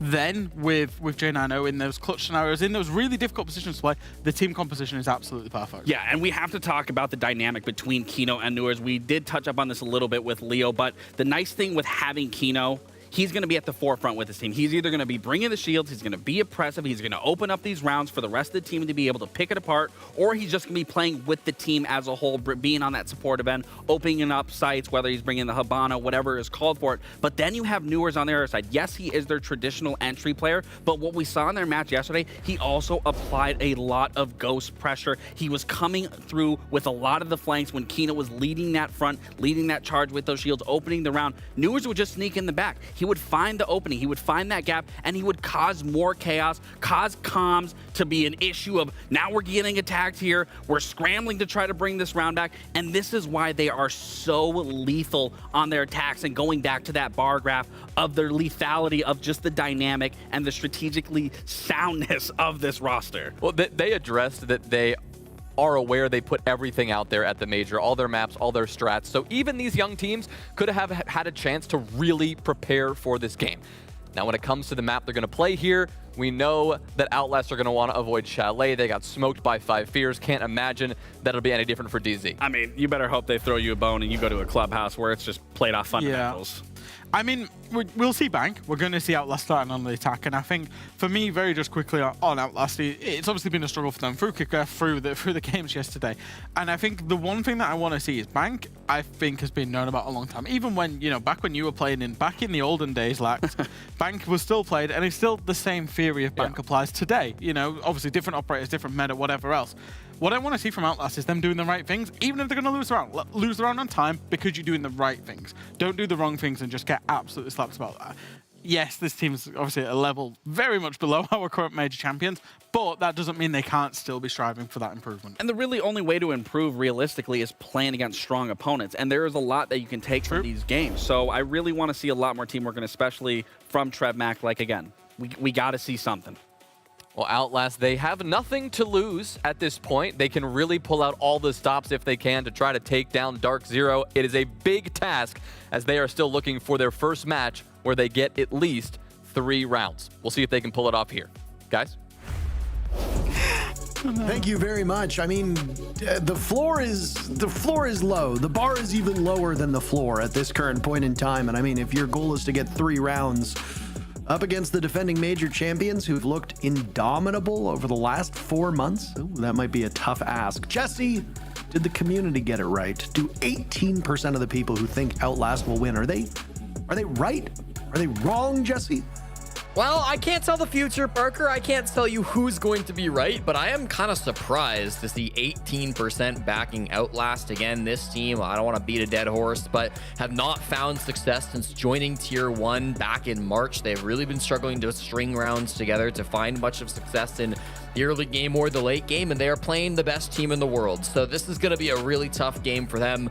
I want to see them come through with some innovative strategies. I want to see them working on some of these entries, working on that coordination. That's going to be all that I think you can ask for out of Outlast today. Let's see what they've got. Let's see what they can improve upon from yesterday, and hopefully give us a good show versus what are, again, the best team in the world.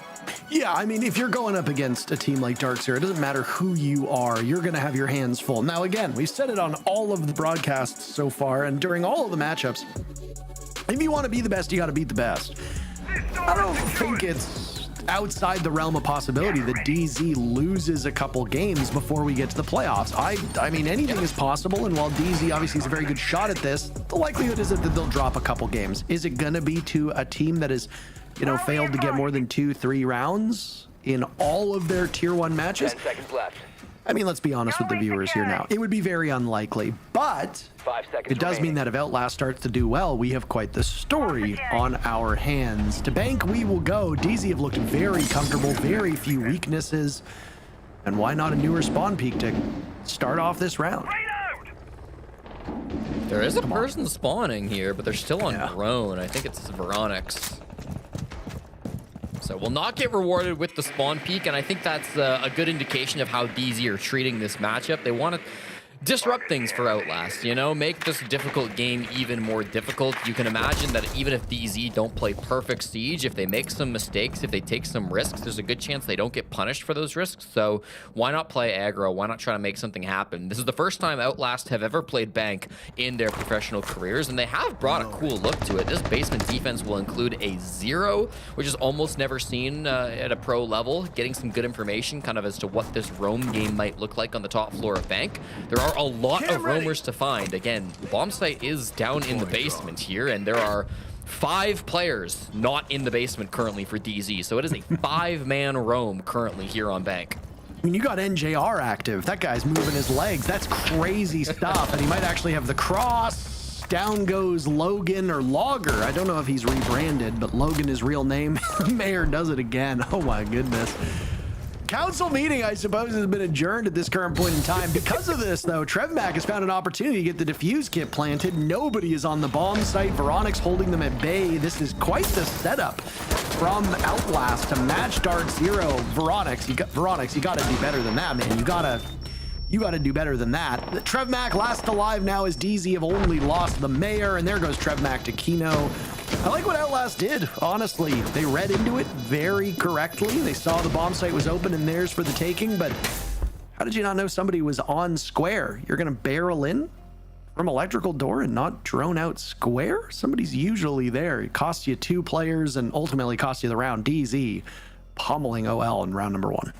Yeah, I feel like they knew there was a roam game. I don't know if they realized it was a 5-man roam game. I mean, if you're aware of that defense setup for Outlast, you could just go through Dirt Tunnel, get all 5 of your players in the site, and then play defense on offense. But they did try to come in through square, as you mentioned, Parker. And because they do this, they lose a couple of bodies early to NJR.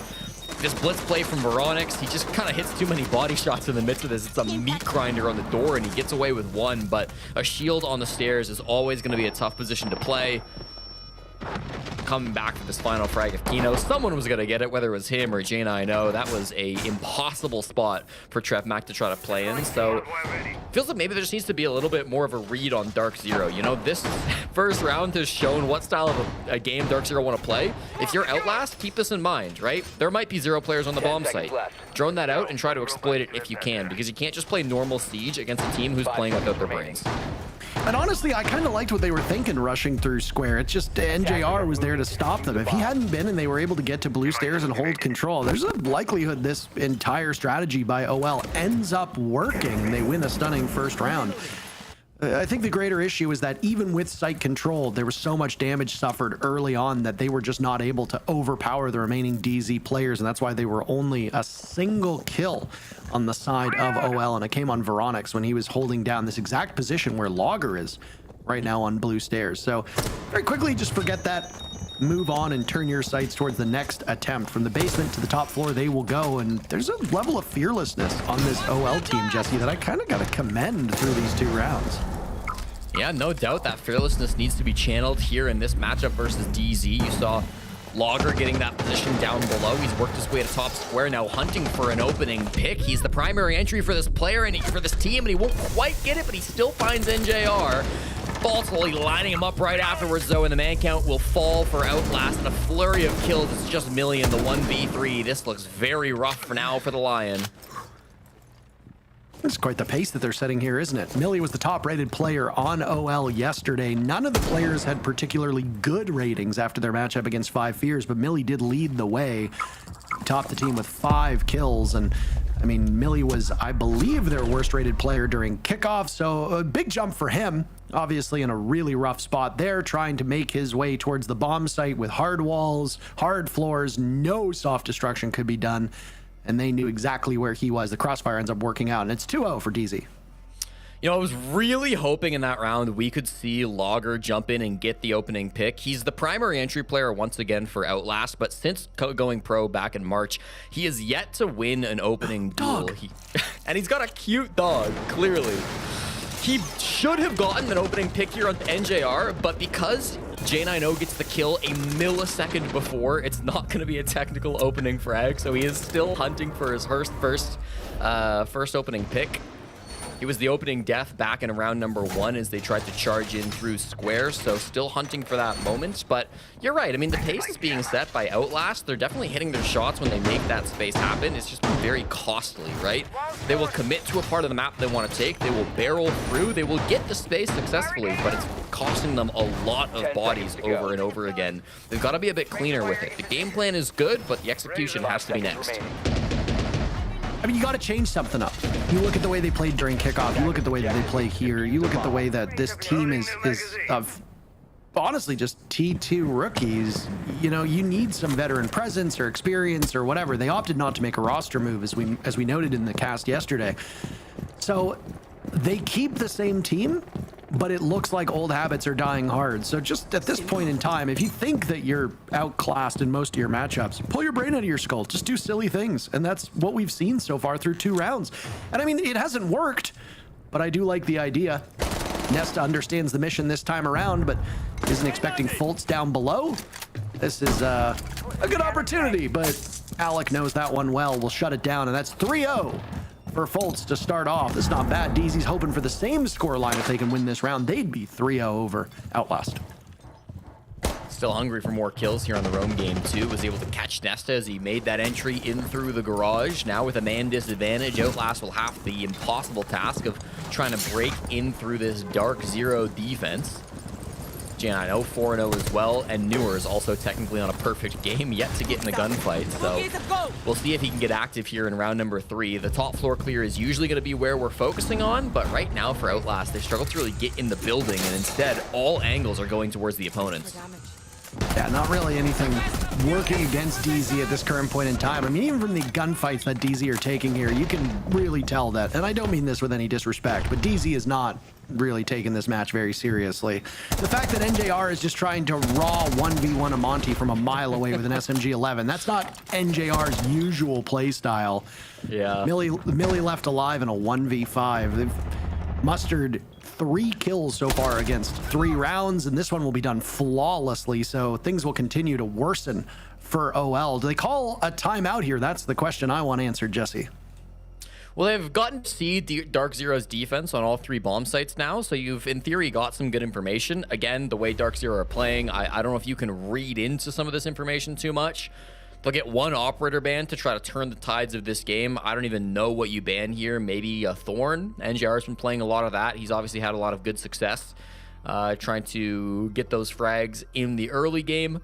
They will go for the Mute instead. I think that's a fine ban. It's been played every round too, but they're going to need a whole lot more to be able to clutch this one up. I think the important thing for Outlast, as they do call their attack timeout, is just to try to get some big individual experience here at a tier 1 level, right? I mean, all 5 of these players are still rookies. They played 4 games back during kickoff, a game yesterday, but they're really just at the very start of their pro career. Most of the guys on this team are 19 or 20 or 21 years old. Like, they're all very young players who could have a bright future in front of them. Because there's no leadership figure on this team, like there is with, say, Forrest on 5 Fears, or even like Packer on 4 Fun, you kind of are going to struggle to be able to put together round wins and to put together a real cohesive identity as a team. But I still think it's important for players to take these moments seriously, to try to find any spark of life that they can, even in these tough games versus DZ, because you never know who's watching. You never know what opportunity is going to come next.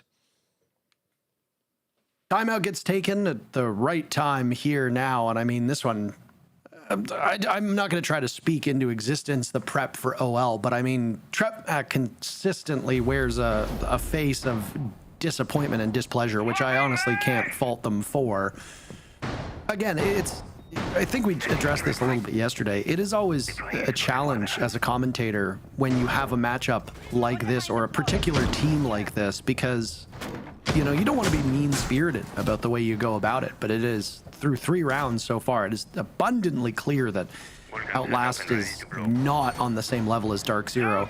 Things can change in a heartbeat, and we could end up having, you know, this could end up being a 7-5 matchup. You know, still won by Dark Zero, maybe won by Outlast, but it hinges on an awful lot. And it's just, when you look at a guy like Trev Mack, and you look at some of the players on Outlast, you take no pleasure in things just not working and the team just not clicking. You want them to improve. And I mean, Outlast has probably made some gradual improvements from kickoff, Jesse, but just as we said yesterday and we've been watching today and talking about as well, pretty much every team has improved. So it's not even about you need to get better. You need to get better more than your opponents do.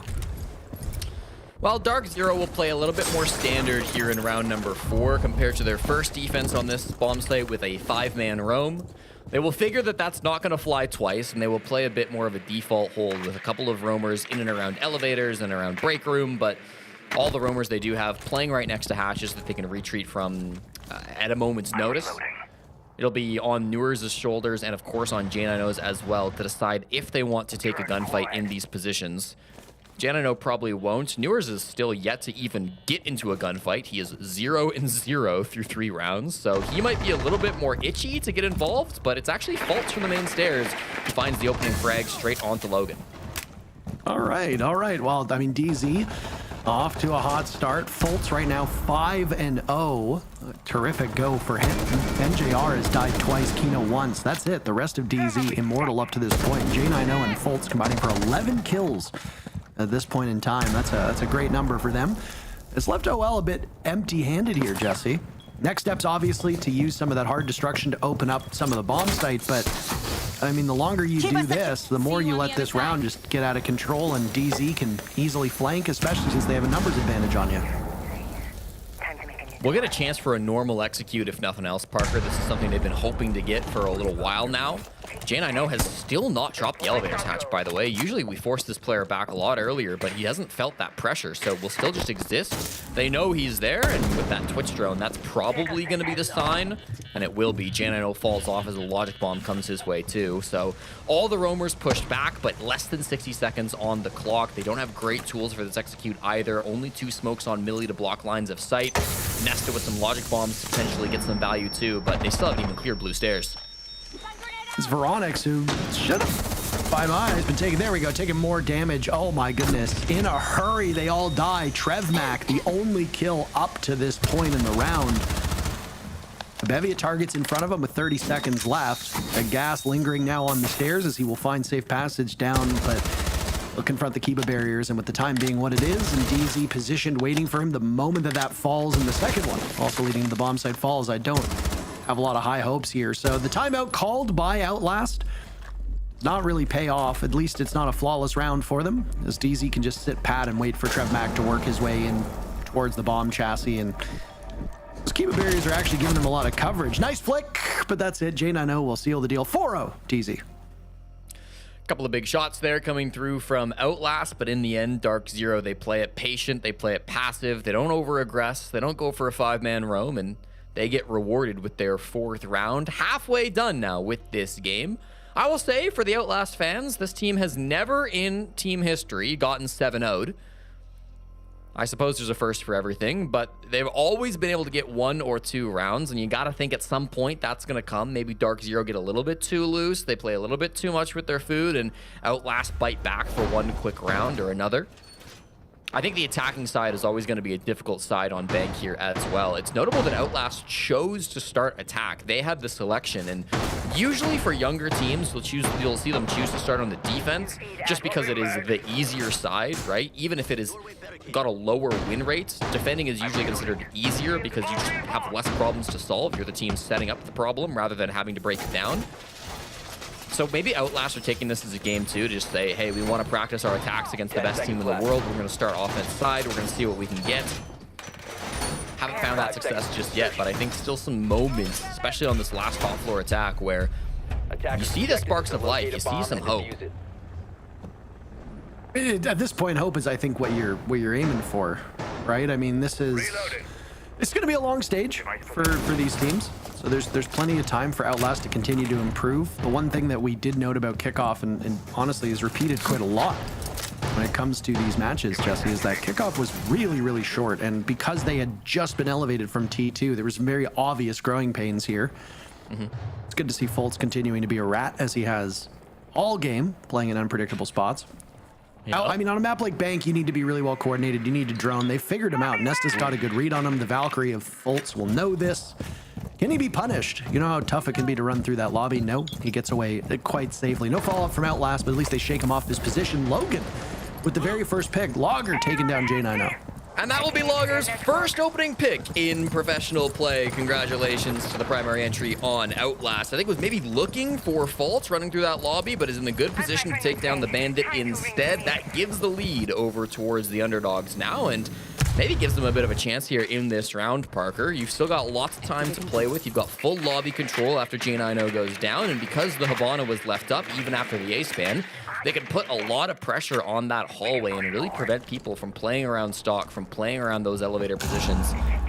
Opens the door for Nesta now to walk up on the Monty as well. The cheese player for Outlast, who will be trying to make his way in towards site and get that plant down. Surrounding their Monty is going to be critical for Outlast to take this space and to try to work in for a plant. Fultz surely hears this Monty right now, as the Canadian Nesta takes up space on the stairs, chased off by one of those gas canisters. Tossed by Kino, still 2 in pocket, a minute to go. So you're going to be without coverage for that smoke canister for a little bit. Logan's got the bees in hand and will likely go up towards that position. There's the coordination. Nesta looking for a golden opportunity. He'll find it. He's able to waltz on up, and that's Fultz now being watched. Winnable, I suppose, for Outlast.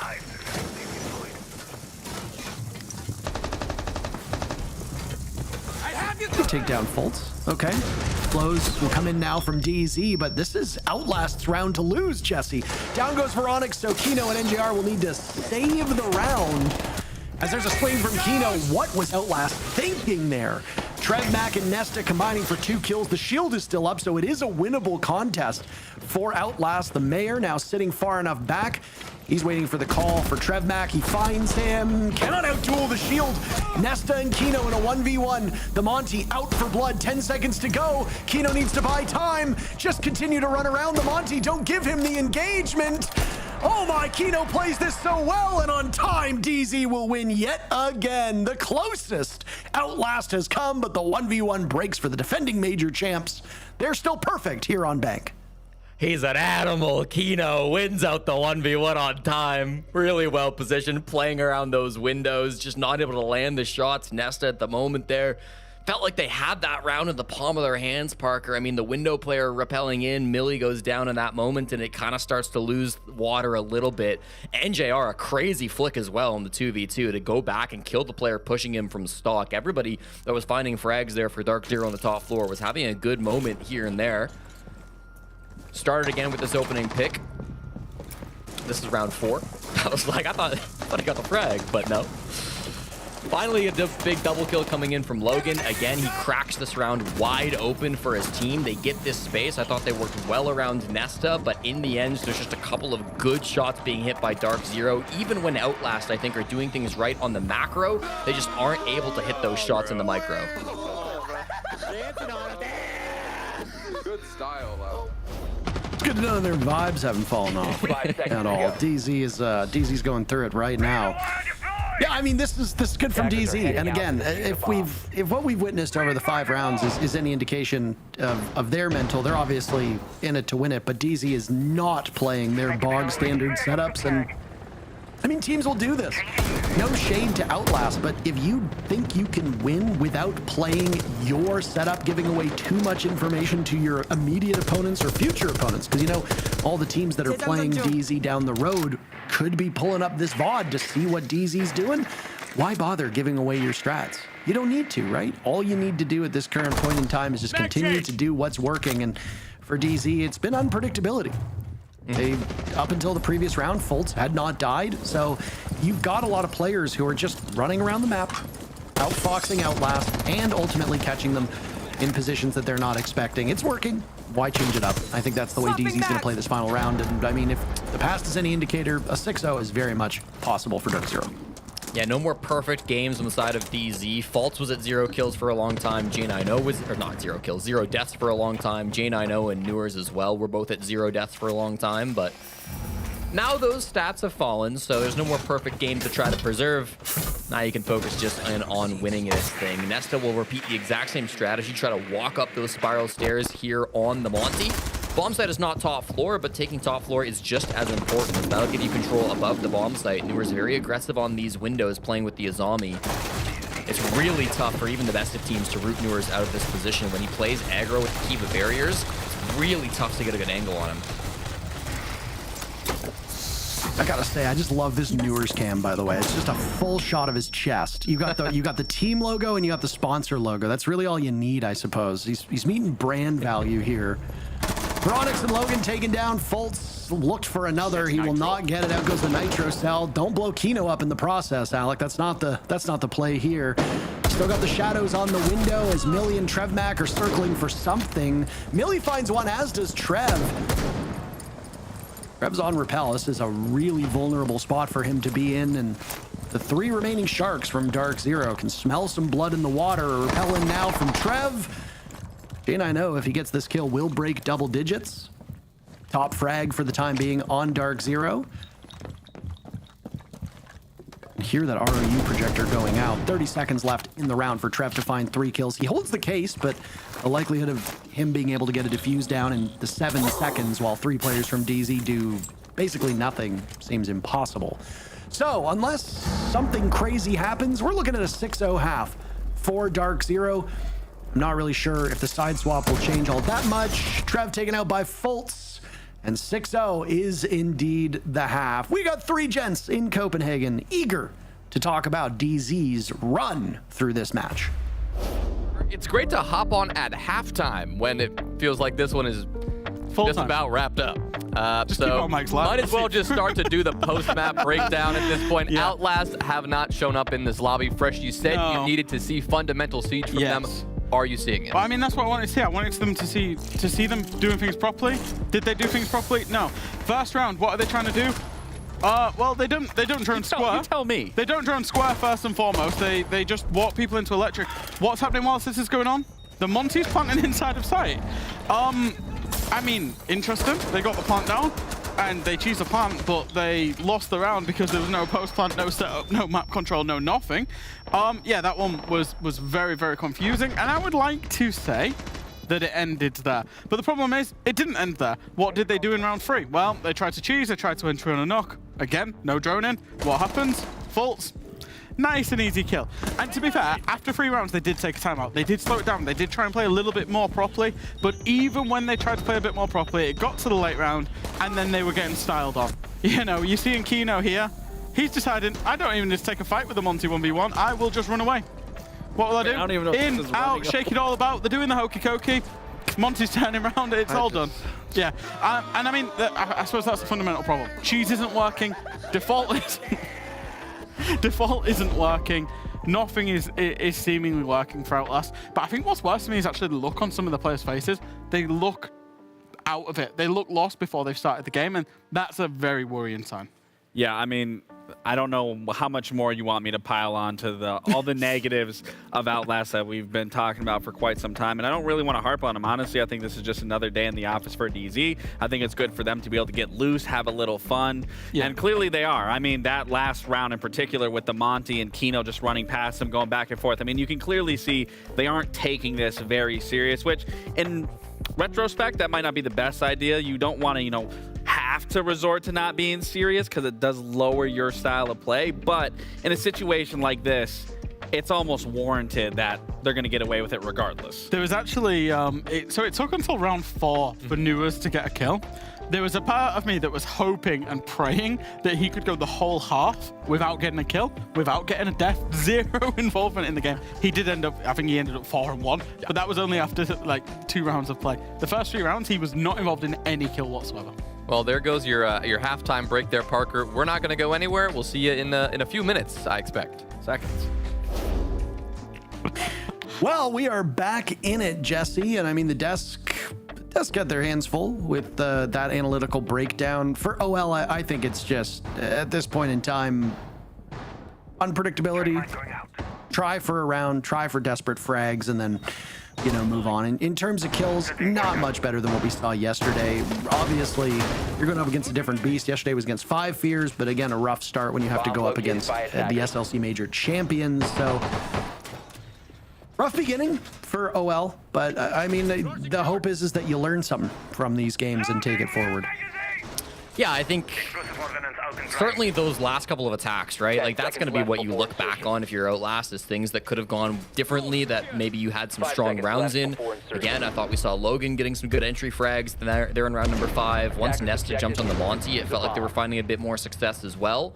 Now you can try to learn on your defense. I will reiterate, this team has never been 7-0'd since the start of the season, since they became a professional team. So you expect them to be getting 1 or 2 rounds. But it's so difficult when you're going up against a team like Dark Zero. This squad is just so good at what they do. And now with one attack, trying to lock things down in a dominant fashion, they will be attacking down on towards the bottom floor bomb site. You were asking for something a bit unpredictable, Parker. This looks bog standard from Outlast. A couple of roamers playing on hatches, site being locked down mostly just by Veronix and Nesta. So they will have to be sharp if this push from DZ comes in quickly to the site.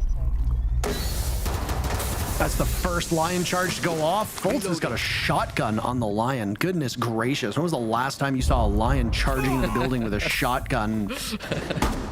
I mean, he's got a kill with it. He downs Logger, almost finds another. Kino on the board. We're 1 minute into action, and this round is almost over. It's all up to Trevmac in a 1v5. What do we see here? Nothing. A flawless end to this. 7-0 for Dark Zero. Jesse, you cast or curse them. You said Outlast have never lost. 07. That is until today. Major champs doing what major champs do, and be hard pressed for the remainder of the stage to find a faster match than this one. Dark Zero, a perfect 7-0.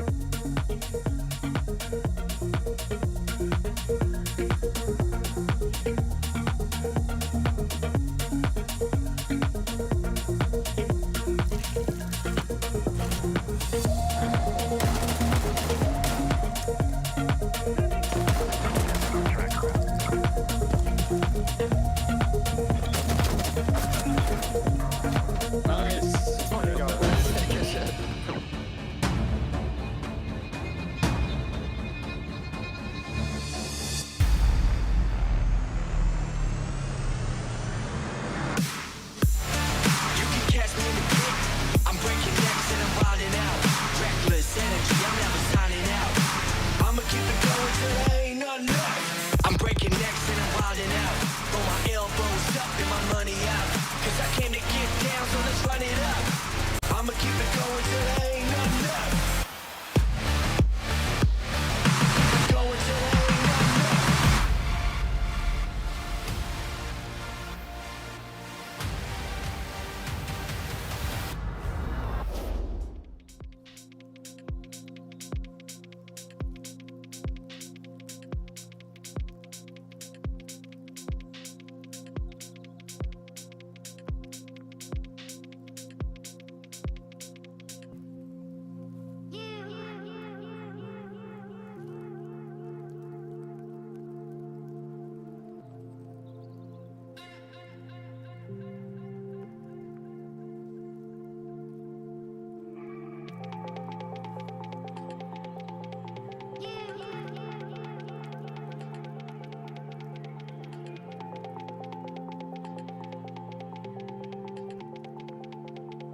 That is as open and shut as it gets. That's a 7-0 for Dark Zero over Outlast. Not the way Outlast wanted to recover from their earlier performance yesterday, but I'm sure we'll talk to them more about it down the line. Right now, we've got NJR standing by and ready to go after this very decisive victory. NJR, is this just another day in the office for you guys?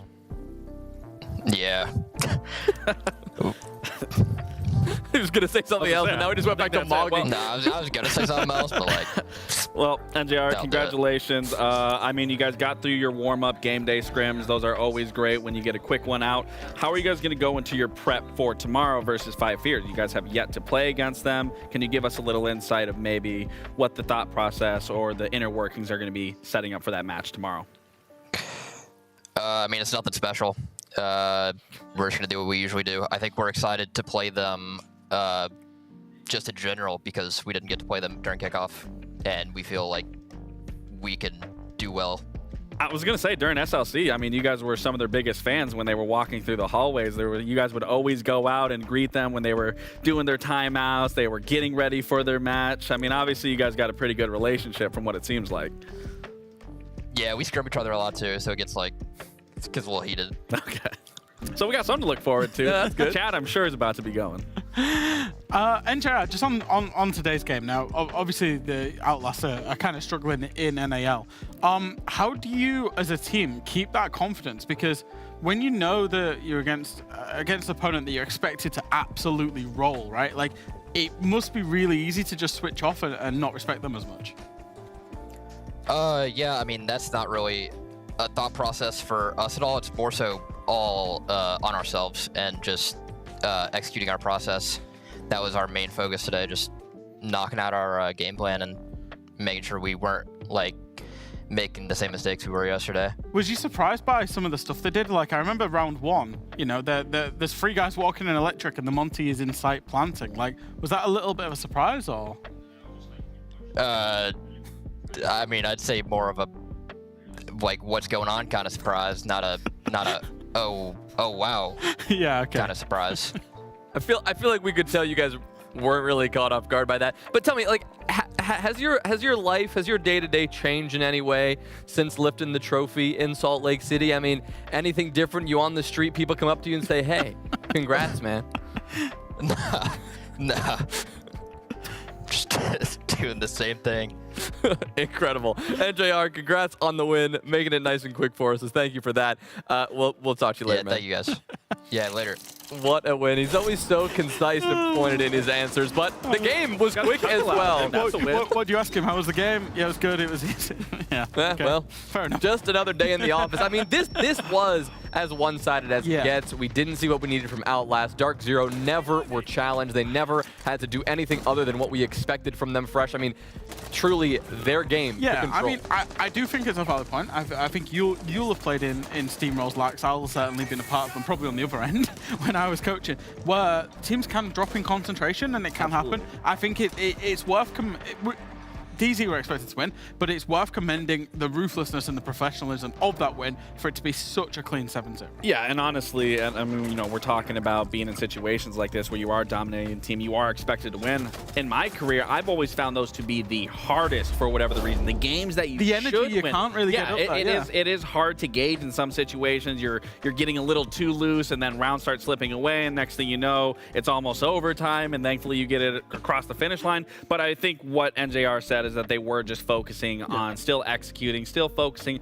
on what they needed to, and rightfully so. I mean, a 7-0 can't get any better than that. And you wouldn't expect any less of a call-out team ultimately, right? You know how he is. He's focused on it, professionalism, the in-game stuff, the out-game stuff. It is all about that. So you would expect that from Dark Zero. Fresh, you've alluded to it a couple times now, you being on the receiving end of getting absolutely smoked. Tell me a little bit about this. I know it was like back, I've been 7-0'd once. Back in 2020? Yeah, you have. Yep.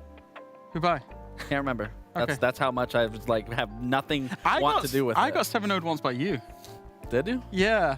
SI 2020 when you was on Reciprocity. Was that on club? Yeah. Okay. Wow, you remember the map. I think we won I remember the my fixture. 7-0s. I don't remember getting 7-0. I think we won the fixture, but you guys 7-0'd us on the map that we lost, yeah. But the question is here. Sorry, go on. No, all good. Sorry, we're old. Just reminisce. Outlast are in the same position that you have been before. Yeah. Right? It feels hopeless. You don't see a way out of this. What do you tell the guys in a situation like that? How do you dig yourself out of this hole? I think the fundamental answer to this is they don't. They can't. Brutal. Because I think that's the reality of it. You know, we've seen enough now across however many best ones have played in kickoff and a couple this week. It's really just been like 6 best of ones total. Yeah, exactly. But there is a way out. But what it probably will entail is a change in personnel at some point, but also a change in attitude. Like the guys that, if this is the bottom of the league team, right? Let's say this is the bottom of the league team and they're going to finish 10th.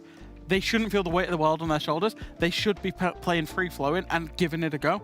Some of the player cams, some of the faces looked stressed. It looked like they were defeated before they'd even played 1 or 2 rounds. And I think a change in attitude is probably needed before maybe a change of personnel and when you get later down the line. There was a couple of rounds that actually against DZ, it was like rounds 4, 5, and 6, they were so much more competitive, they still lost it out. If they can close those rounds out, they can start making it closer, of course. But, you know, 0-3 before they start playing like that. It's really, really tricky because pressure's a really funny thing. Because these guys take pressure away from them. Of course they can shoot. That's why they're here. But, you know, it all adds up. I think you could just kind of accept the reality and the fate that you're kind of delivered at this point, and you can either make the most of it or you can continue with the narrative that you're the worst team in the league, that people are always going to be saying things about you guys, and they can write their history in itself. Sure, they might not finish #1, they might not finish to even make playoffs, but just getting a win underneath your belt really can light the fire underneath them to at least give them that bit of confidence, like, hey, we can do it. But it's a matter of that comes down to each individual person putting that first foot forward. And it's so hard to change as well. Like when I was on Chaos in 2020 and we were playing in EUL, we were actually a good team. We I say that. We scrimmed teams. You know, the day after we got relegated from EUL, we scrimmed BDS, who were then at that point the best team in Europe. And we absolutely battered them in scrims, but we couldn't do it inside the game day server. We would, especially very often, we drew a lot. We got to 6 rounds and everybody froze because they started playing not to lose. Changing that mentality, changing that pressure is such a difficult process at the top level. One of our 5th and final matchup of the night, it's Cloud9 and Wildcard. 2 teams who are also looking to make some changes, try to figure some things out. Cloud9, they did make some changes coming into Stage 1. They added Monk. And yesterday, Lax, we saw just the difference that could make. Yeah, he's certainly not a pacifist, so I don't know where we got the name Monk from, because, I mean, he was going blow for blow with the likes of the Rebellion, with Ambi. I mean, there was that one clip where Ambi looked like he was going to get a big quad, and who's no other comes swinging Ambi and takes his head off. It's going to be Monk. And I got to say, I've been really, really impressed with the newer talent coming into the league. I haven't really been impressed by a lot from what we've seen in the past, but this group, this bunch, has really been fun to follow and watch them develop, and Monk is just another addition to that. I mean, coming into your match versus a team like the Rebellion, second runner-up at SLC, and coming in with the confidence to take the gunfights, to swing, to really bring it to them. I mean, even if Cloud9 doesn't finish very well, there is something to say about an individual's performance, and that teams will be looking at Monk if roster changes need to be made. So I think it's really important for him to continue this same level of play on top of also growing as an individual. And what's worked well for this team? Like, obviously, we're 1 game in and they lost it, but it was competitive against Shopify Rebellion. What did you like from them? I think this is something that me and you were also talking about. You know, we said with Dark Zero, that's a strategically sound team. I don't think Cloud9 is going to be strategically sound. I think they're going to rely on and need to lean into their strengths of being aggressive, being able to take gunfights, being able to go to maps that are heavy gun-centric, in-your-face, aggressive nature maps like a Border, like a Chalet, like a Club. I think then they can really thrive in that environment because you don't have to use your brain too much. It's just focus on what's in front of you. And I think Leo also talked about yesterday, just playing a map like it's TDM. So if I can see them kind of find comfort with that, then that's the step in the right direction of them maybe building some sort of structure, some sort of foundation to keep building onto. Their loss yesterday, the fact they went so close with Shopify Rebellion, after seeing how the performance that Shopify Rebellion put in just a couple of maps ago, actually shows just how well they can go against teams. I think the Pamba edition is a really good addition. Monk seems to be absolutely unfazed, just getting in there, getting amongst it, and I think that's something to build upon. Well, Wildcard are really trying to build upon it, and it's tough not having Adrian at SLC, but that's what they're trying to build from off of a very strong performance at Salt Lake City. But here, domestically, and it sounds like we're talking about this all the time, Fresh, because truthfully, it's an alarming pattern, right? Their inconsistency when it comes to domestic play on the wildcard side of things. Yeah. Is that what we're really needing to see them change here? I think so, yeah. I think we've become accustomed to, certainly I've become accustomed to seeing wildcard on an international level. They're discussing. And they come to all these events, and I'm kind of considering them from the outside a top 4 team in North America. Now, yes, they are. They have been to the events. But the underlying stats here, as you can see in red, they are the lowest in EPS of the team, attack win rate of the team, defense win rate of the team, entry percent, and conversion percent of all of the teams that went to the Salt Lake City Major from that event. You said you were going to come into the NAL not disrespecting any of the teams. Yeah, true. But what, and this is the challenge that I suppose right now I would set to them is for wildcard, establish yourself as a top 4 team. Those percentage points are all of these stats are symptoms of what is showing in game, of the fact that yes, this is still a relatively young team, a relatively new team, but that consistency has to improve because realistically, we've got some teams looking now inside of the NAL. M80 specifically could displace them. 100 Thieves look like they could displace them as well. There's some good teams coming at them. So what I want to see is I want to see them come out and get statement victories. That maybe should have been a thing yesterday against 100 Thieves. I know there was some and I think that was a good series, to be fair. Yeah, but for a wildcard that wants to be top 4 international events, they need to be putting that team away in regulation. And then today, with Cloud9, they need to be putting them away in regulation if they want to be considered a top team in my mind. Well, obviously things have changed from kickoff, as we've seen with plenty of these teams. But when these two teams did face off, it was on Border, and it was a very close game. It was 8-6. Wildcard did squeak out a win.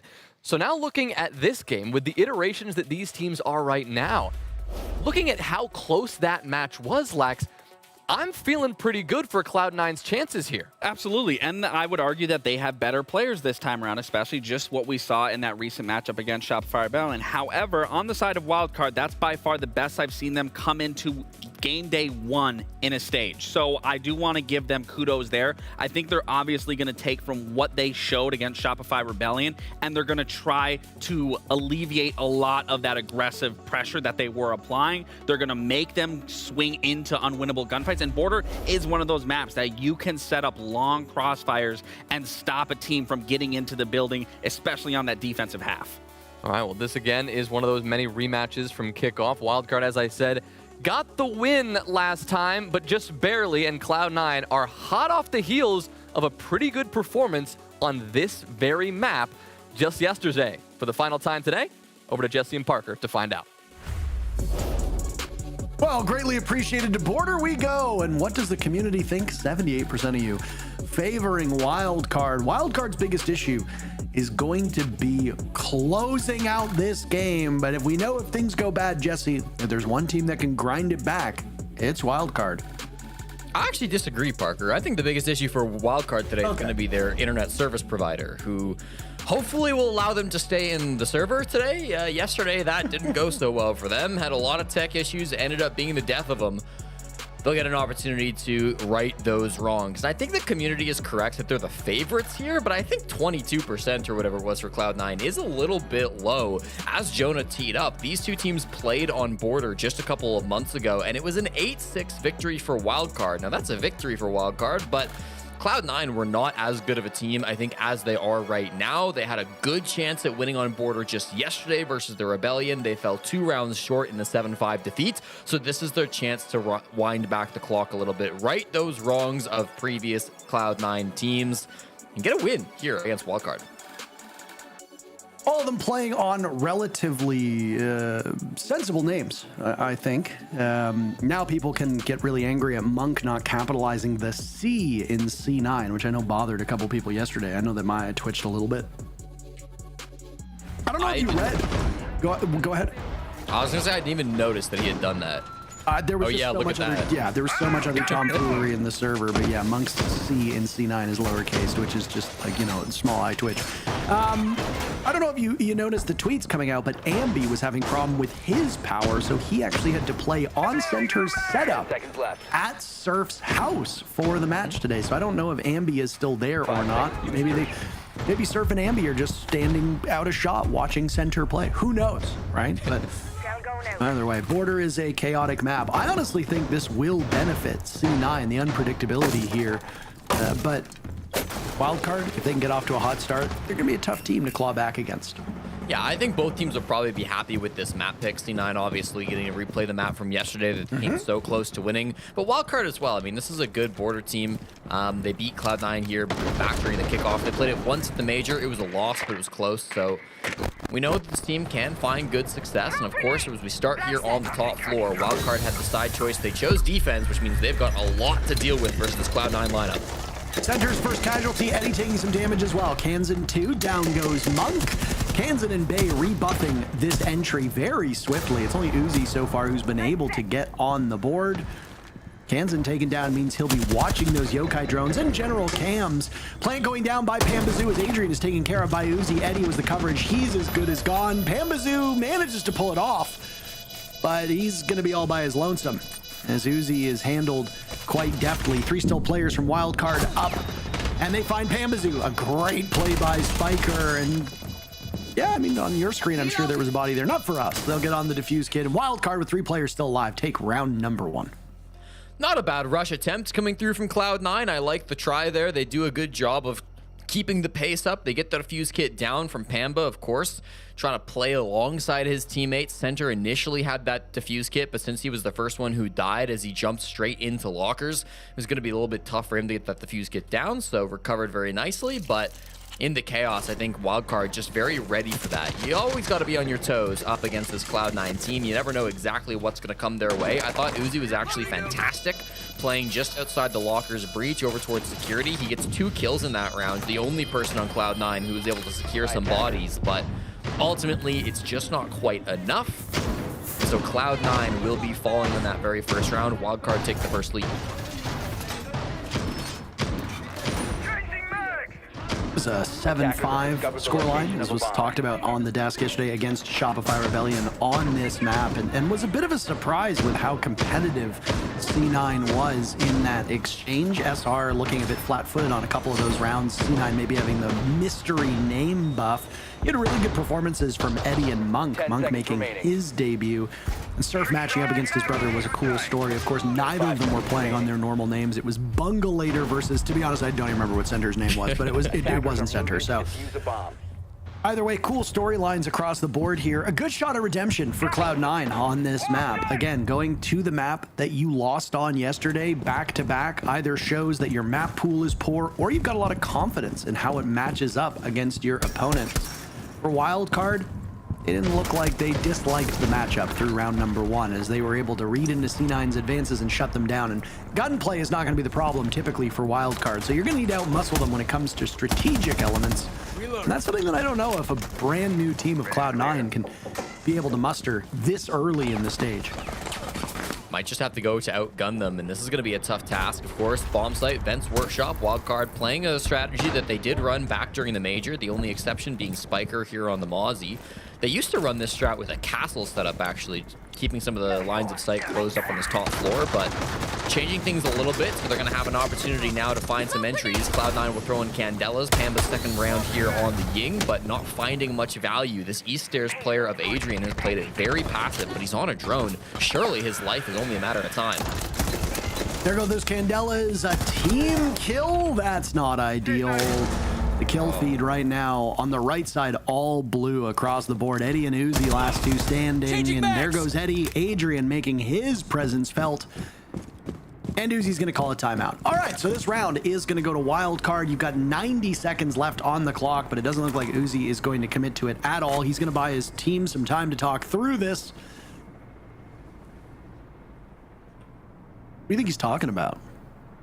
He's probably talking about the game so far, Parker. Probably talking about the 2, really almost, I won't call this one a rush, right? Like the first round, obviously a classic rush in towards the bomb site. This was an explosive push though to try to clear out East Stairs, and it was done with similar tools. They've got the Ying, of course, the Dokkaebi in there to make things disruptive as well. Like they had a lot of these same tools to try to make that oppressive play happen, but you can tell there's problems with the coordination. In the first round with the Candelas going out, didn't feel like they were able to work many picks off it, and now this one, it's worse. It's a team kill as they're trying to take that East Stairs position.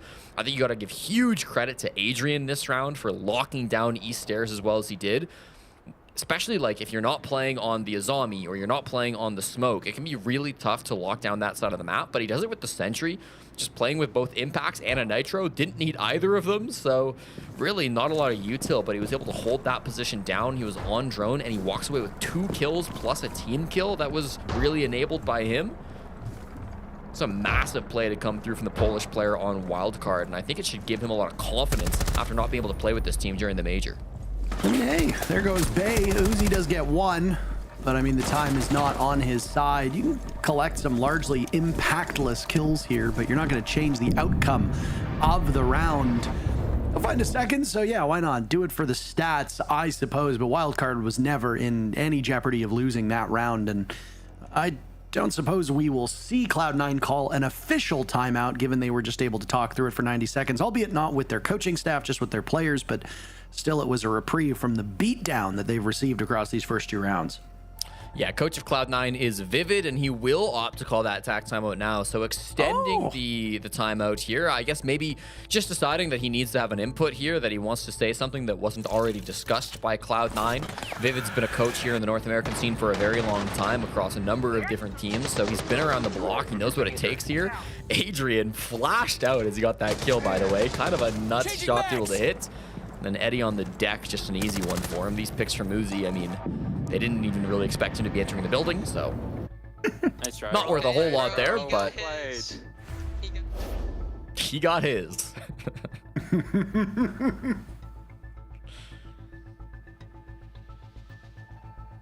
Long faces on the side of Cloud9. Monk had a very good debut yesterday, as we said. He was just trailing Eddie when it came to kills. An overall impact, he actually had statistically the best rated game on the side of Monk, even if he didn't have as many kills as Eddie ended up mustering. So a good debut, and I mean, good debuts across the board. Kaysen had a good day yesterday. Monk had a good day yesterday. Lots of new names, lots of new faces, exceeding expectations and really excelling on their roles. I think this will be on paper, this one really shouldn't be tougher for C9 than SR, but I guess just the way the teams matched up really did benefit Cloud9. See if things change after that timeout has been called. That's where usually you would see the ship kind of move a little bit, right, on the side of Cloud9. Taking a 90-minute pause, or 90-second, could you imagine a 90-minute timeout? Like a 90-second pause while Uzi waited and let the team talk through that before bringing their coach in. That's quite a lot of time for them to work through it. But keep in mind, Wildcard is perfectly capable of doing the same. It's just there might not be as much to gain from it if they're already firing on all cylinders, which seems to be the case. Yeah, Wildcard, you're just following the game plan that you made before this match began. For Cloud9, adaptations are seemingly required. They're going to bring it with no more Ying this time around. Pamba was really leaning on that operator. They were playing a lot of Snake those first 2 rounds as well. So these staple operators that they had been bringing have clearly been changed up. The game plan is a bit different coming through from Cloud9. The bomb sites changed, of course, as well. Wildcard can't repeat those sites until next round. So they'll go down to the bathroom. Pretty heavy extension up towards the top floor. It's really only Baby Shark locking things down as the sole anchor. This clear will again come in through East Stairs Center on the Monty, trying to take this space away from Adrian, who was the MVP back in round 2.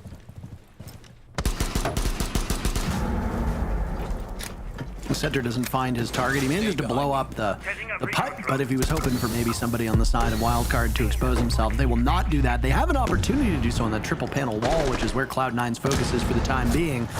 Last time there was a duel over in this area, got a little bit messy. Eddie on the glass takes down Spiker as he immediately traded out after getting rid of center, and Adrian is on the ground with a super shorty. Eddie and Monk on the board, and suddenly a winnable round for Cloud9 has materialized. Kansan will ascend the stairs, nowhere near the bomb site, but he's got some read on these silhouettes as now Cloud9 with a huge advantage will go back onto drones. I like this discipline here from C9. Yeah, I would like it a lot more if they weren't all sitting under a default cam right now. East Stairs cam is giving all of this information. I think it can see 2 of those players, maybe just Monk, but it's definitely got good intel. The rest of the players are not far away. The 90 default still up as well. So the information, frankly, even better for Kansan than it is right now for C9. Oh, if he's able to sneak up on them, Parker, this could be devastating. Nitro Cell goes out, so at least he's given his position away. Able to outduel one, but it's Eddie through the wall. All three bodies of Cloud9 pointed in his direction. A rough go of it for Kansan, but honestly not a bad attempt, all things considered. C9 winning that tertiary site and getting on the board after their prolonged set of timeouts. That's the bounce back that you need to stick yourself into this game. Yeah, big round from Eddie coming in on the glass. Again, went 11-8 back in their loss versus Shopify Rebellion. So good to see him finding frags once more. Wildcard, frankly, really were dedicated to taking that East Stairs position. They threw 4 bodies at this part of the map. Adrian was close. This is with Spiker being close as well on the office wall. At the same time, Baby Shark pushed up the stairs over towards East, and you see Bay. Maybe Bay's not throwing himself at East. He's taking a gunfight over towards Break Room. So at least 3 players fighting tooth and nail for that part of map control. And while it initially looked good for Wildcard, the couple other players that were more auxiliary to that push were able to come back in, most notably Eddie, come in for a couple of big frags with that glass sniper and get the round for Cloud9. So an important round to win after your TAC timeout. Now you've got to chain it into even more.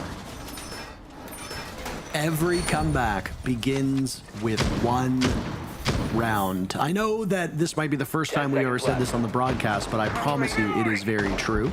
They're also only down 2-0. Like, it's not that crazy of a comeback. I'm still shell-shocked from the Outlast game, so don't even start with me here, pal. That'll be one that's going to take some time for me to mentally shake off, but either way. Fair enough. Yeah, and I mean, I understand that there's likely a disparity in the accomplishments of these teams, but it went all 12 rounds against Shopify Rebellion in their matchup here on Border yesterday. C9 are no slouch on this map. It just looked like Wildcard started off so strong, but there's plenty of time and opportunity for them to tie this up. And, you know, an early pick here and early map control, that could be enough to just overwhelm Wildcard. Last time it was going to be the Ying rush. There is still a Ying being brought by Cloud9. The op lineup hasn't changed that much coming back into this top floor.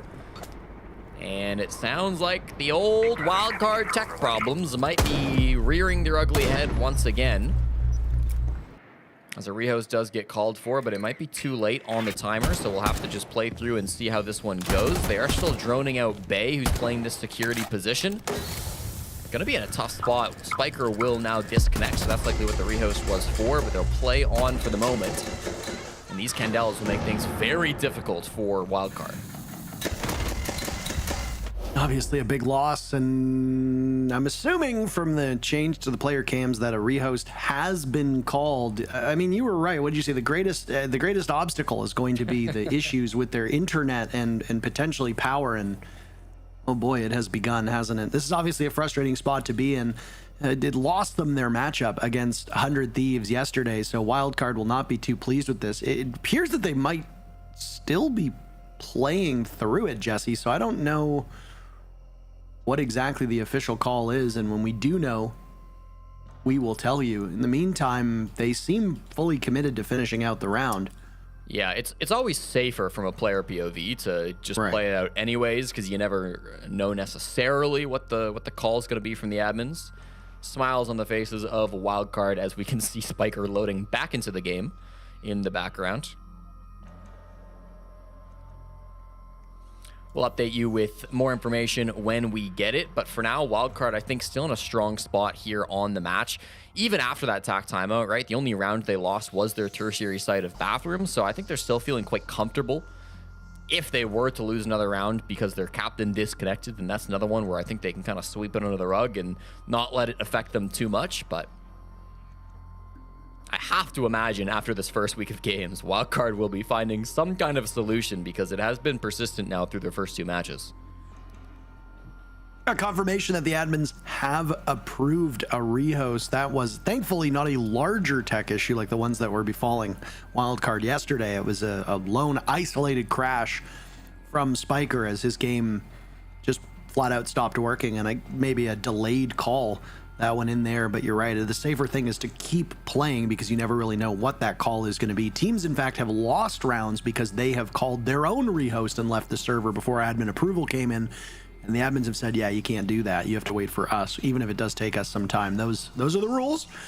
So a rehost has been approved, so I imagine that that round will be replayed in full. But again, we are not admins. We said this the other day. We do not ultimately make these calls, so we'll await the admin ruling, but my assumption is that it's going to be a 2-1, but I don't want to get too far ahead of myself, lest I end up being wrong and look even more foolish than I typically do.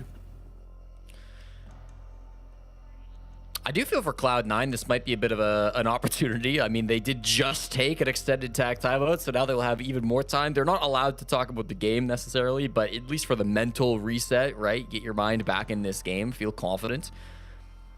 I will reiterate once more that I think Cloud9 are a very capable team who should be able to come away with a win against Wildcard. Some teams, sometimes you look at a matchup, right? Easy Outlast, for example, and before it even starts, you kind of think, okay, well, this is going to be a really tough game. Maybe for the underdogs, the goal is just to show up and do your best and improve and learn something in the process. But I genuinely think for Cloud9, this is a match that they can walk away with a victory. Top 6 of our 10 teams will make it into playoffs, with top 4 starting in the upper bracket, 5th and 6th starting in the lower bracket. So again, you talk about these maybe bubble teams. I think everybody would expect Wildcard to make it into that top 4, but it's very competitive here in North America, and by starting their season with a loss to 100 Thieves, anything is possible. It's For Fun is currently sitting in one of the top 4 spots. I mean, we didn't think that would happen, right? You've got Wildcard, who are actually on the outside looking in at the current moment. Outlast and Space Station down in the bottom. I don't suspect Space Station will remain one of the 2 bottom-rated teams in North America, just based on historical precedent and the roster that they have. But again, anything is possible. I don't think anybody saw Five Fears being the best team out of North America for kickoff, but they were. They were the best team domestically. They did not end up making it to the main stage of SLC, though they got close. So there's unpredictability here, Jesse. Tomorrow, SSG and Outlast will actually play against each other, so maybe the best opportunity Outlast will have to claw themselves out of last place in SSG, hoping to do much the same, get out of that bottom 2 position. For the teams that we're watching now, Cloud9 will be our opening game tomorrow, up against 100 Thieves to start off the day, and Wildcard will once more be our final team playing. That'll be against Shopify Rebellion. This first week is, I believe, the only week with 3 full playdays, and then we'll go down to weeks with just 2 playdays apiece. So it'll get a little bit less crazy after we start on this super week, and then we kind of go back into a normal rhythm for the next couple of weeks in the NAL. I think it's really nice, Jesse, that they gave us a week off to celebrate your wedding. I think that's really cool. I'm excited for it, I won't lie. I'll probably... For the week off, not your wedding, right? Well, there's no week off in the season, is there? I was making a joke about the schedule, but just trying to wrap it into your wedding as well. Thanks, man. I hope you'll be there. I have flights in a hotel room, so I suspect I will be, unless something... I was actually talking to Chat. I hope Chat will be there. Oh. I hope you don't show up, to be honest. I hope your flight, like, gets delayed or something. A little awkward, but... It's the meanest thing you've ever said to me after you invited me. Back on the Monty. I actually don't even know if I've officially RSVP'd. So I mean, it's I do have the flight. I do have a room, and we do have a first kill in round number 4. Pambazoo eliminating Baby Shark, who I guess swam a little bit too close to the boat, gets harpooned, and C9 will kick things off here in round number 4 in pretty good direction. Yeah, Baby Shark down below. Kind of a weird spot for someone to be here on the top floor defense of Border, but Adrian is still just taking names. The East Stairs position, he is so good playing down here and around, waiting, gets the Nitro for the first, and then slams Uzi for the second. This is such a big problem for Cloud9, Parker. They will walk the Monty at him, but this is really difficult when Adrian's playing this well. Adrian's been great today. Yeah, very, very good. Obviously a huge target to now mount on your wall, and Pambazoo will put Adrian's head up on his trophy room, leaving C9 with 3 still upright to match Wildcard's total. Pambazoo apparently IGLing this team, as I saw some talk about it on social media after yesterday's game. If that's the case, kudos to him for being able to still frag well while IGLing on this squad. I mean, maybe that was something that C9 felt they really needed. They needed a veteran and leadership presence, and it is crazy now to think that Pambazoo, Mr. Pamba Party himself, Charlotte Major winner, is one of the more senior players now in the NA League. Just a little bit over a minute to go. 3-3 is the scoreline. mean, you and I were talking about it in yesterday's cast, right, Parker? I mean, Pamba's role change to IGL here is definitely going to present its own challenges. A lot of success being found yesterday, but Hansen will answer with a pick right back onto Eddie. A huge run up through the front door, which is going to really take the teeth out of this attack. You hear the Candelas go off. Hard to see through all of the damage that's been done to the shield, but Center's still in really good shape. It's just the bullets bouncing off. He's now flashed over by Armory as Pamba enters to the other side of this bomb site. A vault out from Bay will net a kill and wildcard. 3 players to 1 for C9. Pamba can't muster anything. Spiker shuts it down, and wildcard back to their winning ways. 3-1 the score. Really just confidence-inspiring defenses coming through from Wildcard. They lock things down there in the 3v3, really a 3v2, after the big run-out comes through from Kansan. And what I love about Wildcard is they're kind of always searching for another opportunity to make things better for themselves. I think at the 3v3, they were probably in the favored position, right? Like, this is an unfortunate death from Baby Shark, but after Adrian's heroics, stopping these players from walking in Passport, I mean, just a brilliant shot. It felt more or less over. Even when Adrian dies, East Stairs is not a position that you care that much about holding on to, but still, they're hunting for opportunities. They're realizing somebody's on the rappel, so why not go and take that from them? Pamba on the Ying, not finding the value he needs. And this will be Wildcard extending their lead. They cannot lose the first half. Best they can do is tie it on the side of C9, which is really not, I suppose, where you want to be. C9 was hoping to kind of throw a spanner in the works, like it sure seemed they were doing against SR yesterday. It did not end up coming to fruition. So if you're a team like C9, well, you want to get as many reps in as possible and continue to fight your way out of the basement. You've been referencing what our group stage results in, and yeah, top 6 teams make it. Right now, Cloud9 is in 8th place to start the day, and again, it really just depends on how their schedule goes from here on out. I will say, it doesn't get any much easier for Cloud9 in the immediate. 100 Thieves into M80 is a rough one, but then things lighten up a bit towards the end of the stage. Their final 3 play days before, well, their final 4 play days are against 3 teams currently in the bottom 4, and then they cap off with Dark Zero. So, I mean, hey, it'll be a rough final day, but you've got Outlast, then you've got SSG, then you've got For Fun. That should lighten up a little bit for C9. They've lost Eddie pretty early in this round. Jesse, that's not ideal if they want to tie it up. Wildcard are hoping for 4 more kills, and they'll unequivocally take the first half. It's Adrian again, Parker, over and over again. He is the biggest problem on this wildcard team, consistently locking down East Stairs. He finds that opening pick in onto Eddie, so they're going to have to once again change pace. C9 throwing their util in above the bomb site, trying to find these lockers players. Pamba with the rappel in now, hoping to get some value, but his teammates are falling all around him. Here's a good shot onto Kansan, but immediately traded back. Monk's got a couple, but it's a 2v2, and these top floor players are really just retreating back to the site now. Half the server cleared out in the blink of an eye, Jesse, and Monk and Center left holding the bag with Baby Shark still up top. Sees the Monty, gets away, but that's good information as Spiker will also retreat to the bomb site. Monk's able to see those players scurrying off. So with plenty of time to go, C9 are still in a pretty decent spot to pull this off. Center obviously just needs to shepherd that defuse kit down to the bomb site while Monk does great coverage. Spiker's used his nitro cell. There's 1 impact for Baby Shark, so the only real question I have is, what of the Goyo canisters? If they go unpopped, those can be a huge impediment for C9's advance. Well, it's not the most efficient, but Center is dealing with those Goyo canisters. I saw that. Pistol shot at a time. Flank from Spiker now. This got caught on a drone, so Spiker's position gets really difficult to play. Do you push fast and maybe get caught by someone watching your flank, or do you wait this out and let them go for a plant? He's choosing the second, and this plant starts from Center. He has to fall off of that, so the coverage from Monk was not there, Jesse. Now it's Monk taking some damage, this time from Spiker, as it's 2 vectors in hands. Those things are bullet hoses, and they can easily deal with what little HP remains of C9.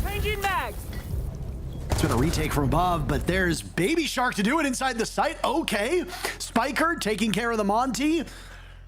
They flip the script. 4-1, still 1 round remaining. A 5-1 half, doable for Wildcard. It's disappointing in that 2v2. I want to say I really like the way Spiker played that in particular. Both Spiker and Baby Shark. I mean, they played that 2v2 so well, leaving one guy on site so the other guy can go for a flank. And even though he gets droned out, just the fact that Spiker exists above the bomb site is such a big problem there. He ends up popping a Koyo canister, which wins them the round, killing center in the midst of that. Really nice flank coming through from Spiker. Good shit. And you hear the coordination too. Baby Shark congratulating his captain, getting that let's go chant going. Wildcard clearly confident now, up 4-1 versus C9. Center and Monk maybe could have played that a little bit better if they were able to isolate a fight, but they were so dead set on trying to go for that defuse kit plants, try to get it on the ground. In the end, with those Goyos, Parker, it just wasn't going to be the right call for them, and they do drop that round. That was probably their best chance since round 3. I mean, the only round they won was after taking about a 3-minute timeout, right? So, I mean, if you need to constantly settle yourself down, unfortunately, the only other timeout that C9 can take isn't even theirs to take. It would be Wildcard calling it, and C9 would then be free to speak to their coaching staff. But, I mean, either way, C9 as a team, we didn't have very high expectations for, if we're being completely honest. You know, when they bring in brand new players, and you bring in a guy like Pambazoo, who doesn't have a ton of experience leading a team, he's never really been the leader on any of his previous rosters, there's going to be an adjustment here. A lot of teams are grappling with new meta, with new players being brought onto the squad. But Cloud9, you've got a rookie of Monk, who's honestly holding his own, all things considered, and then you've got Pambazoo stepping into a role that's maybe not the most familiar for him. And you expect Cloud9 to be one of the maybe slower teams to get to their full potential. So the fact they were able to push SR to 12 rounds yesterday and have had some competitive, albeit losing rounds here against Wildcard, that's good, and that's frankly where their expectations ought to be. Frost being brought out by Spiker, you know, since the rework a little while ago at this point, Frost has really fallen off in pick rate at a professional level. You just don't see this operator very often in 2026, but when it's least common is when it's least expected, and sometimes that's what you need as a trap operator. They've moved the Ying over to Eddie as his Glass did get banned out. That's what he was on for their last bathroom take, but this push is still not really finding the legs it wants to. Instead of taking him through East like they did before, they've actually moved center with the fuse kit in the front door, up the metal stairs, and will now try to clear these office players with the shield in front of their face. Nitro Cell goes out. Good coverage from Kansan. How does he get 2 of them for his troubles? My word. Center's able to kind of keep this round close, but the damage, well done by Kansan. Those were hugely impactful. Spiker underneath Eddie. Man, oh man. A shooting gallery on the top floor and a 5-1-half comes to pass for Wildcard. What a bizarre 6 rounds, Jesse. Ridiculous, and it's really the Frost from Spiker that gets it all done in the end. Let's hear what our analysts have to think about that first half. Lags, when we talked about this game before we got into it, you said exactly what Wildcard had to do. It's 5-1 right now. Are they playing in that playbook? Yeah, absolutely. I think they understood where Cloud9's strengths were exactly, leaning into that aggressive nature. Sure, they might have took the gamble going to a border, but I mean, even in round 2, what you're seeing is exactly what I said. They are going to meet them with aggression before they even get into the building, and then they're just going to fall back into their layers. And Adrian really has been performing extremely well. Glad to see that. But again, this is going to be on Cloud9. This is where I was saying they aren't the most strategically sound team, is once they're met with this problem, what is going to be the solution? How are we going to get around the obstacle? And to me, it just kind of looks like send one body right after the other and hope the gunfight swings into your favor. Feels like a really smart map selection from the side of Wildcard. They knew that Cloud9, newer team, inexperienced, 2 new players, getting back on the same map they played yesterday. They're going to play very similarly. And I think we saw that out of Wildcard. I think there was a lot of ideas that they knew exactly what Cloud9 were going to do, and they had a good idea. I think Adrian was an absolute monster out there on the East. I saw a couple of times in the highlight there. And he's really come into his own. He's a very, very reliable player. You know, when he was on Team Secret, he played in a lot of backline in quite a supportive role. Obviously on border, everyone's in gunfights. It doesn't really matter whether you're in a support or a frontline role there. But yeah, he was really, really phenomenal inside that first half. But I think just to add depth that Adrian brings to this team, and even what he was doing with Secret, like he will play in a position that is relatively hard, that is going to be challenging. And Top East, by far, is going to be one of the most challenging places that you're going to be contested by. You're going to have frags being thrown into you. You're going to be met with shields. And the fact he's still able to play it the way that he is, I mean, he's definitely an integral piece, part of this wild card. When I first, I won't say teamed with him, but I was involved with one of his early teams. When I was, you made Adrian. Yeah, I absolutely made him. All of you. But I would watch him, and I would watch him in some of these positions like Top East. You're just there on your own, and you need to be just comfortable that your teammates are just not going to help you, and just have those kills in you. And I would watch him, and he'd just be like, he's dead, he's dead, he's dead. I always thought his communication would ultimately be what let him down, but he's mastered that, obviously. Proved anybody wrong on that. But yeah, no, Wildcard have been absolutely exceptional. I think for Cloud9, it's a tricky proposition now, because that was also the good half on Border. Teams like attacking on Border, and now they have to Border go has shifted into a very attacker side as well. And now Cloud9 have to go into their defense is 5-1 down, which is very, very tricky in the best of times. Yeah. They've shown us they're capable of playing well on this map. They did it against SR, but clearly they do have a long road ahead. 4 rounds between them and Wildcard as they reach the final few rounds of the match, potentially. Guys?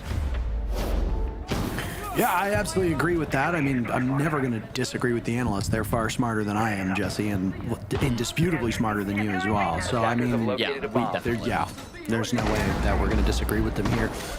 The road gets harder for C9 moving forward, so Wildcard probably breathing a sigh of relief at this current point in time. Numbers, by the way, on the bottom of your screen, not accurate, just because of the rehost. So, Jesse, when you're done your talking point, we can chime in, but Spiker right now is 8-1, absolutely leading by example, and Adrian's 7-5, not that far behind.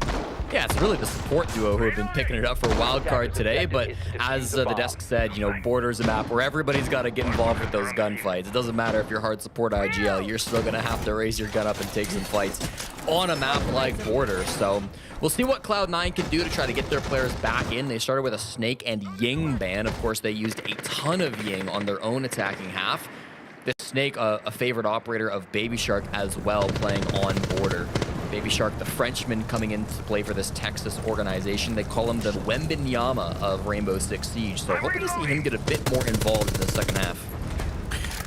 Jesse has just discovered basketball today, which is why he has now used multiple NBA references. So I'm very glad, Jesse, that you were able to take advantage of the mayhem that is going on between that Spurs and Knicks series. Last night's game was literally one of the wildest sporting events I've ever seen in my life. And, I don't really, basketball's not really one of my sports. I might have said baseball, by the way. Basketball is not really one of my sports here, but it's good to see the Knicks doing well, and I hope that they carry it on. I'll probably get booed in chat from the non-Knicks fans, but whatever. Well, it's the perfect time of year, Parker, and maybe Wildcard can channel some of that success the Knicks have been having. They certainly have so far today. They've been using some of this utility to clear things out. I love the Twitch drone work early. The pressure is coming from all different points now from Wildcard. East Stairs is where we saw all that success from Adrian, but now Baby Shark will take this position away. The defenders not holding on to it as tightly as they once were, but Eddie finds the opening pick onto Adrian, and this defense will continue to be solid. Baby Shark on the board now. This round is down goes Pamazoo. Bay traded out as well to plug those holes as Wildcard is ever closer to dealing with these C9 players. Nitro Cell now in hand for center, who's far enough back. He and Uzi are going to be the first 2 points of contact as Wildcard's 3 remaining players are now reassembling themselves, and it looks like the goal is to go over towards break area. Spiker spotted by Eddie. He's gone. Kansan and Baby Shark to hold this together, but it's going to be a rough road for them. And C9 looks like they'll be gifted a pretty easy first round here on defense. It was the gas pipe that claimed the life of Spiker just inside a break room. You always got to be watching for those destructible environments, those special ingredients added into the map. Now in a 2v4 Wildcard, an impossible situation. They dug themselves out of some very difficult spots in their opening match yesterday, but this one will be one of the toughest they've ever had to contend against. Hold on a second. Hold on a second here. Is Kansan about to do it again? No. Center with a huge 2-piece to seal the deal on that round, but it was probably too close for comfort if I'm on Cloud9's side of things. They're staying alive for the time being and have deprived this Wildcard squad of moving to match point. Yeah, I like that Cloud9 didn't commit everything to their specific positions, right? East stairs is something we saw Adrian fighting for his life for, and Uzi was playing that position earlier on, but he gave it up. And because Wildcard were so tunnel visioned on East and they were worried about somebody being over there, ended up losing them a couple of bodies. We saw Monk getting involved with an opening pick. I believe it was Eddie as well who was able to get a pick in the midst of that round. So you started to see that maybe attention being placed in the wrong places for Wildcard. And even in the 3v4, I kind of liked their chances, but the second Spiker goes down, you lose your blitz. That's when things really start to fall apart. So primary bomb site goes the way of Cloud9. They should be feeling comfortable with that. Now it's just about stringing these rounds together on the defense border. It can be a very attacker-sided map, so easier said than done on these bottom floor sites.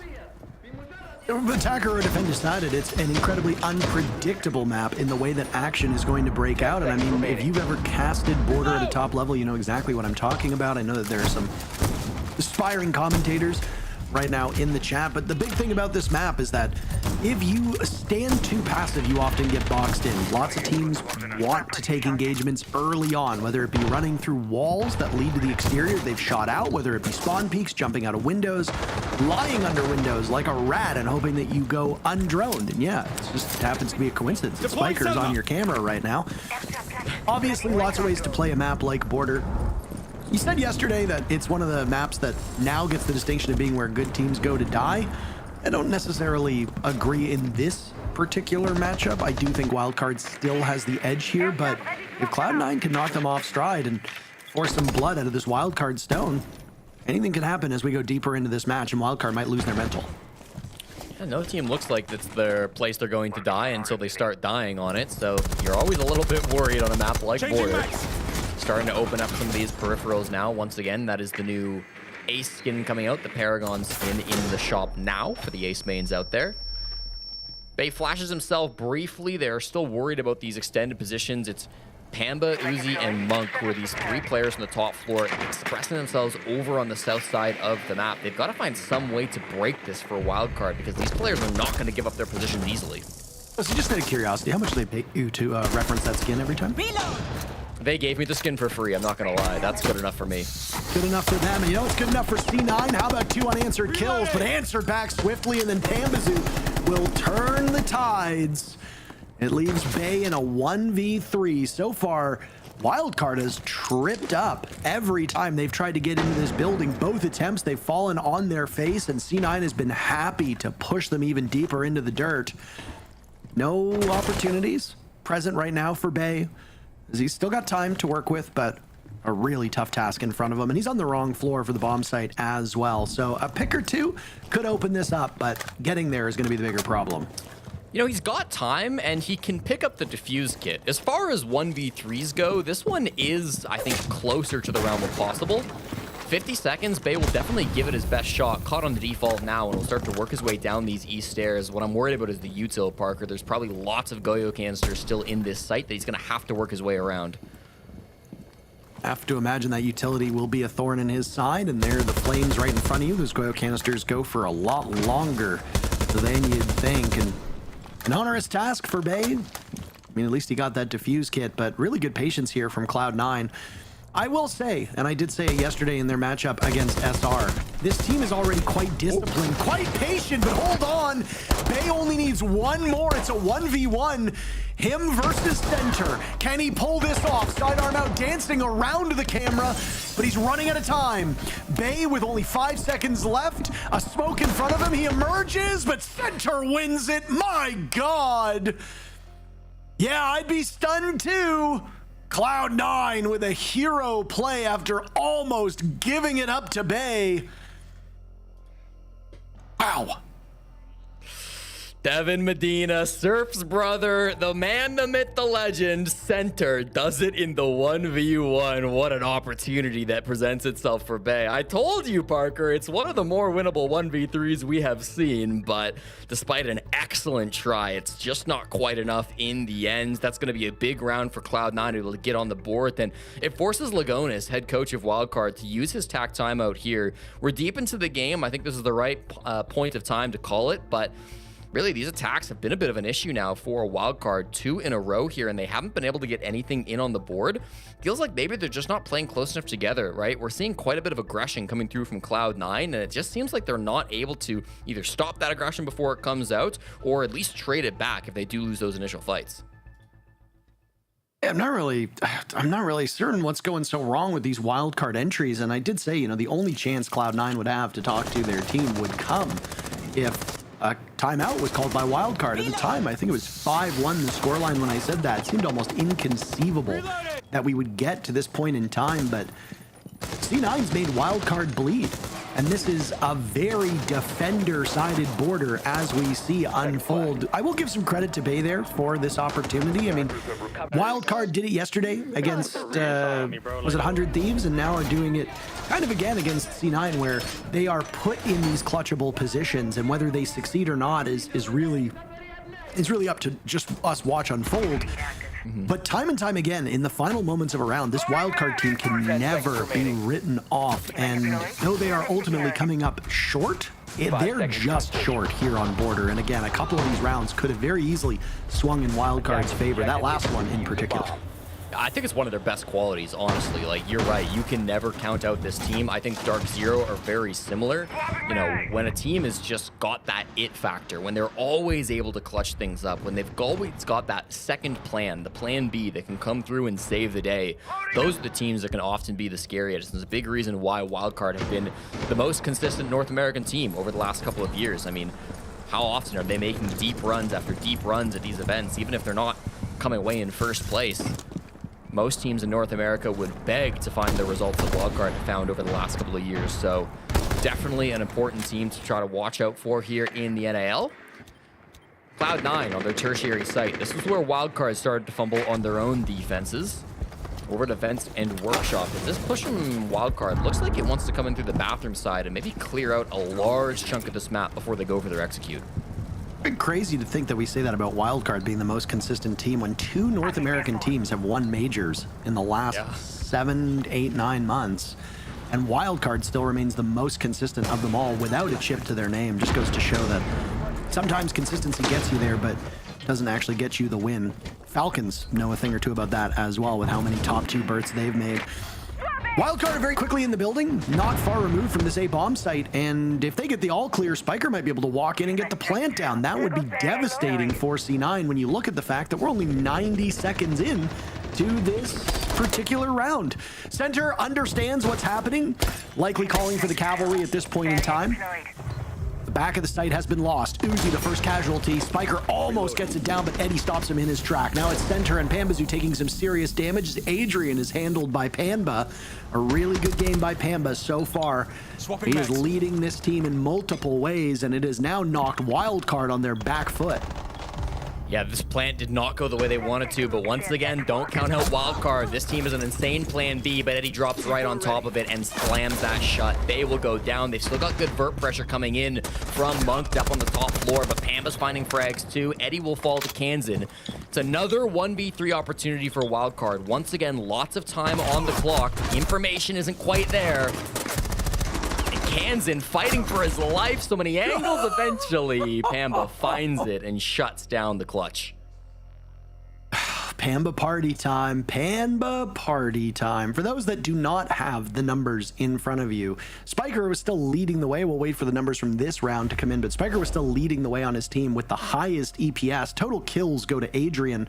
Pambazu now leapfrogging all of them to be the highest rated player in the lobby as of these words coming out of my mouth, and 10 kills for Pambazu. He's the only player to break double digits so far. The fact he's doing that while also allegedly IGLing this team is incredibly good. Spiker and Pambazu, both high fragging IGLs.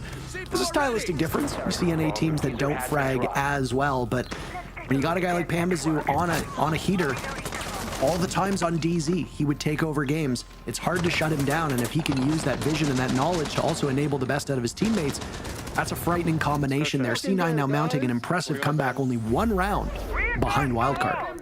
I think it's particularly impressive too for Pamba because his last team, it wasn't Dark Zero like you might expect. He played kickoff with 100 Thieves, and while everybody thought that was going to be maybe the rejuvenation that Pamba needs, come back out of retirement, join 100 Thieves, write a new story for yourself, he got dropped. He didn't stick around on that 100 Thieves roster, and while the 100 Thieves team that we know now today looks very good, I think a lot of people were thinking, wow, Pamba kind of got screwed out of this position, but to come back now for Cloud9, try it again, maybe you're not with as big of an org as you once were, but you can still find that value. Once again, as we said, like, this is confirmed by the coach. He is the IGL for this team. There's no ifs, ands, or outs about it. So he's doing so much of the work inside of the server while also being that veteran presence for this team outside the server. He takes away the IGL role from Eddie, who was playing it during kickoff. And I mean, it just feels like it's made all the difference in the world. Pamba is playing so well today. Very similar as well to what we saw in their matchup against SR. These teams are streaking. Cloud9 won round 3, but since then it's always been consistent rounds 1. No team winning more than 3 in a row, so if you're Cloud9, you're looking at that and thinking, that's just a number. I can just easily bypass that. Last time that they attempted this bomb site, it was a pretty big cakewalk. 3 players on Cloud9 still survived, so only losing 2 on this upstairs execute. And that was the only round on this second half where Pambazoo has not put up a 3K. So again, Pamba leading by example. There's a lot we can talk about here with this Cloud9 team, but a lot of it's going to run through Pambazoo with the way he's been playing. A big round from him. That's probably tie game, Jesse. They banned out the Thorn, so Monk has had to change his operator up. He goes to the Ela, very similar ops in what they can accomplish. Good shield counters, good trap operators. Still playing just inside of security. Sometimes those long angle fights with Scorpion can be difficult, but if anybody's going to hit those shots, it's going to be Monk.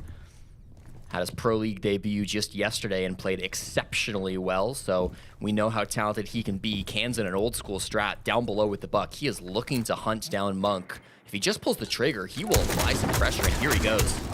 Problem with Buck is that usually you need an escort, because if you do more than a single shot, you're not going to be able to take matters in your own hands. There's Pambazoo. We're on 3K Pambazoo watch. He gets the lead-off pick. Kansan trades that one right back. Center on the run inside of security. Down goes Kansan to Pambazoo. Center gets another. My goodness, Jesse, these players just dominating on defense. Center and Pambazoo have been working so effectively together. Wildcard outnumbered by 1. As Pambazoo still holds this spot inside of security. He's got to rotate and mute jammer right by him, so there's flexibility there. Logic bomb will go off. Pambazoo safe on that mute jammer from any intel that might go his way. Baby Shark gets him though on the rotate. Might have a second, Jesse. What is going on? Why, Monk, did you play it that way? The reload comes in. Excuse me. Baby Shark with a massive 3K.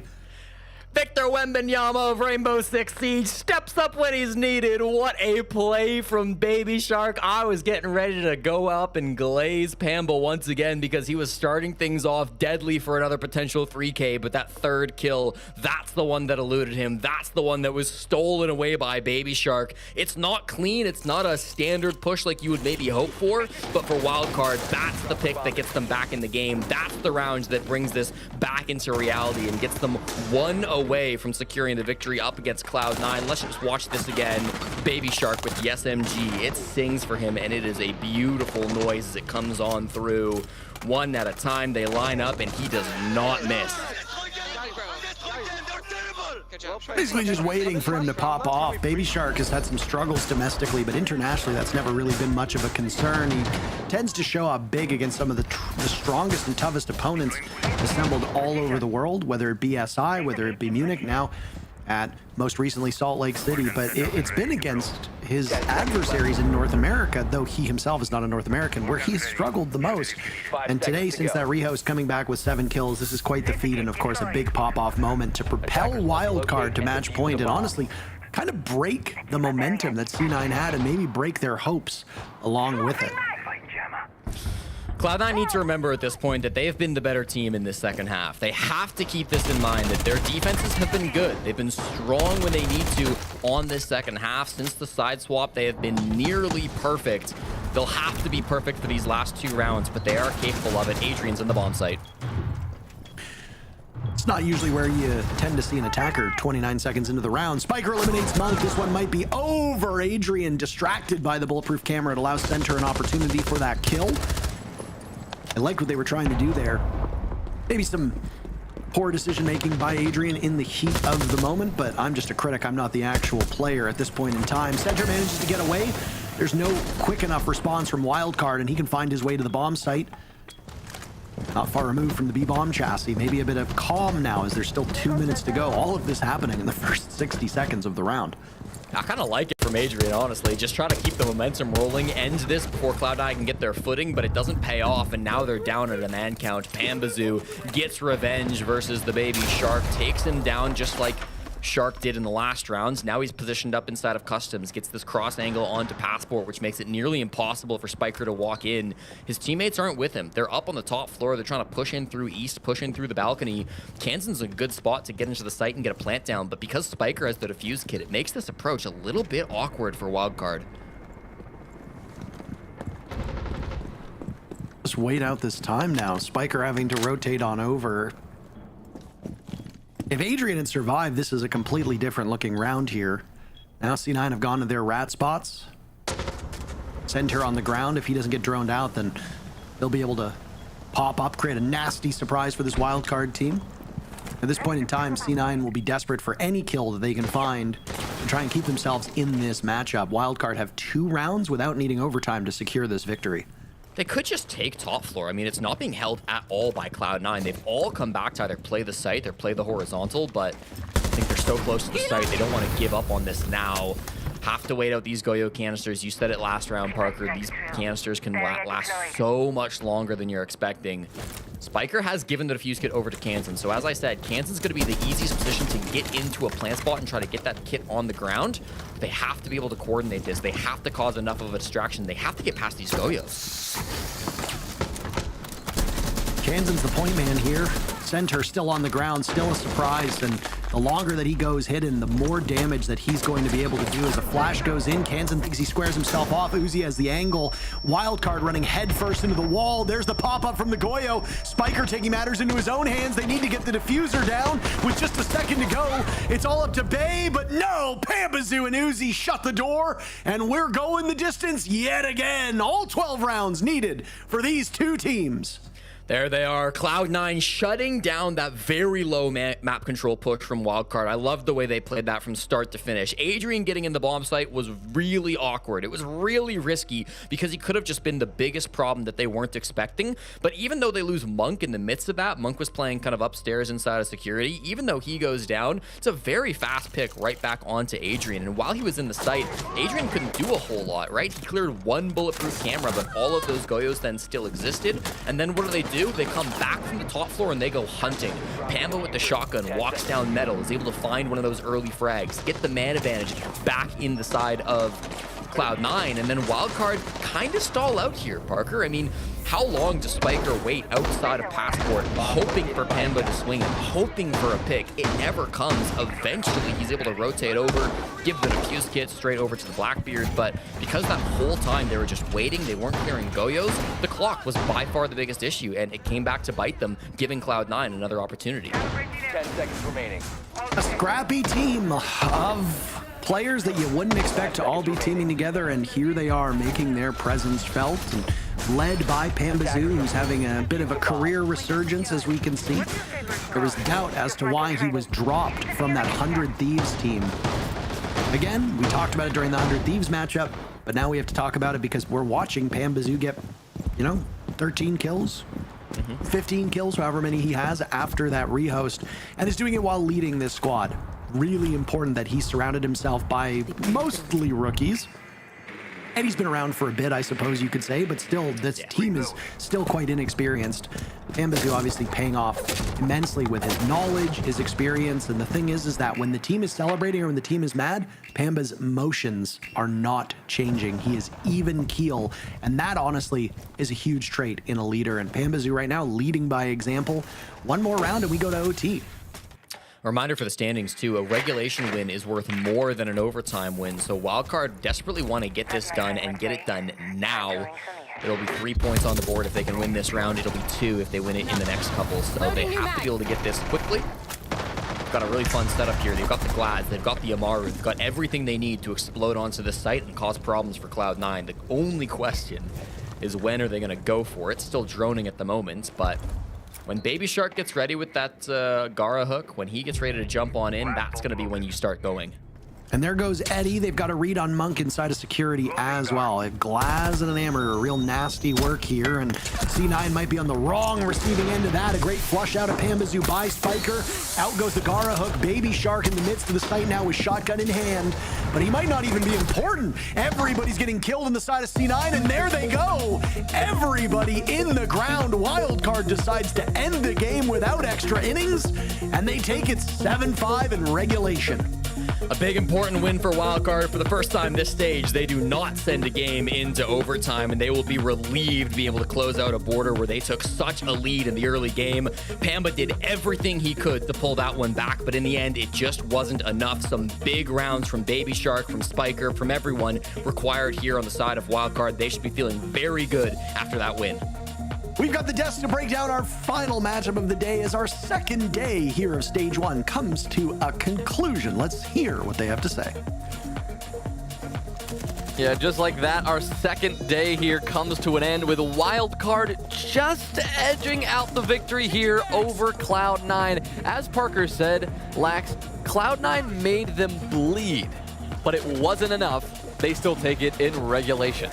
Again, we talk about this time and time again. Big 3 points, very much needed, especially once we get into the later half of the play stage. I mean, the fact of the matter, those 3 points really can make a difference, and it can get you be just enough to get in. So the fact that they can get it here 7-5, that's all that they care about. They don't have to worry about getting 2 or 1 points. And honestly, it's still a good, solid performance from the side of Wildcard. This is what I was talking about once we even started this. I wanted to see a lot more from Wildcard, something more tangible coming into this group stage. That clip there from Baby Shark, that free K ultimately probably got him over the line in terms of getting it done in regulation. They lose that round. It maybe gets a little bit closer. You know, we're maybe talking about an overtime, maybe a wildcard that thrown this way. But actually, Baby Shark stepped up, and he, you know, previously spoke about it. He was maybe struggling a little bit, especially domestically. As you said, Lax, maybe struggling. But he came to fruition in the round that mattered, and that's all they wanted from him. And I really want to give credit to Cloud9 as well. I mean, again, another really good performance. Now, unfortunately, not getting any points from this, that doesn't set them up long term. However, what does set them up long term is the progression that we're seeing from this team. It's certainly not something that we were seeing from the original Cloud9. And Pam on top of it, I mean, he was leading the charts. We found out, I don't know how true it was online from what Intero saw or what was being said online that he's IGLing, but if that is the case, he's doing a damn good job. And not just doing a good job IGLing, I mean 14-9 in the series. At least he can frag and talk. And that's what, 2-5-7 now against top teams? Like, yes, 0 points ultimately on the week. They're going to be joint bottom of the table. No one wants that. Nobody wants that. But performance, it's marginally away from getting points against 2 top teams this week so far. Well, we know that Wildcard eager to get this one over with, and they did in regulation. We've got Spiker standing by so we can ask the man himself how this one went. Spiker, not necessarily the first day you wanted with all the tech issues, but you get the job done here on the second day. I mean, first 2 days here in Stage 1. Overall thoughts, how it's been going so far? Yesterday, I mean, even though we had all the tech issues, I'm not going to use that as an excuse for the reason why we lost. Like, our defenses were bad. We kind of, like, they were, like, in control of the game most of the time, it felt like, from, like, our perspective. So that's kind of what we were trying to emphasize on our defense, is we wanted to kind of be in control more. And then our attacks today, it felt like, you know, we were kind of not doing a ton of stuff together the first couple rounds. So I tried to kind of have us group up more on like, more of our pushes later in the half. But, you know, we got over the line, thank God, but it was definitely not the cleanest game out of us. Well, Spiker, I want to say congratulations on the win and getting a solid 3 points. And hopefully for the future, your Spirit Airlines internet is fixed and we don't have any issues down the road. However, I was curious why you guys went back to border, and I thought the strategy was obviously you saw where they excelled yesterday against Shopify Rebellion was being aggressive, taking map control. And I said the second you guys get on defense or starting on defense, you guys, the attack plan or the defensive plan was going to meet them head on, attack it early, and then fall back into your layers. Was that ending up being the strategy going into this and the reason why you picked border? Yeah, I mean, we played them on it last stage too. We knew we were comfortable against it on them, and they just played it yesterday, so we had recent info. And we knew that like the way that we defended the map, like you said, was good for the way that like to attack. So that was kind of our thing. And then obviously our attack game plan did not work out the way we thought it would, so it kind of had an audible from the Gunsis timeout, and then later in the half after that too. So, but yes, on defense it was we wanted to fight them. Spiker, for you, what's the thing that will elevate this team even further? You obviously overtime yesterday, unfortunate losses, what it is. Today it ended up being quite a close game. What's the thing that will elevate this team to be putting in like dominant performances? Just consistency, to be honest. Like day in, day out, whether it's in games, in practice, attack, defense, whatever it is, just more consistency on our part will really elevate it. Because like I said, yesterday our defenses or our attacks were insane, couldn't win defense. Today our defenses were insane, couldn't win attack. So it's just about finding that consistency in games and in practice, and just probably have more time with Adrian as well. Obviously, you had to play that also definitely not having like the major reps with him definitely hurt, because we had progression for us but we had that progression with Matt mostly, right? So we didn't get this to scrim with Adrian against the teams. We didn't get to play on the major with Adrian. So, the progression that we would have had from going to those events, which really helped us last year, we just didn't have. All right, Spiker, thank you so much for your time. As always, congrats on getting your first win under your belt here, and we'll see you down the road, I'm sure. All right, thank you. Have a good night, man.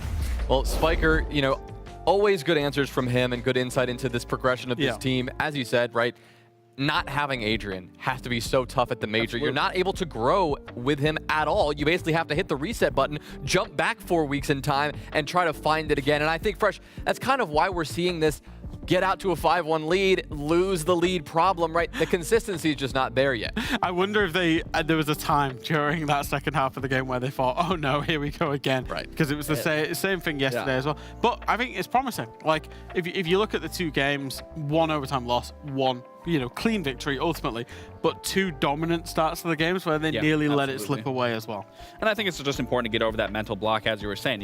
You come up to a point, you start out very strong, the number starts dwindling, it starts getting a little too close, you think you're going into a same run of tomorrow. So I think it's important to get over that mental block of we can get over, we can manage, whatever's in front of us. And again, to put up the performance that they continue to do, consistency definitely is going to be the biggest hurdle for them continuing forward. All things considered, though, 4 points on the week so far, I think is a very, very solid start. I think, yes, you would like to have seen 6. I would have liked to have seen dominant performances. There's always room for improvement. It's still early days. Yeah, 9 play days in the group stage here, so much Siege left to play. Things do look a little different on the standings now that our second day of play here is complete. 5 Fears no longer in position at the top of the standings. Right now, it is Dark Zero, trailed closely by Shopify Rebellion. M80, the only team with 5 points given their performances right now. But Lax, I mean, this is starting to look a little bit more familiar with these bigger names at the top. Yeah, it's definitely not a spot you want to be at the bottom right now, because like we said, these 3 points, you need these. You need to start getting points right now, especially once we get into the third day tomorrow. But as for right now, I mean, sitting atop of the chart, Dark Zero, Shopify Rebellion, number 1 and 2, just like it was in SLC.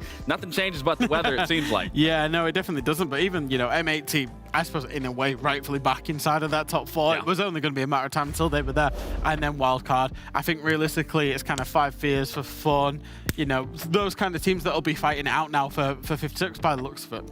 Well, tomorrow, here's what things look like. 100 Thieves and Cloud9 will start us off. We got Dark Zero. They'll take on 5 Fears a little later on, and we'll wrap up the day with Shopify and Wildcard at it again. I think that's honestly the one I'm looking forward to the most, is the Dark Zero versus 5 Fears, because those two, as I even said, have not played each other yet. Yeah, Shopify Wildcard, though, as well. I think, Wildcard are going to have to elevate their level based on what we saw from Shopify Rebellion today. Shopify Rebellion, they looked so good. So that's going to be an absolute barn burner right after Outlast and SSG. Yeah, a little palate cleanser. Palate cleanser, right way to put it. A little appetizer. Exactly. Well, for those of you who don't know, this is a super week here on the very first week of NAL Stage 1. So we are doing this again tomorrow. Fresh will be joining us there as well. We'll bring in some more special guests next week. But thanks so much for joining us, from all of us here in the studio, for Laxing, for Fresh. I'm Jonas Willinger, and of course our entire studio crew saying thanks for watching. Have a great night.